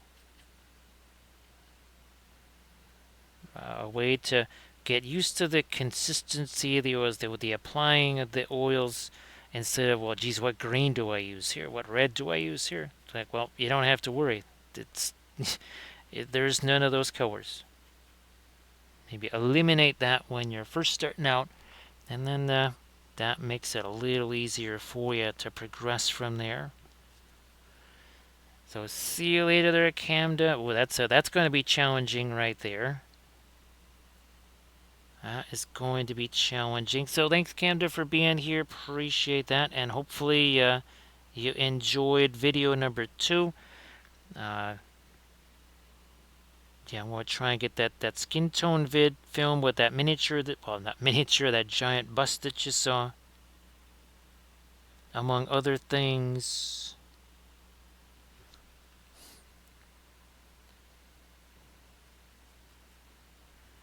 I've also got a printing workshop video that might also be getting filmed this week. So I just realized I've been kind of filming portions of it, but I don't think we did the I think we did do where we've actually placed the figure on the bus, on the plinth, in the slicer. Let me do this again.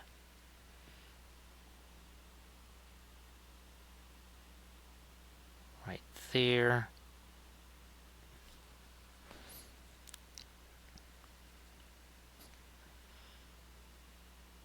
Come on, there we are.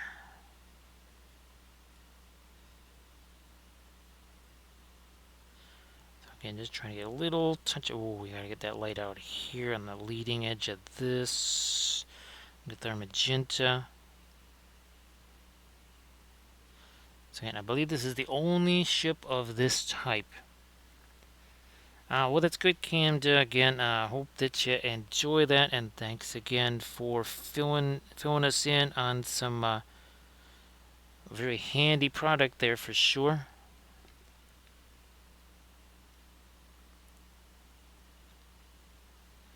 Oh yeah. Let's get the. Still always again come back with the darker magenta stuff, which would probably be mostly the actual floral magenta with a little bit of the darker kind of violet magenta that's thrown in.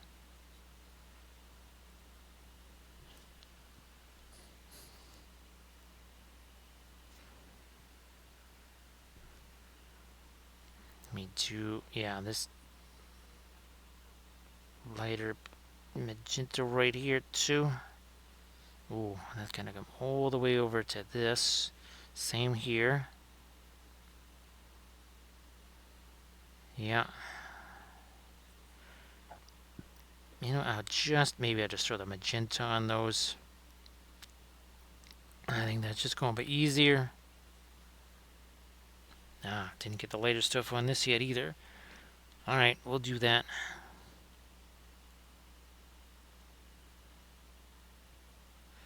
Okay, we can set that one to the side. Now let's get these These four, yeah, these are the same four guys.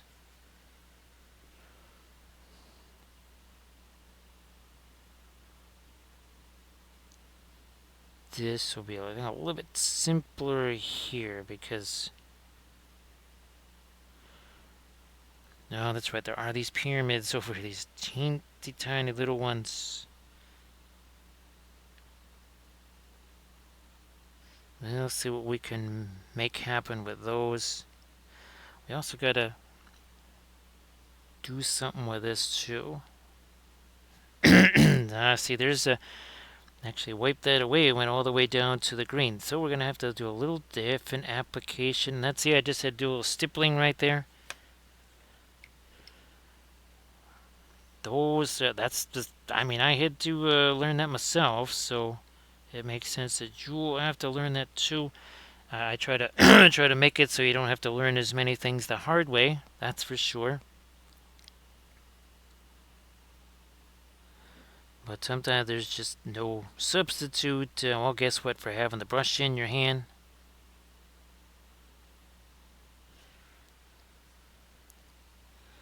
Let me do these here. Yeah, we'll just come back with the floral magenta there and just try to rework some of those, the edges on those pyramids.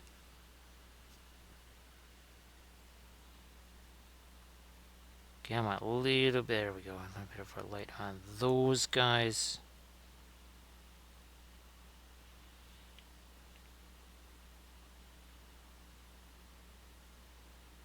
And then lighten those edges too.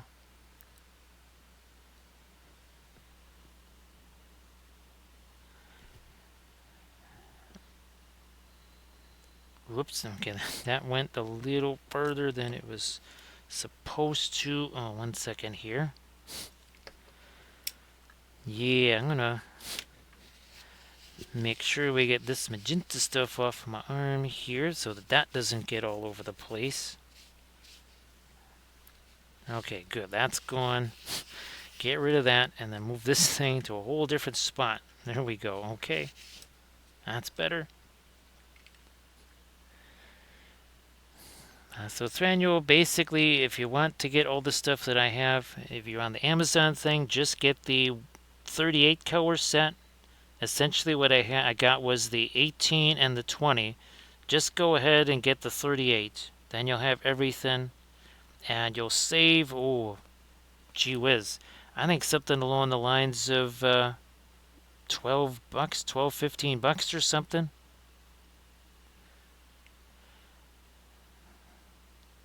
So it's all right there in the video. I actually I have the Amazon page open there.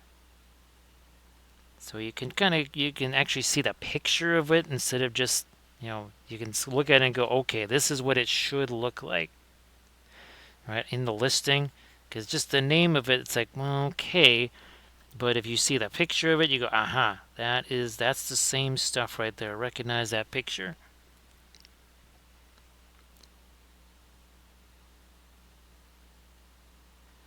Trying to get my light stuff into here. Yeah, I'll have to do the same little tap, tap, tap along there too. And that is more of a stippling approach there, and that's why the paint is sticking. Otherwise, it wouldn't just be wiping away what's already there. Also, we're adding a little more thinner to that. Again, thin, over thick, vice versa. So yeah, Thranduil. Unfortunately, I could not get the fluorescent ones. I think that's called the opera set or something like that. That was not what I was expecting, because I can get the watercolors, I can get the oil pastels, get all kinds of stuff, but I can't get those. I mean, it's all right. I got plenty of fluorescent oils here between the Marion, and actually you can get the Marion Streets on Amazon. At least I can. which I found hilarious. I did not expect to see those there.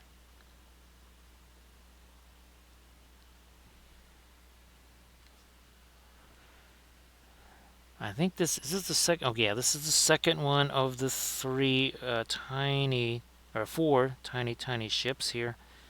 I will have to again come back in here with the actual fluorocolor and do some more stuff. Let me just get these two out here and move these two back over this way. Yep, have to do that.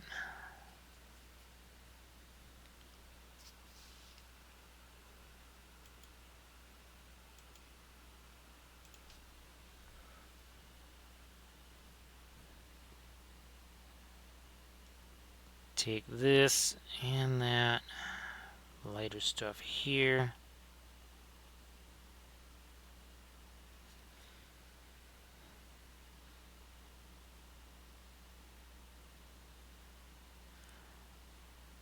Like I said, we'll come back with the floor stuff, darken those down, but I gotta wait a little bit before I do that.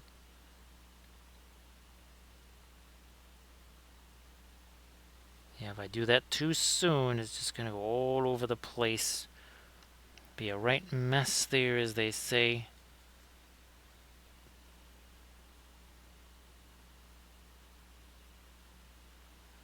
And we're getting this here. Again, back to that stippling type of approach that we did on the other two. Same thing out here on this.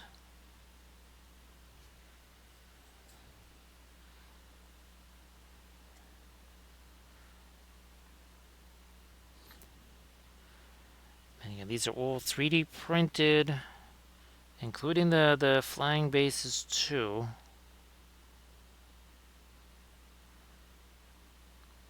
One thing that makes it difficult with these flying bases is that the thing that connects to the underside of the ship there, that is way too gigantic.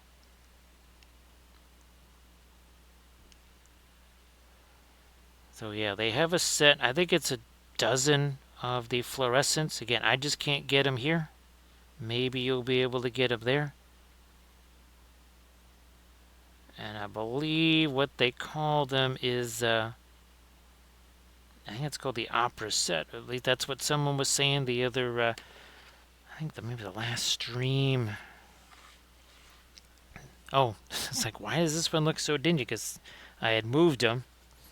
It's like, how in the world does this one have such a dark magenta on it? Where's all the light that I've been doing?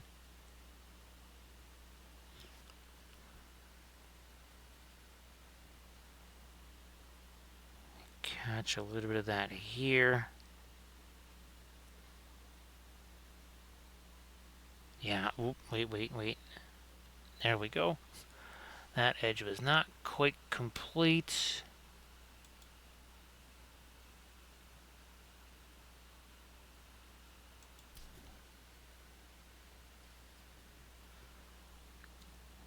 Now we'll do the same deal on this end again. I'm just tapping the brush there. That is not a regular brush. I'm just tapping away at that, and it's like a little Morse code. And that's why that paint sticks there instead of me just brushing everything.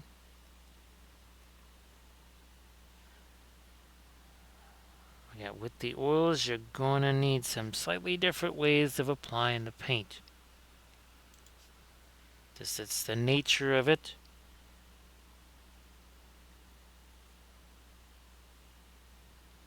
Yeah, we're good there.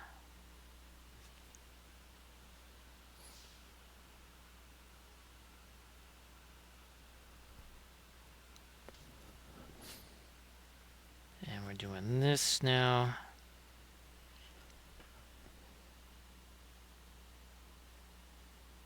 A little bit. Oh yeah, let's get the light into there. Almost forgot about that. Is this okay, this is the last one that needs these lighter magentas here.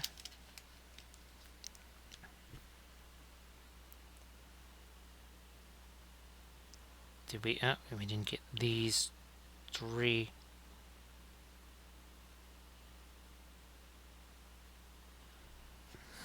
Back to this again.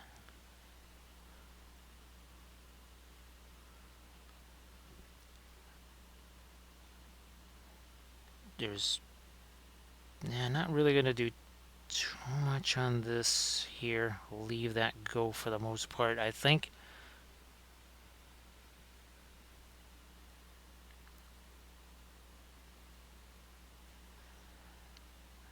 One more go around here with our magenta stuff there. Okay. Speaking of magenta, let me grab this guy.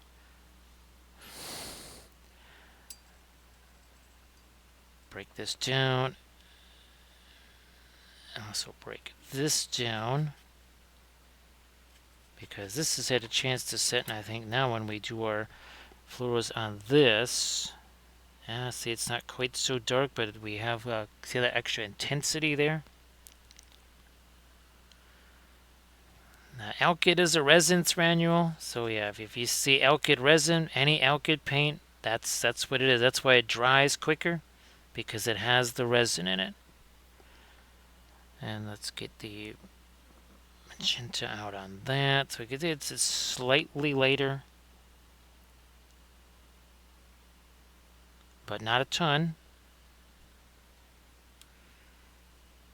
So whenever you look at the, I don't know if you've got any of the alkyds yet, but when you look in any kind of alkyd paint, it always just says alkyd resin.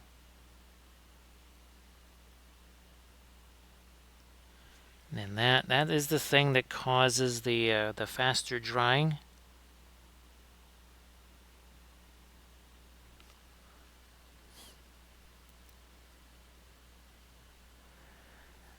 Boy, that'd be great if you could get those thranule. Now again, obviously I won't be able to test those because I can't get them here.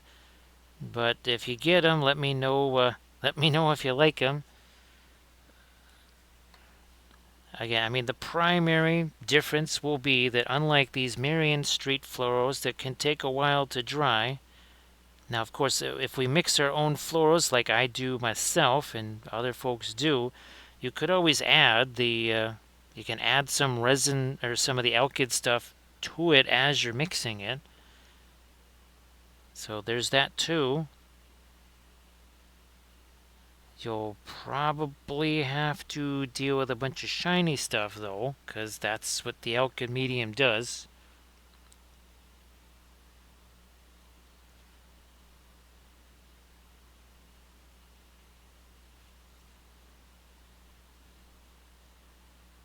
I mean, I'm not so sure, especially if you're mixing it with, well, actually, well, you could, there you go, you could have less linseed oil and more of the alkyd.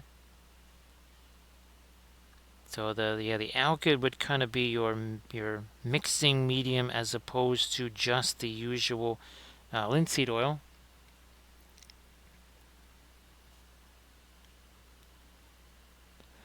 Now thranule, make sure that they're, because I thought I had got them too, and it turns out they were the fluorescent watercolors. So yeah, do one final double check just to make sure they're not being cheeky and they're gonna send you watercolors. Because I was all happy. I said, oh, wait a minute, I found the alkyds. And next thing I know, it was like, nope, those are watercolors.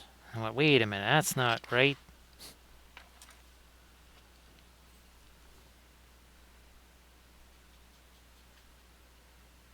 Now I'm gonna keep searching, Daniel. I mean, maybe, and it's weird because I've seen the picture of them, right? When even on the video, in that picture that I show, you can see there's when you're on the Paul Rubens store, whatever, you can see him in there. But yeah, do a quick little double check to make sure that that is not the watercolor set that you're looking at. Because I came real close, to putting that in the cart, and I went, ooh, wait a minute. That's not oil paint. There might also be oil pastels. Oh, thanks, Daniel. Appreciate that.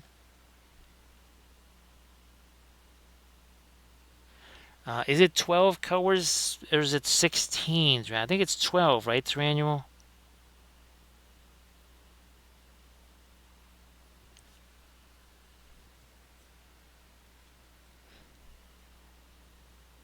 Let me do this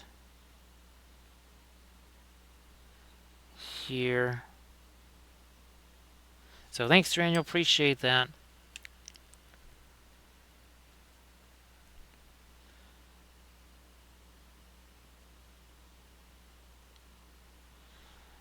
So now Thranuel, the other thing is, let's see. Now Thranuel, is titanium white one of those 20 colors? Because I think what you might have found was the set of 20 that I just did the video on.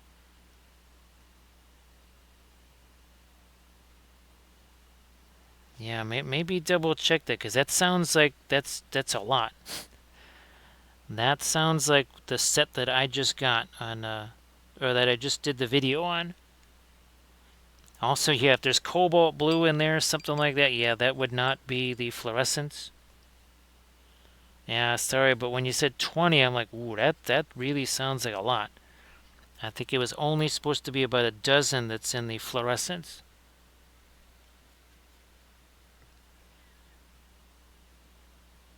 Unfortunately, obviously, I can't look at the link while we're streaming here. I wish I could. That will be easier.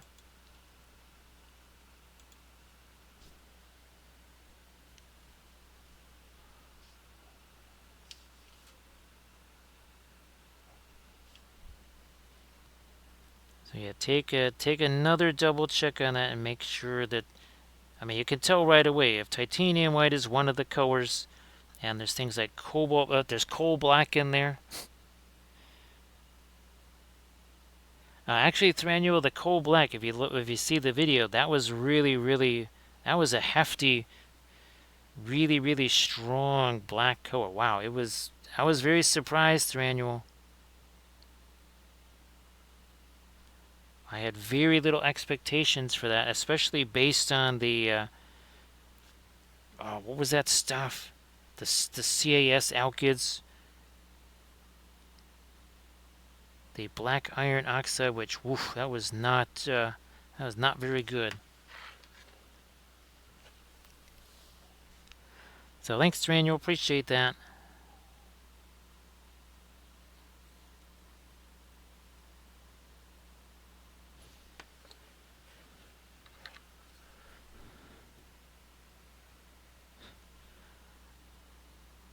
After I do this, I'm gonna go back to the larger ship. And I might do this same thing. Yeah, oh yeah, I did a little bit of this, but I think we'll do a little bit more of this on the largest ship. Actually, not the larger.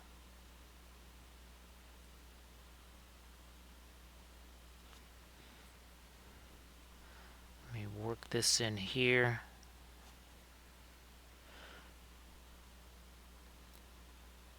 So right now I'm just using the old good old-fashioned Marion Street fluorescence here.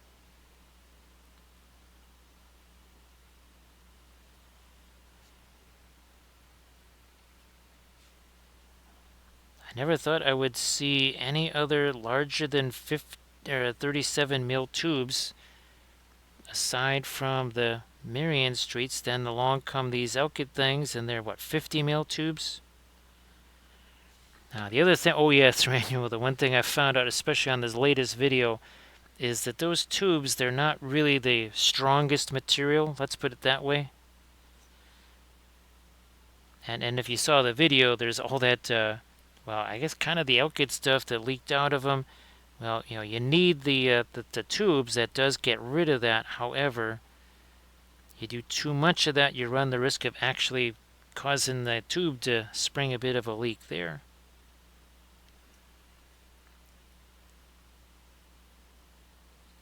Yeah, that went a little farther down than I wanted it to.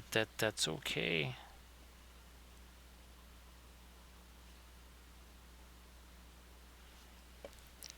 And I got maybe one more of these to do.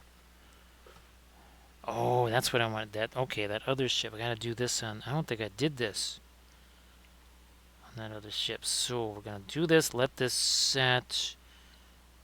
I will try to maybe come back with my darkest stuff to separate some of these panels here on the pyramid.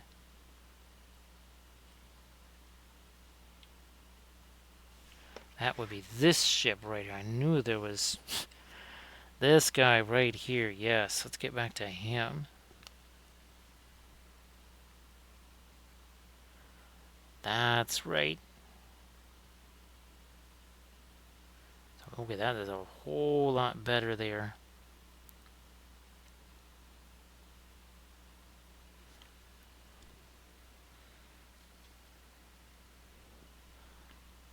And this is something a couple hours ago. There's no way I'm getting away with this. Not a chance. We talk about all the time. You got to give that paint a little time to set. So see how that's getting a little bit brighter there now.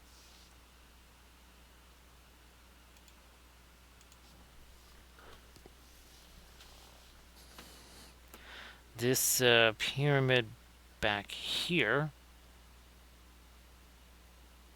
that certainly needs some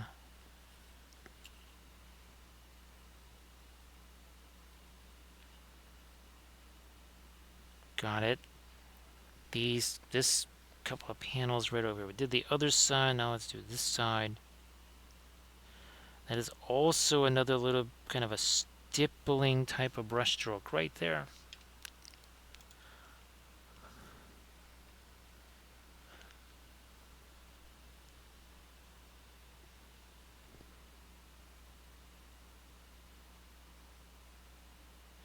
We'll work in this.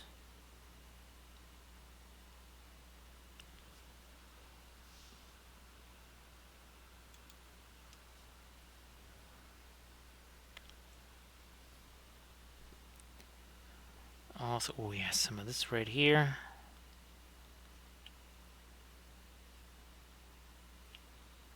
Come on, there we go.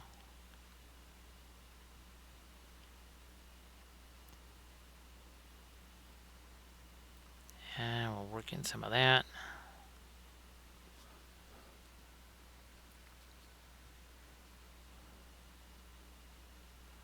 This too.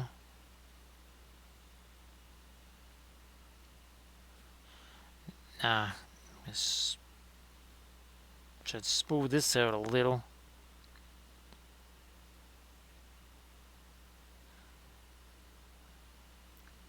Same down here. We're just gonna have that the magenta work its way down there. Maybe a little more on this hull over here, I guess. Perhaps.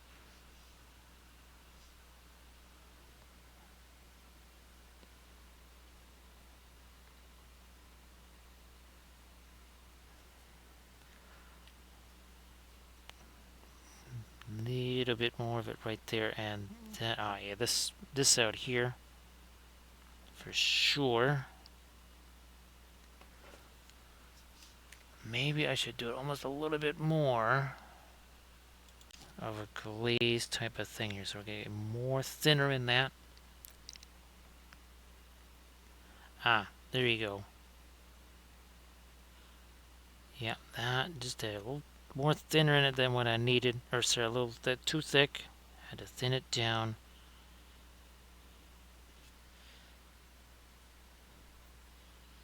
Do the same here. So see how that kind of roof, look at that, just goes right where we need it.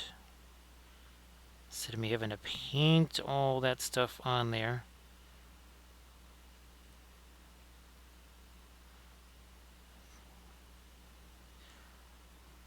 Nah, let me go back to my lightest light again here with the magenta now that we've done this. Just take the paint out of there. Here, we're going to come back again with something that's much lighter.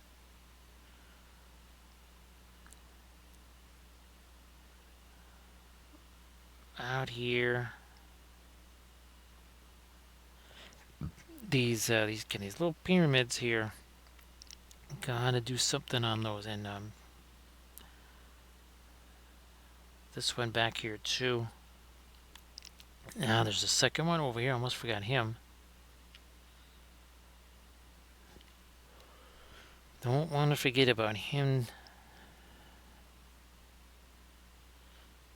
Get that little piece of fuzz off of the brush.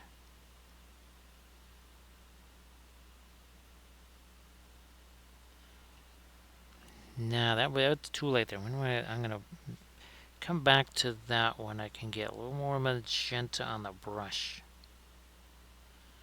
That would have been too much there. Kind of lost sight of these two shapes.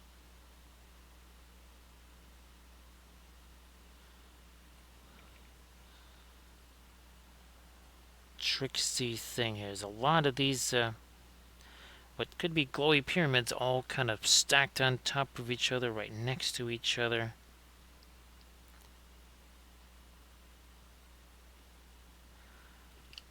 After I do this, I'm going to go back to the biggest ship because there are the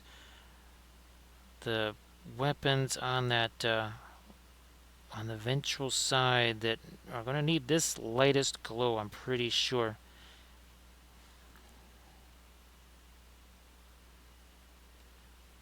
Spin you around, do that little bit of stippling on there to get that okay. So we'll move you guys over here out of the way again. 1 second here. Where's my, there it is. And that is, yeah, see all this stuff down here. Alright, let's get to it. Let's rock and roll on these edges down here.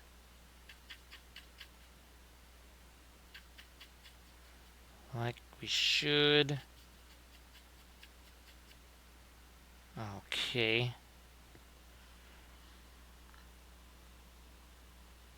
Probably not as elaborate as what we did on the upper surface, but we got to at least do a little something there.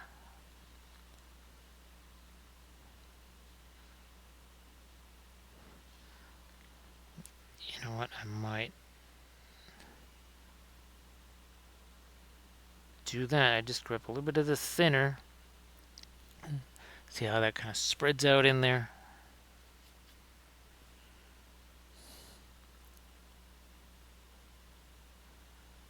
So let's get these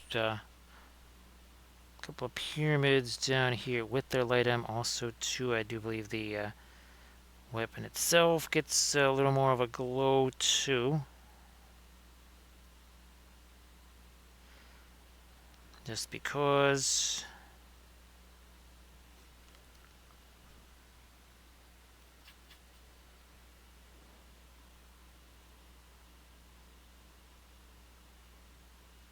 Do that now.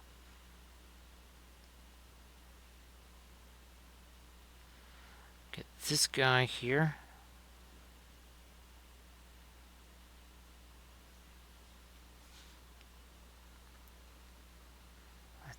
And then we'll come back with the same deal, lighter the full-on magenta, and it almost be like some semi-glazed stuff going on in there.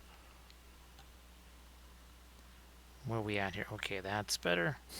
Couldn't quite see what I was looking at. Or yeah, that's okay. That should go in there.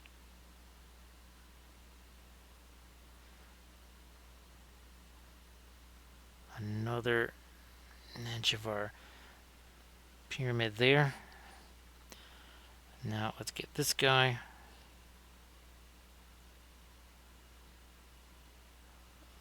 Here, we'll just carry that along that edge too.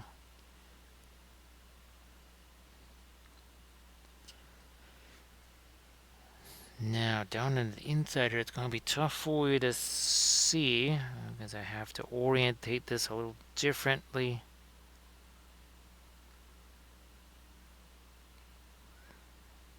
And I think we'll hit the, yeah, front of that with a little bit of our magenta too. Same on this side.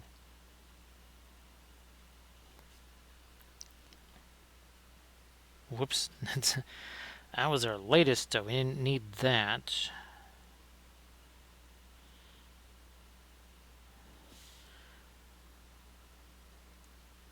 Another touch of it right along that part of our turret, I guess.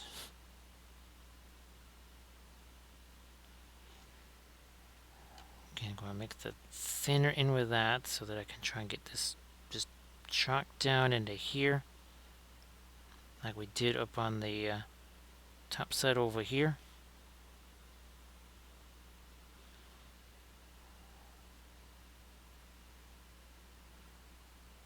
I don't know, make a little something lighter on these guys. Now that didn't quite work the way we wanted.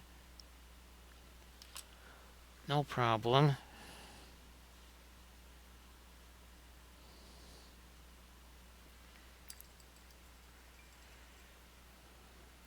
I'm gonna take the much darker magenta, a little bit of our blue there.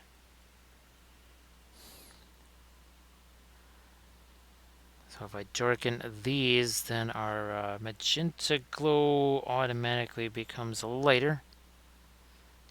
Because now we've got a little bit of dark to compare it to. Same over on that side there.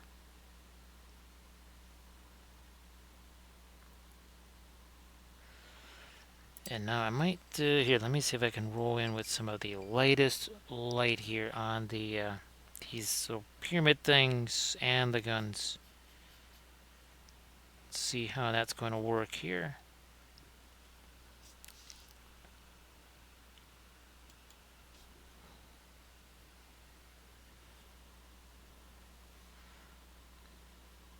Gotta get the tops of these.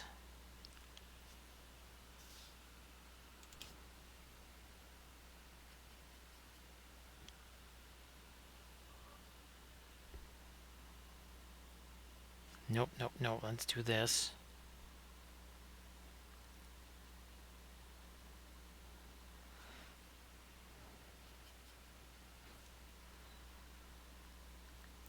And putting in this lightest light here.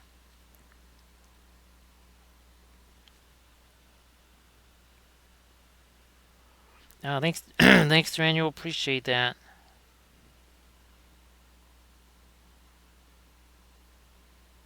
Hopefully the commute wasn't too much of a hassle today.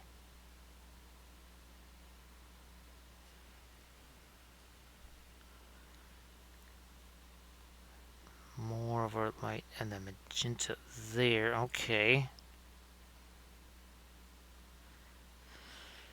And now I'm going to come back with, well, the straight up magenta here. Let's do this. So that is going to fill in that, and then also create a little bit of our, see, a little source lighting there that's not too much. That's great, Daniel.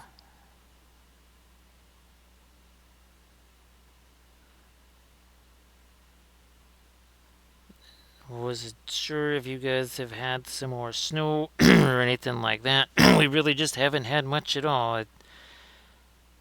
I still think New Orleans has had more snow than we did this winter, which is that's pretty wild. And actually, the folks that have gotten most of the snow are the folks in the south.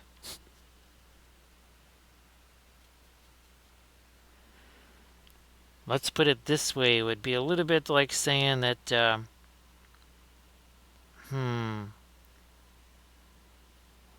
Lisbon or Marseille had more snow than, I don't want to, maybe like Oslo. It's kind of been that level of crazy.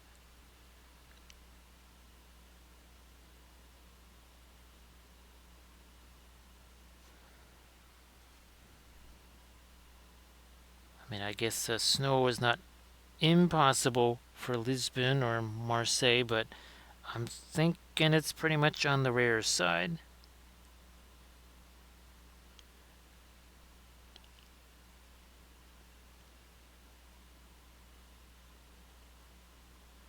Yeah, what the little snow fell, that basically is all gone here now, too. There was not much of it to go away.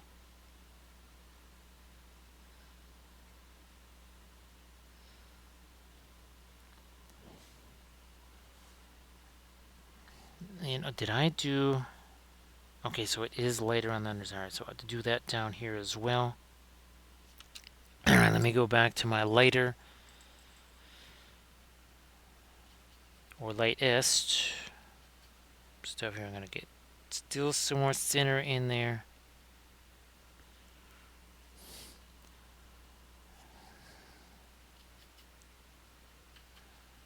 More the thinner. And then hopefully as I do this, yep, it just starts to flow down into those crevices there by itself instead of me having to force that in there.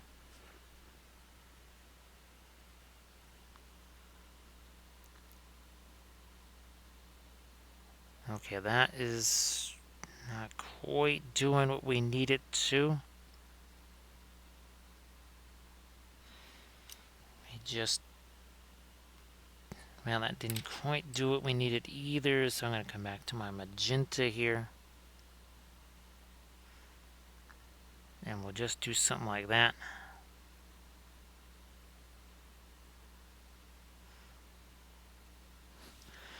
Because there's only so much you can see of that anyhow. Back to my sort of darker green here. Get a little bit of my Indian yellow into that. Nope. I need a little bit of mid-tone-ish stuff going on. Let me see what this does. So the floral magenta is just the floral magenta. The regular magenta, that is essentially quinacridone magenta, and that is the Winsor Newton Griffin Alkyd version. So yeah, just the Marion Street, the Marion Street fluorescent magenta.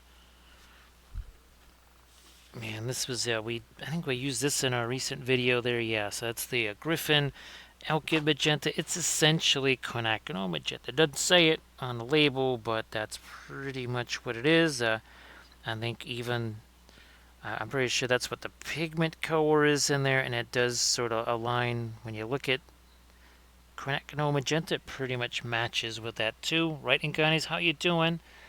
It's 4:18 in the morning here in Inganis. Unfortunately, I had to start the stream later.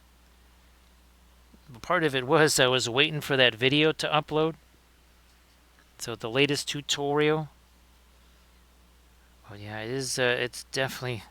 It's later here on Armada Monday / now Tuesday than I was anticipating. I was really targeting more of a, say, a 10:15 start, and it ended up being, well, basically almost 11. Well, let's see, it's 5:20. So yeah, it was pretty much around 11-ish o'clock then when we started, or a little bit before 11, I think. Maybe 5 minutes to 11.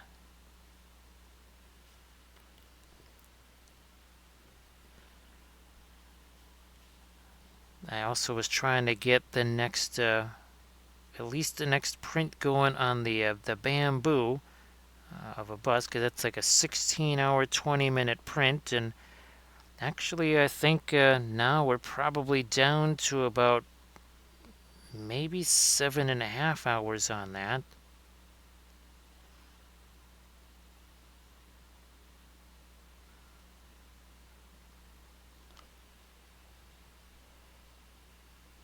Thanks, Math Muffin. Appreciate that. Yeah, Inkane's, I'm looking very much forward to some food after this, that's for sure. As it was another one of those where there was not time to eat any kind of dinner or anything like that, so really looking forward to some chows.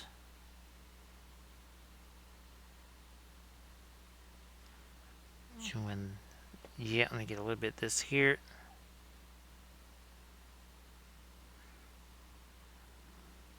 And push that over there. Just again, trying to do some cleanup on our big ship here.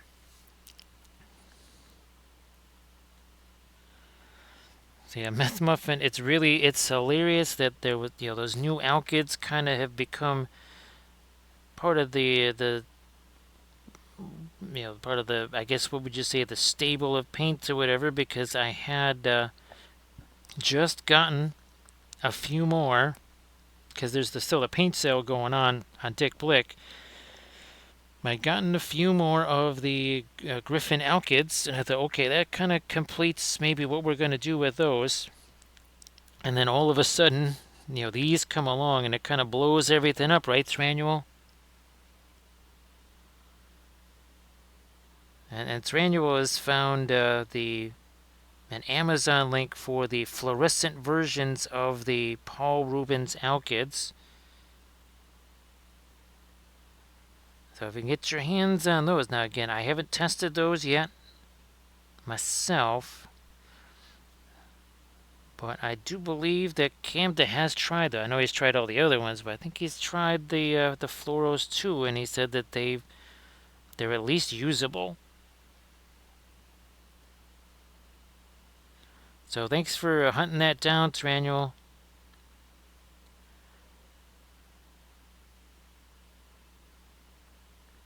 I just once I went to the Paul Rubens store on Amazon and did not see him in there. I thought, okay, well, we're kind of getting shut down here as far as that search goes.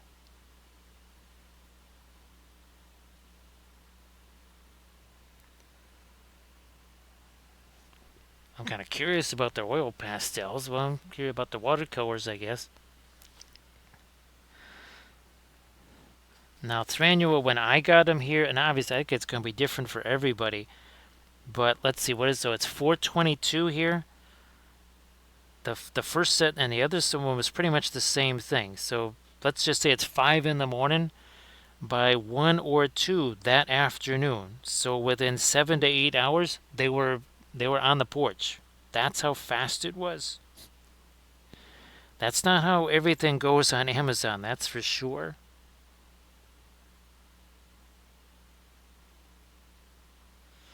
I was really, really, really, really shocked by that.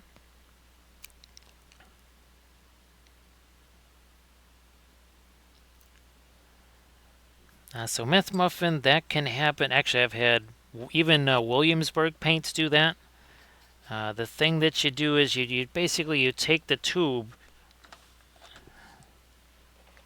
and you basically do this. So you kind of start up here, pushes it down, then you do that, and you're not going crazy with it, but even just this little bit, you do that, you do this. It made a huge difference, Meth, from the first video to the second video. I mean, it was orders of magnitude different. Again, just doing something like this. That kind of essentially sort of mixes the paint in there. And yeah, here this is again from the first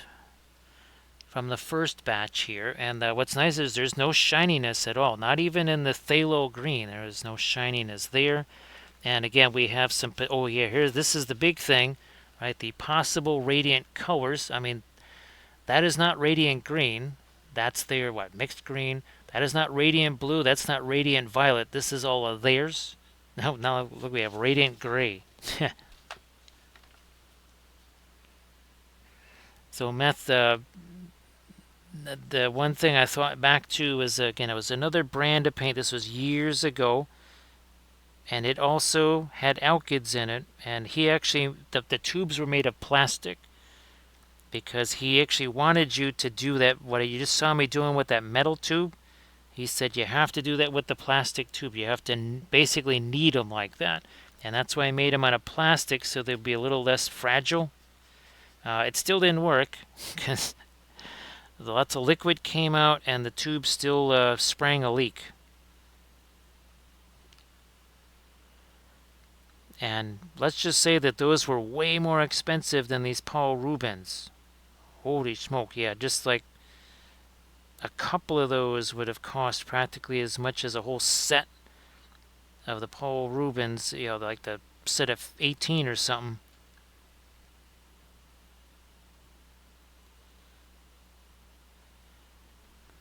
And again, there's the Richardson paints. That actually kind of happens a lot with the Richardson paints because of the safflower oil.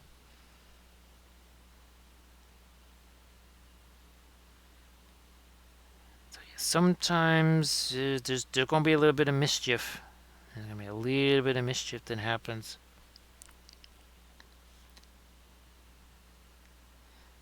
Let me pull that over this way a little more.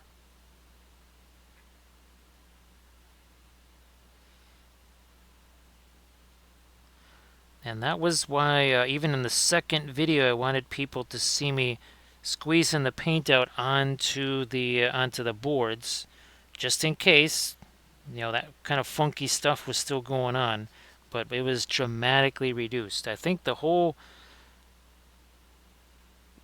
it was, I got of the five, I think I did 5 different charts. Pretty sure on the first 2 that didn't happen at all.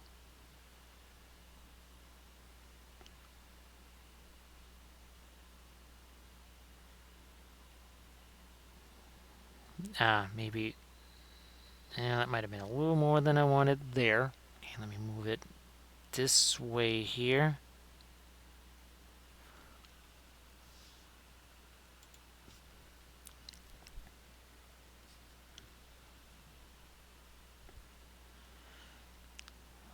Fine, we'll do a little more like this way.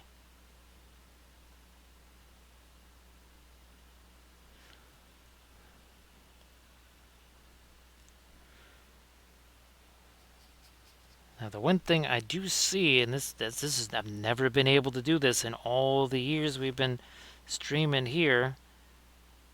I guess Zhang started another stream. I'm not sure why, but he started himself another stream. And he's doing a Gundam, so it's not the bricks. So I think when it does come time for raiding, if I could get a chance, I've never had a chance to raid Zhang before, so that'd be great. That would be really cool. Wow.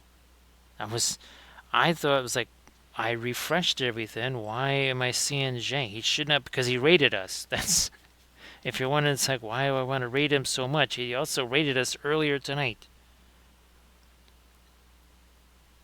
Now, of course, I think that was kind of at the that was at the start of the stream. So that was probably about 5 hours ago, I want to say.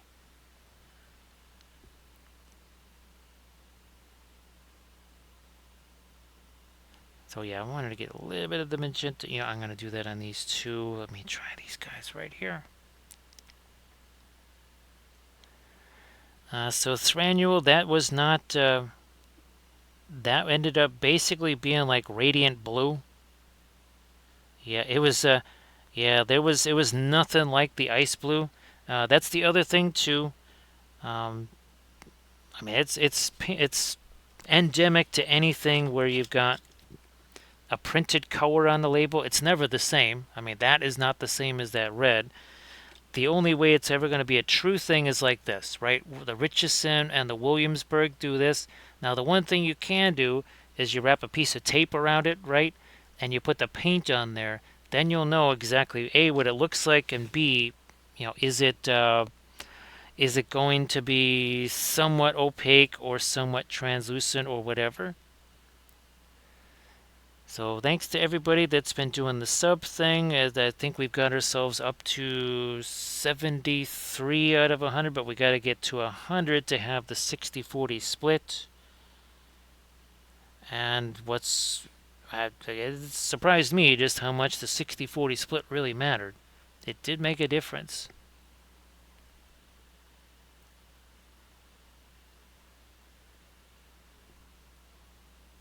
Taking my later stuff. There we go. Got that.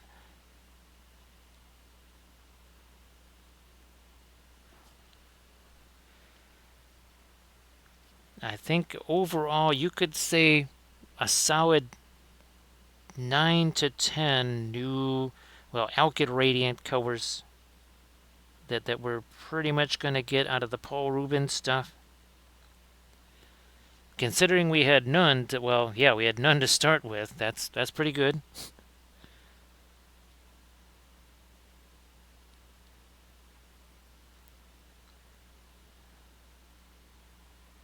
And I will be doing an army painting series with these Alkyds. I've got a a portrait bust that I'm going to try and do with these new oils. Again, that's on the Patreon page.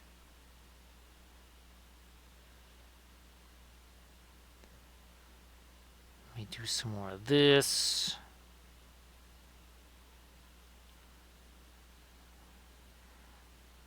A little more there.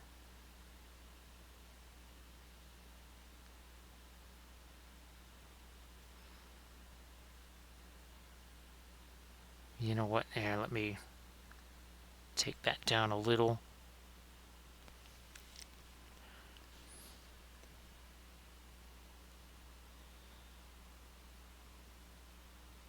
More of our, not quite so much of the later magenta there.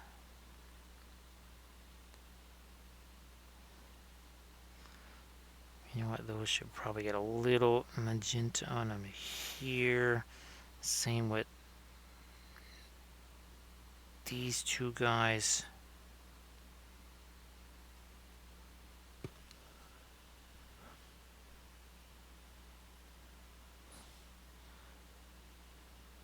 Yeah, okay, fine. I didn't really need quite that much there, but we'll just roll with it anyway. Now I'll come back with my darker green. I guess I'm gonna cut down some of that here. Let me get this. Oh, geez. It's been sitting there a little while.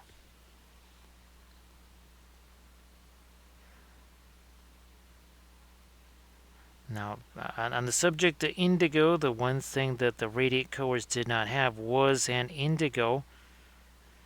You're just gonna have to do something like take the the Prussian blue, and you're gonna have to combine that with the coal black. And don't use too much of that coal black, because wow, that's an intense black color. That was one of the biggest surprises.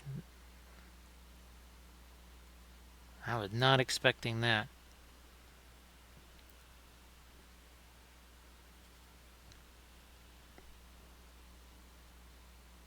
Come on, a little more. There we go.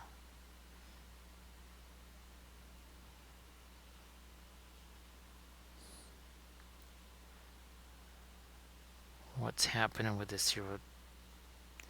Yeah, we need to separate those a little more.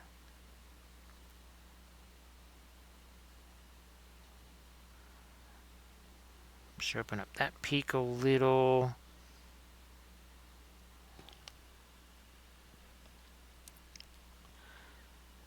So yeah, I was wondering, could we get something that really does mirror all the stuff that we're using? Oh, Van Dyke Brown, that was the other lack of, yeah, there's no Van Dyke Brown in that set. What's hilarious is that the burnt sienna is basically burnt umber. So that's another thing, you'd have to add the coal black to the burnt umber to get anything that would be close to a Van Dyke Brown. The only well, I think the Griffin Alkyds do have a Van Dyke Brown, but I just wasn't really going to invest in that.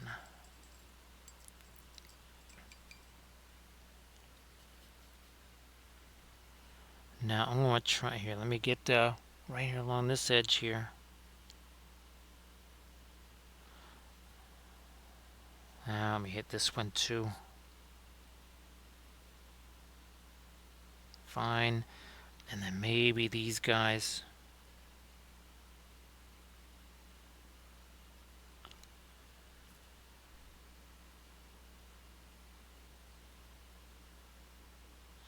I think I just might head over Zhang's way now that we're starting to get, we're on our way to 6 hours here. But yeah, we've done a little over 5.5 hours. And we have done 9 ships here. I think if I zoom out, we can see a goodly portion of them here. Move you into the screen here. So there you go. There's our 9 croissant right there. Again, it was like the British baking show here. Look at that. There's a whole bunch of croissants there. I'll zoom back in here. So yeah, we're just continuing on with this Necron fleet. There's probably some more of these smaller ships that I'll have to do. But definitely done with all the bigger stuff now. This is, I think, the last of the bigger ships that I had to do. So I'm actually going to get the raid countdown underway. I do want to say thanks for all the bits and the subs and the follows and the cheers. Of course, thanks to Armored Wolf for doing all the moderations. Appreciate that. And again, thanks for all the raids. We had several raids here, so that is always really cool when that happens. So thanks again, everybody, and I'll see you on a Thursday. Yes, our Thursday stream.